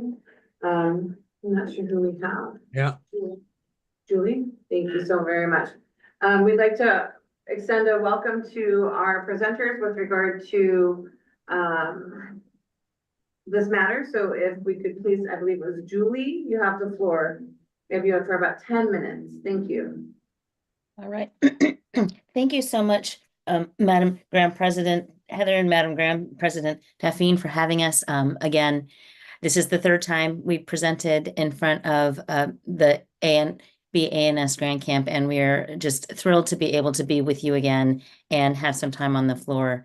I know time is limited today, and we have discussed this our election system before, the open primaries and ranked choice voting. The first thing I'd like to do is just thank the Grand Camps for their continued support. In 2023, Resolution 2301 affirmed support for our open primary and ranked choice voting, and the support from this group and from a lot of the public in getting that in front of the legislative committees really helped with our effort to make sure that the legislative committees did not take our right to the open primary and ranked choice voting away. As you know, and I think is in Resolution 2405, if I read those resolutions correctly, today there will be consideration of whether or not to oppose ballot measure 2. Ballot measure 2 would repeal the open primary and ranked choice voting system that we have in place today. And so we are hoping that the committee looks favorably upon that resolution. I did present last time a PowerPoint presentation. I know that you're limited time today, so I don't know if we want to go through a PowerPoint, or I could just go over a few of the high points. I leave that to the Grand Camps. Which would you prefer that I do? Please go ahead with your presentation. Thank you so very much. Let me see. And I don't know if you have permission to share. Let us know and we can have. Oh, it says that I'm just disabled from sharing right now.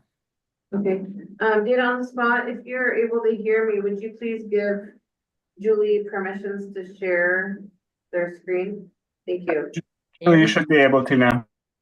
Okay, hopefully this is the right. Oh, I don't know. Now mine says it's not letting me do it. Okay, let me see what's happening here. Okay. Of course, the one time. Okay, it says that it is not working on my end. So I'm sorry. I don't know if Aliana, I don't know if you, oh, you probably can't share this one. I'm sorry. I'm having technical difficulties on my screen here. So I think we will just have to not share today. Apologies. I'm not sure exactly what is going on here.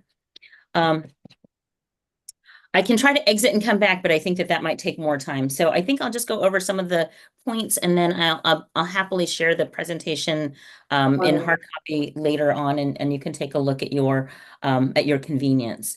So yeah, we could distribute that to our delegates, so that would be great. Thank you. I am so sorry about the technical difficulties today. So our election system has two parts: the nonpartisan open primary and then ranked choice voting general election. This process was approved by the voters in 2020 and used for the first time in 2022. With the nonpartisan open primary, we believe it is the most fair system because all candidates appear on the same ballot and every single voter gets to choose from all of those candidates. And then the voter experience, it remains the same as any other primary. You pick one, you vote for your favorite, and then it's the top 4 candidates move on to the general election. We believe that this is a fair system because a single ballot puts all candidates on the same playing field and gives everybody the same chance to earn the vote of the voters. The most competitive candidates advance under this system. So you're having the candidates that most people voted for and most people have faith in, not a small group of people in a closed primary system. Voters do not have to choose a ballot and limit their choices. So 60% of Alaskans are not registered with a political party. And in previous elections, we would have to choose a ballot, and one ballot would have a certain number of people on it. Another ballot would have different people on it. And so you didn't have that full choice. You had to limit your choices by choosing a ballot. Under the nonpartisan open primary system, everybody's on the same ballot and you don't have to choose and limit your choices to a small group. And this means that Alaskan dollars are not being spent on elections that are not open to every voter. All right. And then the step 2 is ranked choice voting general election. And this is, I think, the part that gets a lot more, people talk about ranked choice voting a lot more, but I really believe that the open primary is an essential step and very necessary to get the candidates that we want into office and open the door to candidates that are new with new ideas that may not have a lot of recognition outside of maybe their family or their district. So that open primary is really opening up the ability for different candidates to just try it out and get their name heard for the first time. Ranked choice voting, in ranked choice voting, you get to express your preference among all of the candidates. So just like in any election that you did before, you're going to pick your favorite as number 1. And then you're going to look at the rest of the candidates and you're going to say, if my favorite candidate didn't win, I'm going to look at the rest of the candidates and I'm going to rank those in order of preference. This is also called an instant runoff. And so what that allows voters to do is express, if you like one person and they align with your values almost 100%, then there might be another person that maybe you agree with half the time. And there might be another person that you really don't agree with at all. And so what this allows people to do is you can take a chance on the candidate that is the best fit for you without worrying about your vote helping the person you like the least. And it's hard to get your head around that a little bit, but as a nonpartisan, I've always been told if I pick somebody that maybe everybody doesn't know, or maybe they're new, maybe they have some ideas that I really like, but not everybody else says, oh, well, I don't know, that person's not going to win. And Julie, you're just throwing away your vote by taking a chance on that candidate, even though that's the one you want. And with ranked choice voting, I can take that chance and say, this is the one I really want. But then I can kind of use a sure thing as my second vote and say, well, if I couldn't have this person is pretty popular. This person is likely to be in the last, the last round, the top two. And so this is the person I'm going to rank second. And so we believe that that allows the people who are voting to express more of what they want from the candidates. So we did use we did use this system the first time in 2022. And what we found is that despite a lot of things that were happening in that election year, we had new districts, there were new polling places for a lot of people, there was a special election. But what we saw was most people could use that ballot effectively. 99.8% of ballots were correctly filled out, though they were valid. And we saw the majority of people ranking at least two candidates. 73% of people ranked at least two candidates. And the interesting part was 51%, so a little more than half of the people actually voted what they call a split ticket. So they voted maybe one party in one race and a different party in another race. And that's the type of thing that open primary allows you to do that you couldn't do in the old system, because you'd only have, certain people on certain ballots. And so I think that this shows Alaskans really understood how to do it, and they really enjoyed the freedom that they got in this system. I'm gonna, I already went through that.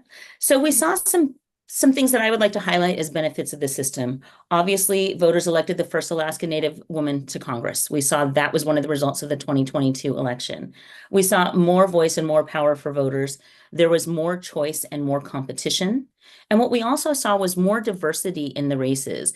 And also in our state body, the Alaska State Legislature, we saw more diversity, racial diversity. We also saw more what I would call political diversity. So even if you had, Republicans and Democrats, there were more independents, but we saw people along that spectrum. So we saw some, extreme one way, but also more moderates come into office. And so that was kind of a direct result of the system of being able to rank and being able to take a chance on those candidates.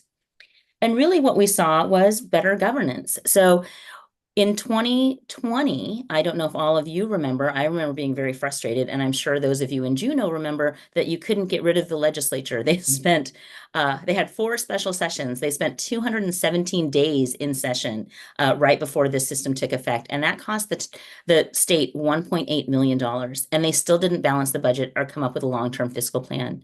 And what we saw with the electorate that was voted in under this new system is that they started work on time, and more importantly, they got done with work on time, and they passed a balanced budget, and we didn't see government shutdown being threatened. We didn't see pink slips going out to teachers.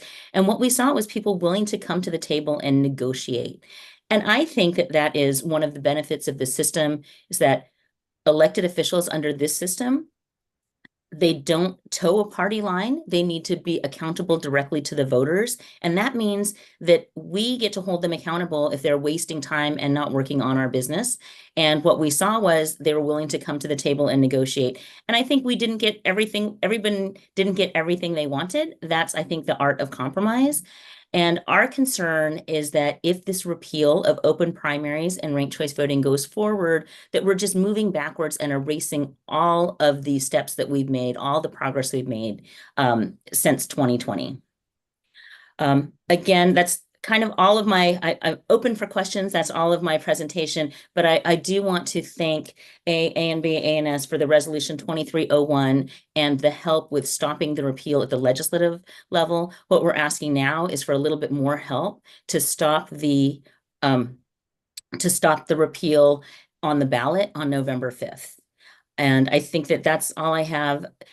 The only other thing I will say is that we can't do it without your support. The polling is very, very close, and I think that we're going to need to get everybody to the polls. If this is something that you believe in, as open primaries and ranked choice voting, we're just going to need to make sure that we spread the word wide and make sure that people show up to vote on November 5th. And that's all I have in my initial presentation. And I don't know if I should call questions or if there's somebody calling questions. I see a question out there. Thank you. We just took a few moments for the technology. It's a technology day. It's the world we live in, right? Thank you so very much for sharing with us today. I do recognize our ANS Camp 87 member, Juliana. Is this a question for our presenter? Hi, this is Juliana, Camp 87.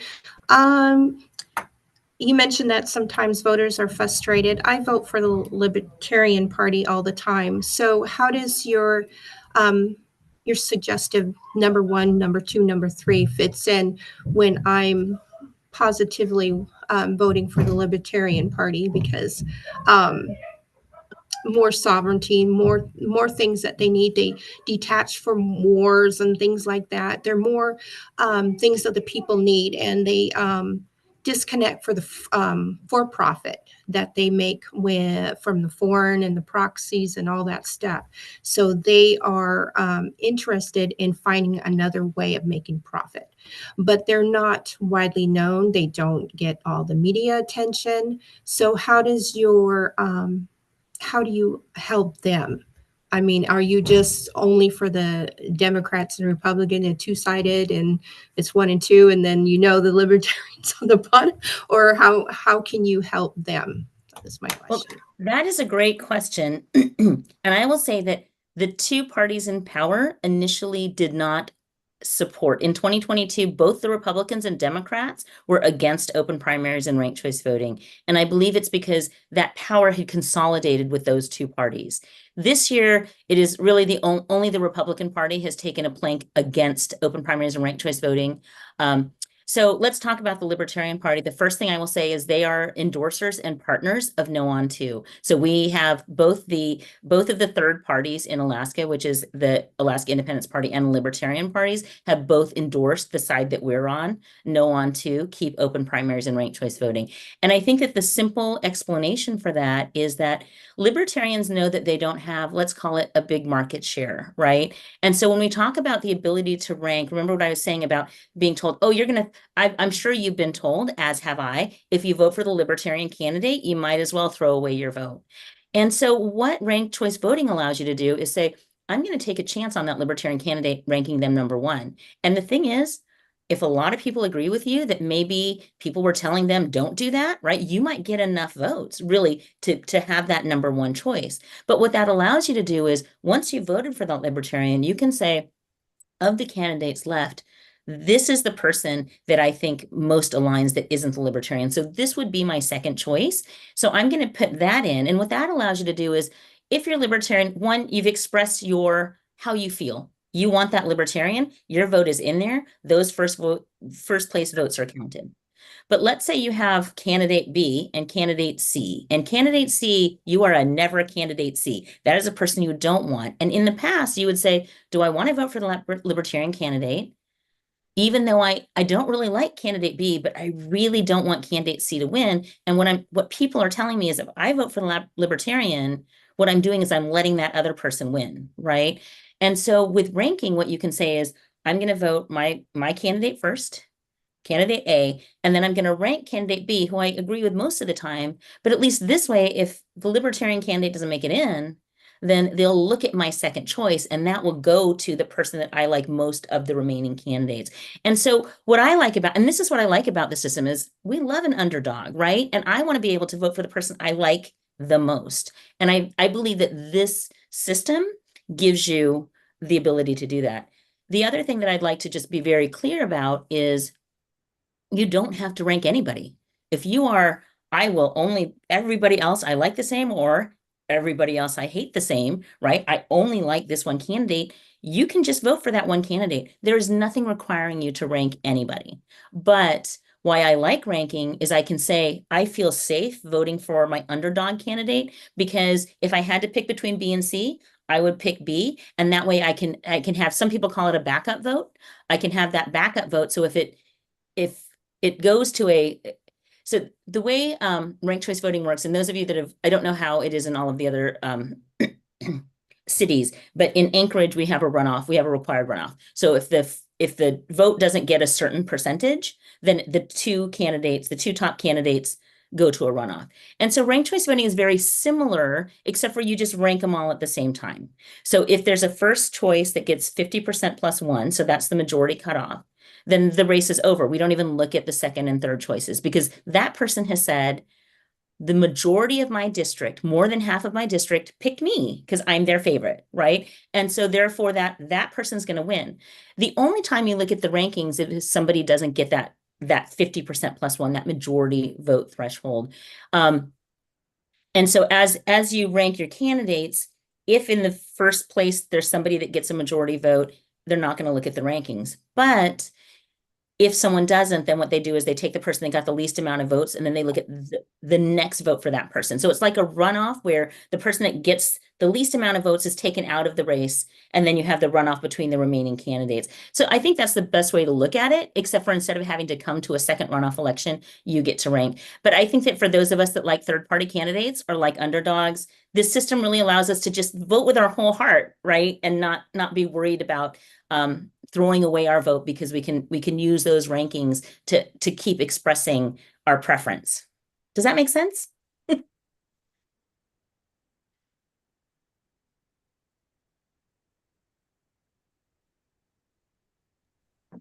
Thank you so very much. I am coming on the microphone to see if it comes in a little clearer as well. Thank you for your comments. Are there any other questions at this time for Julie? Thank you so very much. We do have a resolution coming forward to this body again this year. I believe it'll be our third year. The last 2 years we have supported it as a body. We have not voted on those resolutions, but as soon as that resolution's disposition is decided, we will make sure to reach out to your office and let you know where we are at as a body with regard to voting no on two. Thank you so very much for your time today. We appreciate your flexibility. And we look forward to also the slideshow that you had planned to share. You can send that to our grant secretaries. We'll distribute that to our body as well. All right. Chiefs. Thank you so much. Thank you. To the body as well, with regard to this matter, in past years, we have had 2 resolutions that we have approved as a body to move forward. You also have one this year to consider. At this time, though, on the matter of balance, is there anybody who would like to speak against this position? Not hearing any, we will move forward. I'll return the chair over to the chairwoman of the resolution portion of our meeting. Thank you. Thank you, President Gerko. So we will once again return to the resolutions, and I'm going to call upon Sister Beverly Russell, the resolutions chair, and she will report the assignments for the remaining committees. And as soon as we're finished with her report of the remaining committees, we will open up the break rooms. All the break rooms should be labeled for each committee, and we have our delegates choose a committee that they would like to attend, go into that break room and participate. Thank you. Sister Beverly? And it's listed in the chat, Madam Chair. And the list of break rooms are also posted in the chat. Sister Juliana, do you have a question regarding this process right now? Yes, this is Juliana Smith, Camp 87. I've already read all the resolutions. Can I step aside and just remain silent? Or is it recommended that I have to attend a committee? I mean, do I have to? I've already read them all. So the idea of the committees is for the work to be done regarding those resolutions, and the committee works together to decide whether or not they recommend you pass, or if they think it needs to have any changes. So of course, any Any participation from our delegates is welcome. Your opinions do matter. We work on behalf of all our people, and so we would appreciate your time being in there and hearing your thoughts too. So thank you. Okay. Sister Lynette? Hello, Sister Lynette Hins, Camp 87 Anchorage. My question was, how do we go into the committee room if we want to join a committee? I'm not sure how to do that on my phone. Thank you, Warma. So the break rooms are not open right now, is why you cannot see them. So as soon as the resolutions chair provides the information for the remaining resolutions in their committees, we will open up those. Mayor's office is So, still and should you need assistance, we can get Gus to help move you to that break room and you so choose. So, Sister Beverly Russell. Thank you. Are you ready? Sister Yes. Juliana, can you Yes, mute, please? could you please mute? Oh, no. Thank you.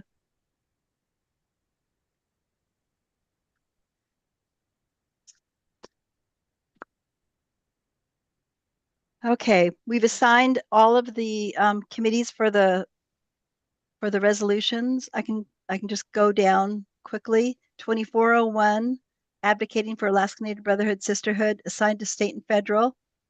2402, requesting Alaska legislature fund more personnel for Marine Highway, recommend state and federal. 2403, protect king salmon fishery, state and federal fishery and fisheries, wildlife and subsistence. 2404, increase funding for public schools, assign state and federal and health and education. 2405, oppose the repeal of Alaska ballot measure 2 titled repeal ranked choice voting, assign state and federal. 2406, requesting respect for the individual and clan rights of Alaska Natives in the American Graves Protection and Repatriation Act, assigned to state and federal and cultural. 2407, participation requirements for all grand officers and executives. Committee members 2024-2025 for convention travel support, assigned to a new committee called Operations. 2408, A&B ANS song creation, assigned to cultural. 2409, support SB 1723 and House Bill 7227 legislation proposed to create the Truth and Healing Commission on Federal Indian Boarding School Policies Act in the United States, assigned to state and federal. 2410, Alaska Native Vietnam Veterans Land Allotment Program, assigned to state and federal. 2411, Make Ketchikan, Alaska Rural, assigned to state and federal. And the last resolution, 2412, support for the unrecognized Southeast Alaska Native communities, assigned to state and federal.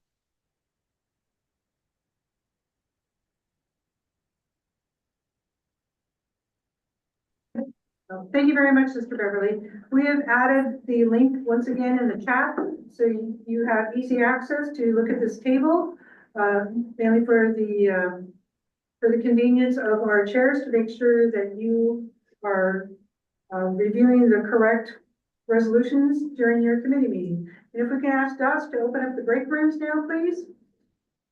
I'm going to share screen, Madam Chair, so people can see them as they're choosing.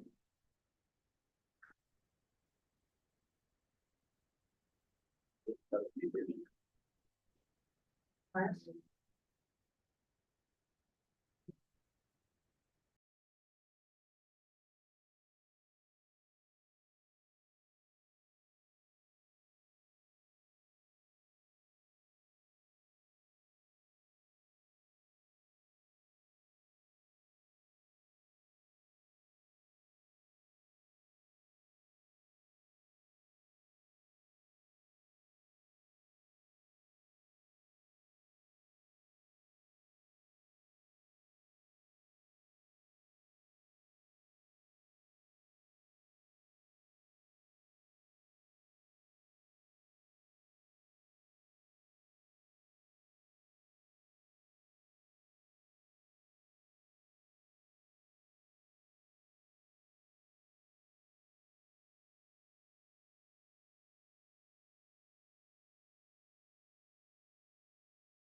If there is anybody that needs assistance getting into a break room, just please put it in the chat and we can ask Dots to help you.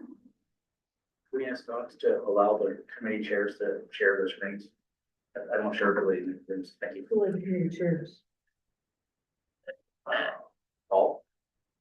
Well, how about we'll just allow sharing in the break room? Yeah, I'm putting it in. I don't know, Dots, if you can hear us, if you could please give permissions within the breakout rooms. For, Yeah, we'll just. Hi, Heather. We're just going to go through and give all the committee chairs co-hosting. So just give us a couple minutes. Thank you so much, Michael. Yeah, no problem.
Hi there. Everyone should be able to share their screen now. Yeah, you don't need to be co-hosted, so just go ahead.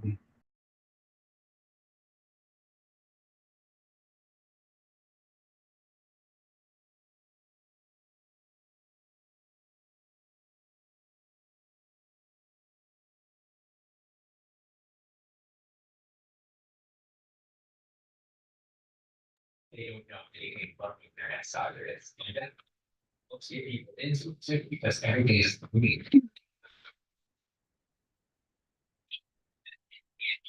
Hello.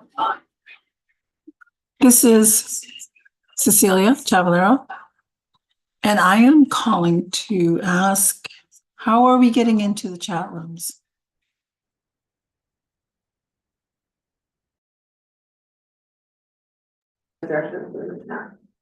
You don't think it's designed. The directions are in the chat. Madam Chair. If you go to, you may have to select, I'll go to the bottom of your screen, select more, and then choose the break rooms. Once that opens, you'll see a window where you can choose which break room you would like to participate. Madam Chair. Yes. There are quite a few delegates still in the main session. Maybe we can ask each person if they're having a challenge joining, if they could raise their hand, and we could one by one add them to a breakout room. Sounds like a great idea. We can start with Brother Paul. Would you like me to go ahead and do that? Thank you, Brother. Oh, I think you went. Madam Chair, Brother Eric has his hand raised. Brother Eric, which breakout room would you like to join? Yeah, I just wanted to ask if, since Marcelo is absent, we have another veteran on from our camp, Paul Young, and I asked if we could replace Marcelo with Paul Young, please. Thank you. We do already have a chairperson, Selena Conklin, out of ANS Camp 36. I apologize. Brother Paul Young, would you be willing to co-chair the Veterans Committee?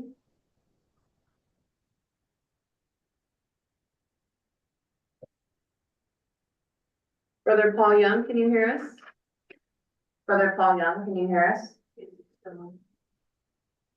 Would you be willing to co-chair the Veterans Committee? If so, we can assign you to that. Yes, I would. Thank you. Well, Dots, could you please possibly help us in putting Brother Paul Young into the Veterans Committee? Thank you. Yeah, we just got him in there. Thank you. Is there anybody else who needs assistance going into a breakout room?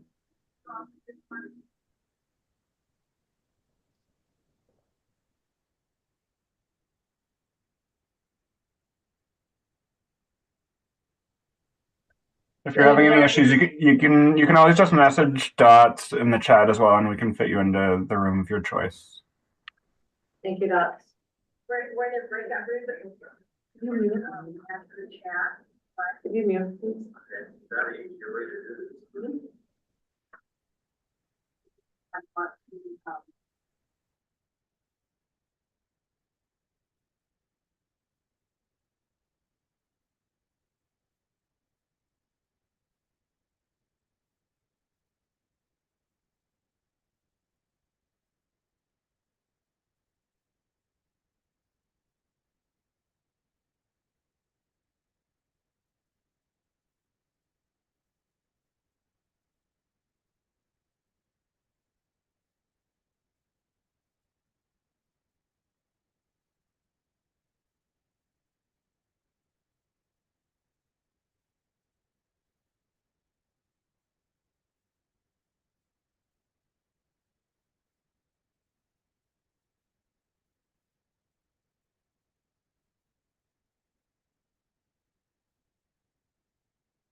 Yeah,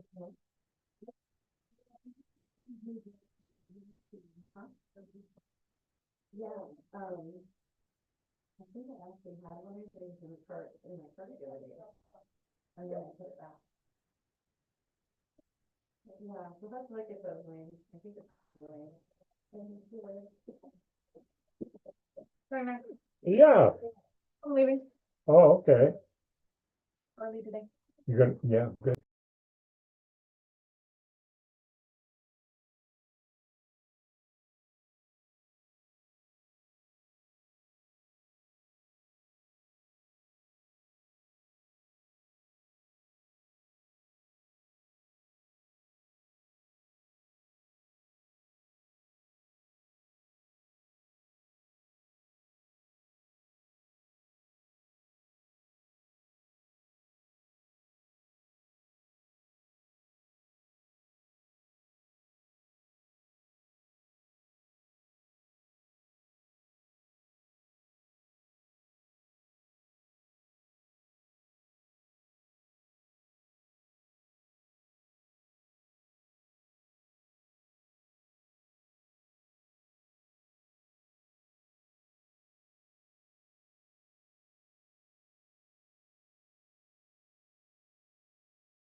Thank you, everybody, for participating in the breakout rooms.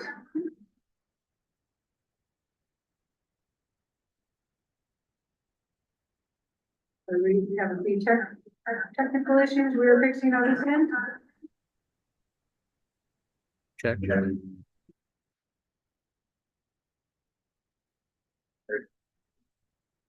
Yep.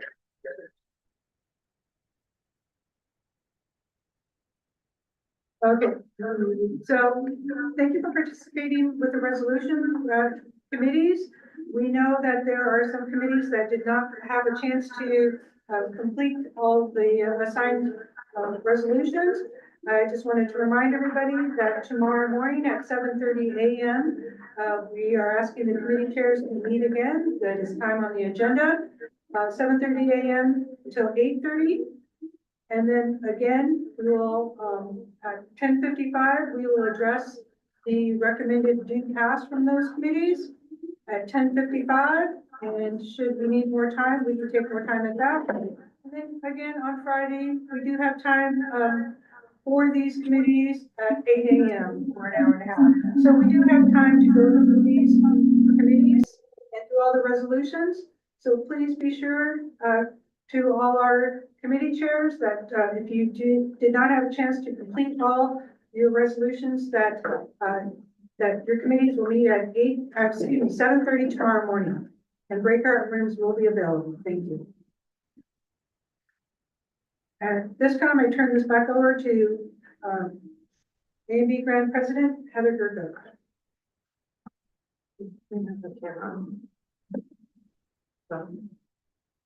Thank you so much, Grand President Albee. At this time, we'd like to have Dot prepare the video. The audio was figured out for the Senator Murkowski video. And then we will go into our strategic planning session where we will be looking at the vision and mission. We'll be going to breakout rooms at that time. I'll explain that process when we get there. So if Dot could please prepare the recording for our delegates. Thank you.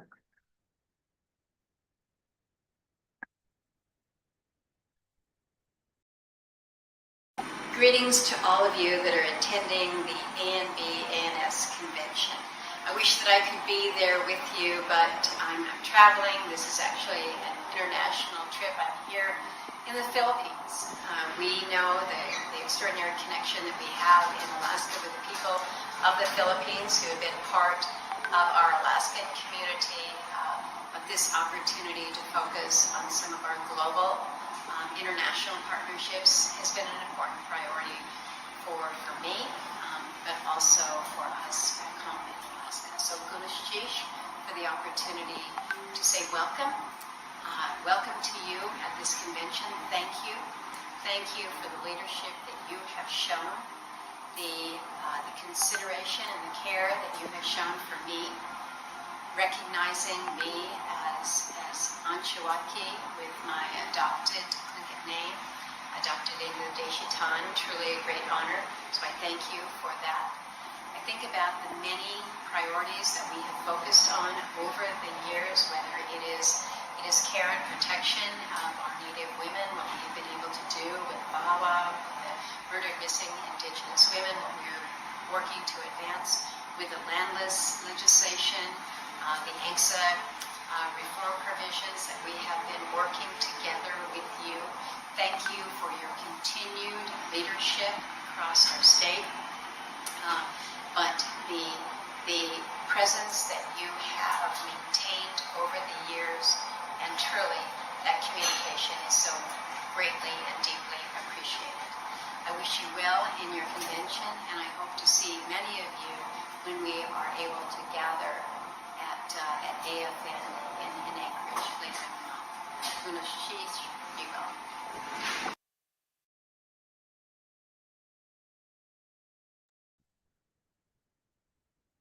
Once again, thank you so very much to Senator Murkowski for that film. I know she's on travel. If we could please have everybody in the room mute and turn down their volume. Thank you so very much. At this time, Dots is preparing some breakout rooms for us. I'll give you those instructions in a moment. I'm gonna go ahead and share my screen. Once again, to look at the vision and mission portion of our strategic planning. Yes, I do see that. Thank you. So I'm gonna go ahead and pull this up so the body can see this on the screen, and then I will recognize Sister Tamara in just one moment. Thank you. Thank you. Okay, the chair recognizes Sister Tamara. Please state your question.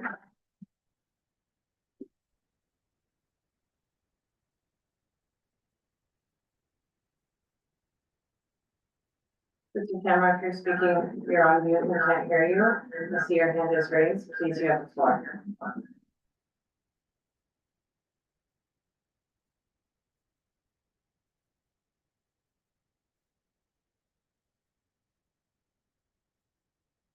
Sister Tamara, we will lower your hand, and if you do, in fact, if you are rising for a question, please raise your hand again. Thank you. You're asking to be excused. Oh, thank you. Sister Tamara, are you just asking to be excused for the day, or are you asking to see an alternate? Thank you.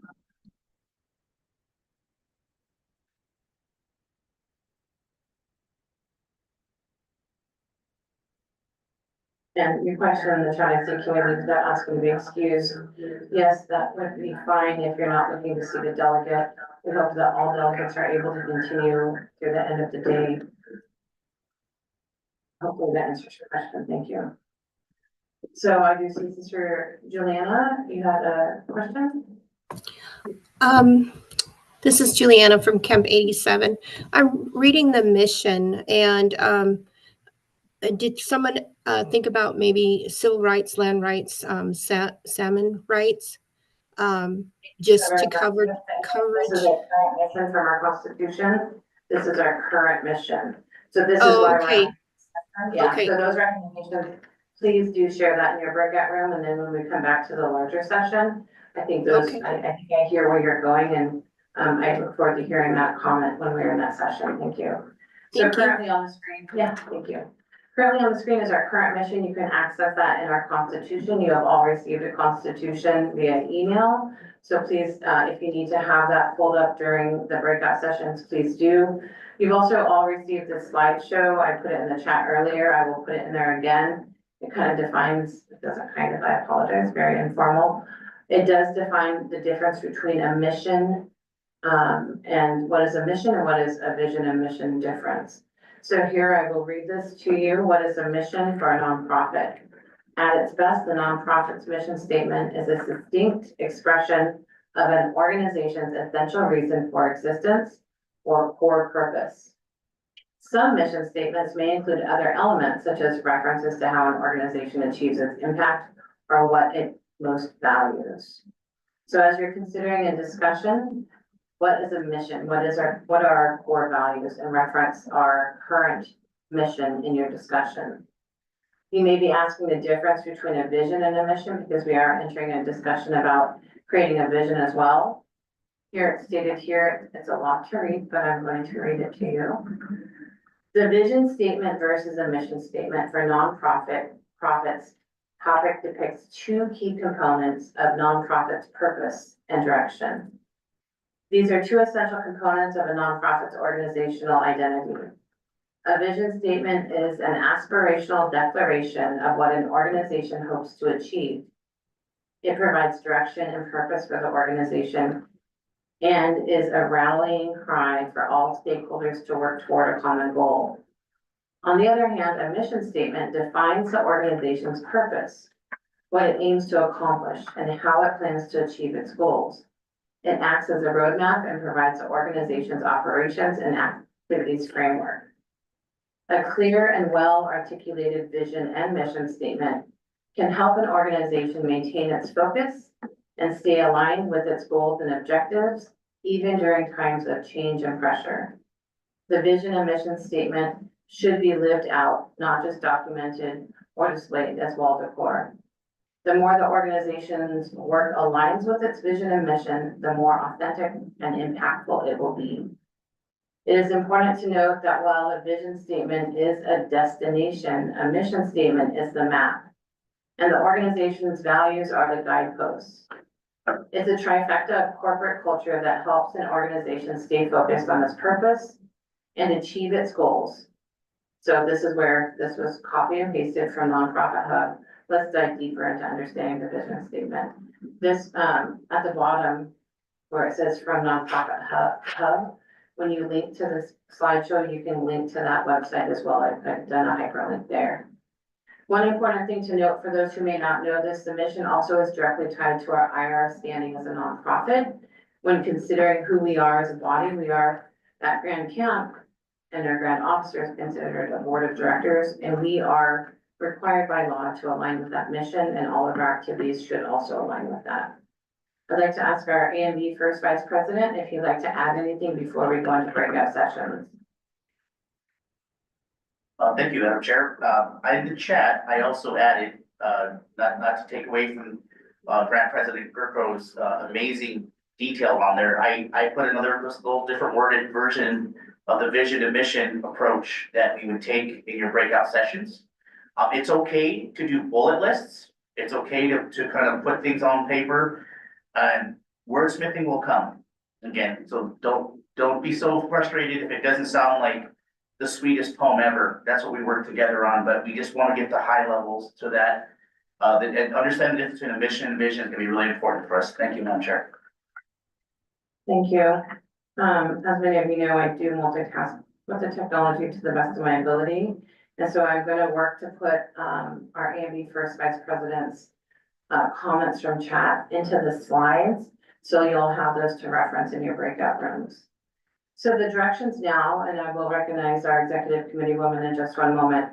Our directions now are that DOTS is going to have, or has created 5 breakout rooms. We would like you to self-select into those breakout rooms. We'd like to have balance in that, as we all do, as myself as a Flint woman. Balance is important. So please recognize the number of people in each room. We want this to be random so we can hear many voices from different camps. We don't just want one camp discussing this. You are elected as delegates to represent your camp, but we believe the shared voices right now is really important in this process.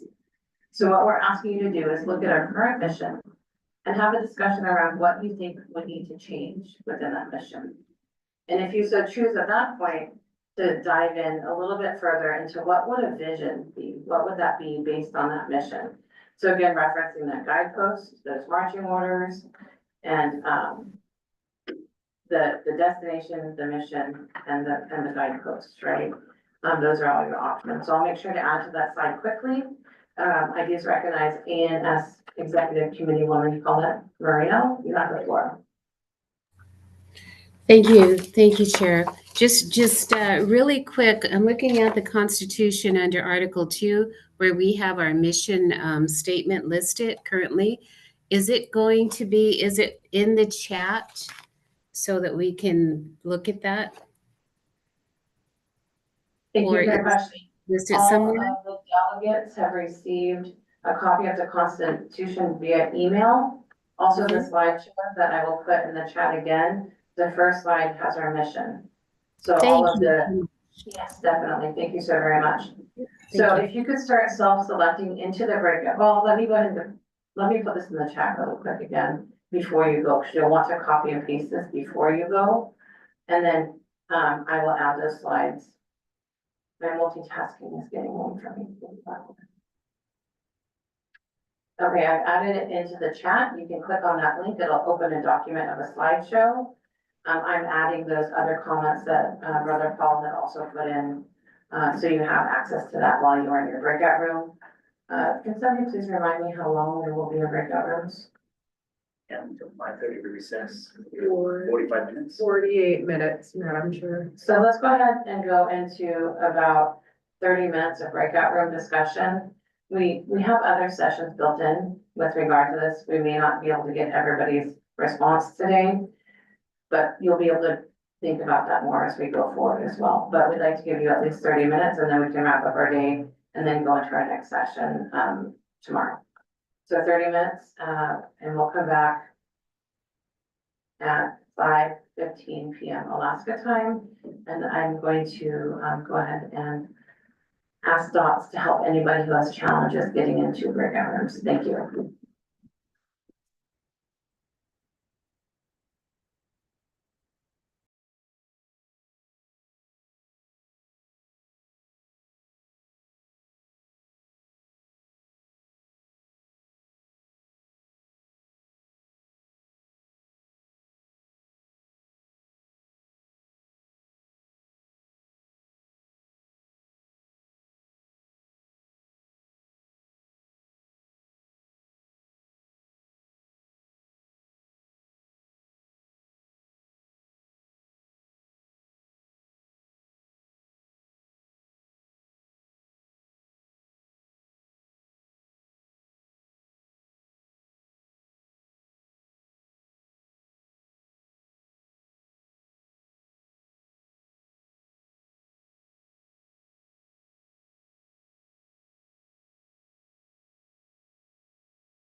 Welcome back, everybody from the other group.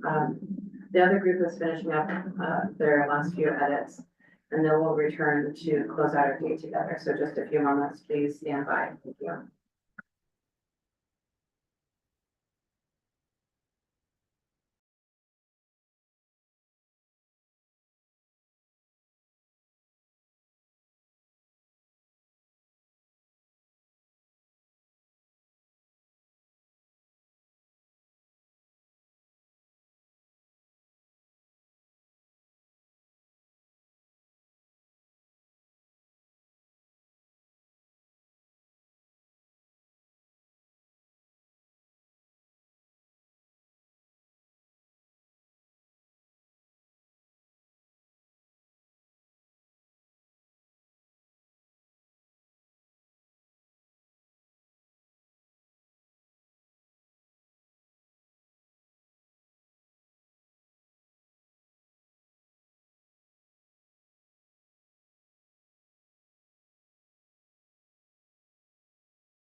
There. Thank you. We're back in the main session. Has everybody from the other briquette room returned? I believe I see many of those people. We are going to close the other breakout room in case people are having challenges leaving. So thank you, everybody, for going into that session with us. I know that Andy, Vice President Paul, was with one group, and I joined the conversation in the second group. And you truly are all inspiring and bringing us the voices of our people that will hopefully continue to lead us into the future. So thank you for that work. We do have more time to work on this process together tomorrow. I urge you to think through this tonight as well, and we'll have time to share tomorrow with the larger group. At this time, we're at the point of our agenda where we're ready to recess for the evening. Is there anything that anybody has that pertains to the agenda or the good of the order at this time?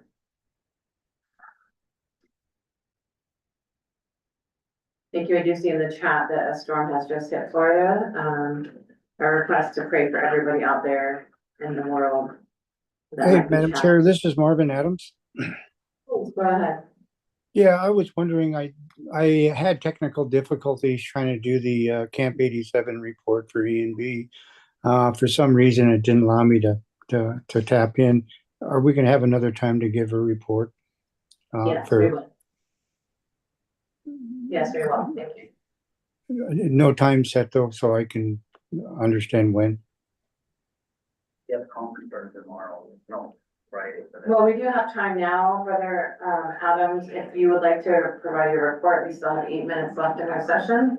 I do see that we do have a hand raised from Sister Beverly and Brother Sasha. Is it with regard to a comment for this afternoon? Or can we go ahead with Brother Adams' report and then come to you?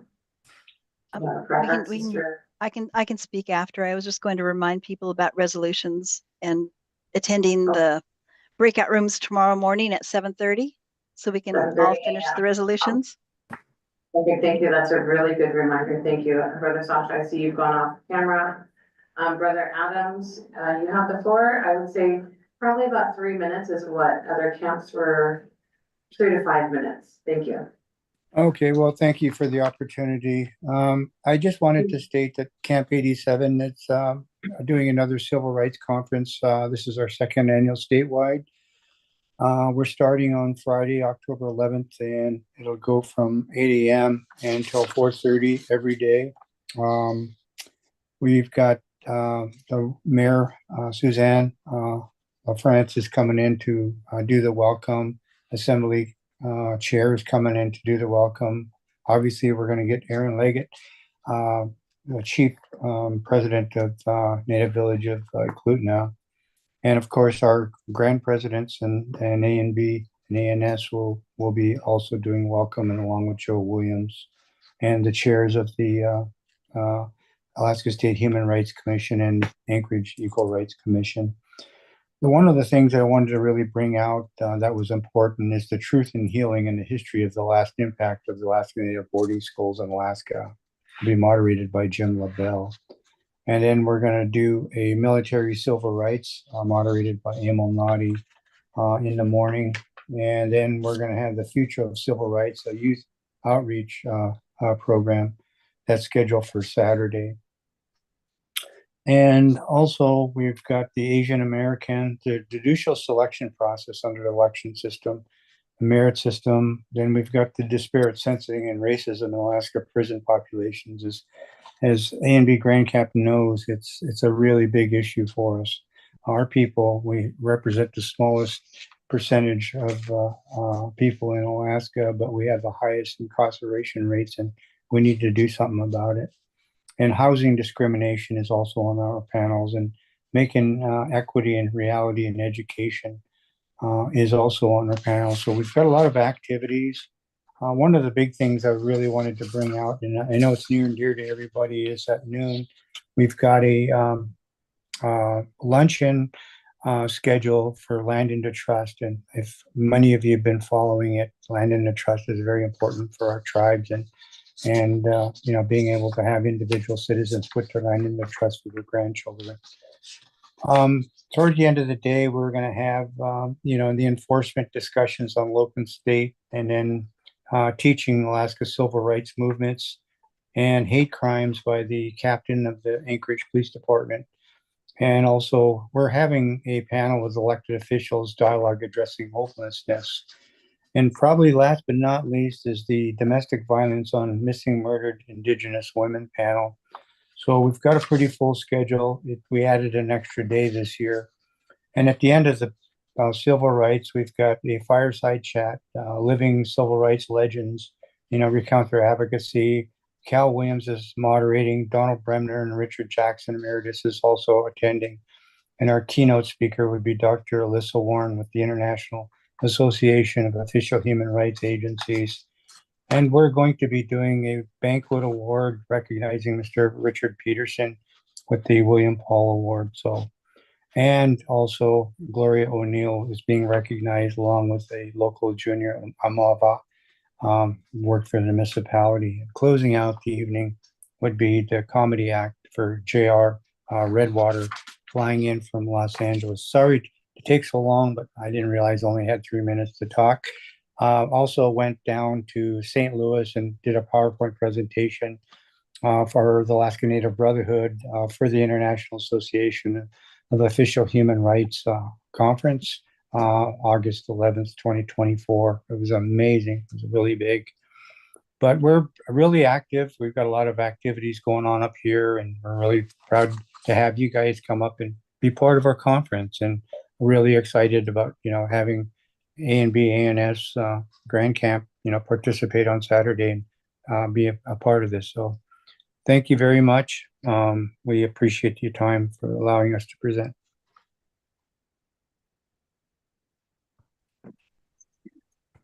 Thank you, Brother Marvin, for your continued leadership and support.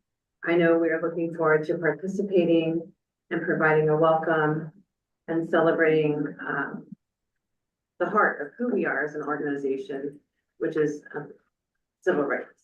Absolutely. Thank you so much for providing us the information today. I did see earlier that our executive committee person, Sasha Sobloff, you did have your hand raised. Did you want to go ahead and address your comment before I recognize Sister Cecilia? Please raise your hand if you choose to do that again. I'd like to go to our executive committee woman and the ANS Grand Secretary Treasurer, Cecilia Tagliero. Thank you, Madam Chair. I just wanted to ask if our A&B chaplain would say a prayer on our behalf for the people in Florida since it just hit. Thank you. Thank you. We'll go ahead and We'll go ahead and request our A&B chaplain. Are you available to offer a prayer or kind words in support of those who are going through a tragedy at this time? Thank you.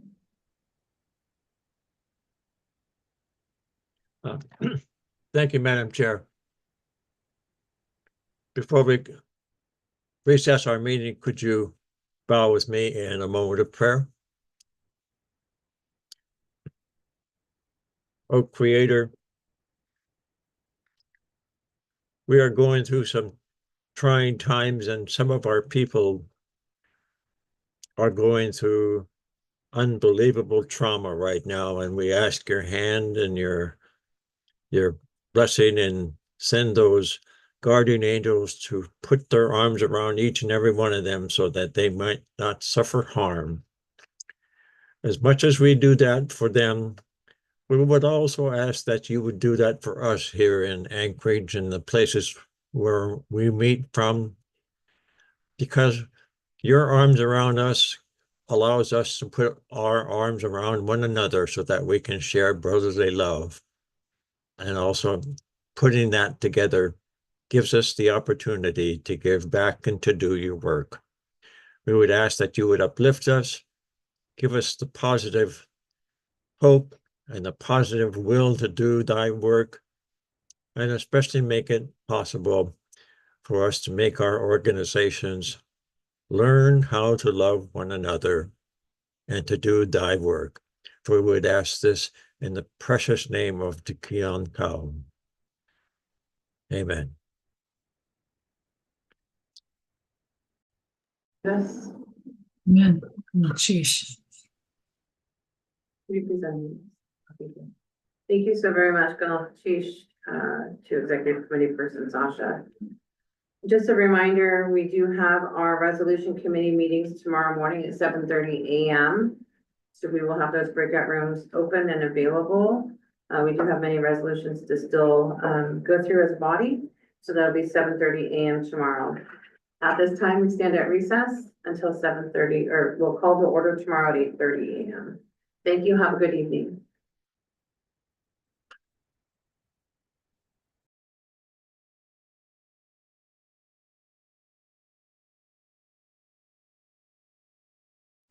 Good night, everyone. Have a safe night.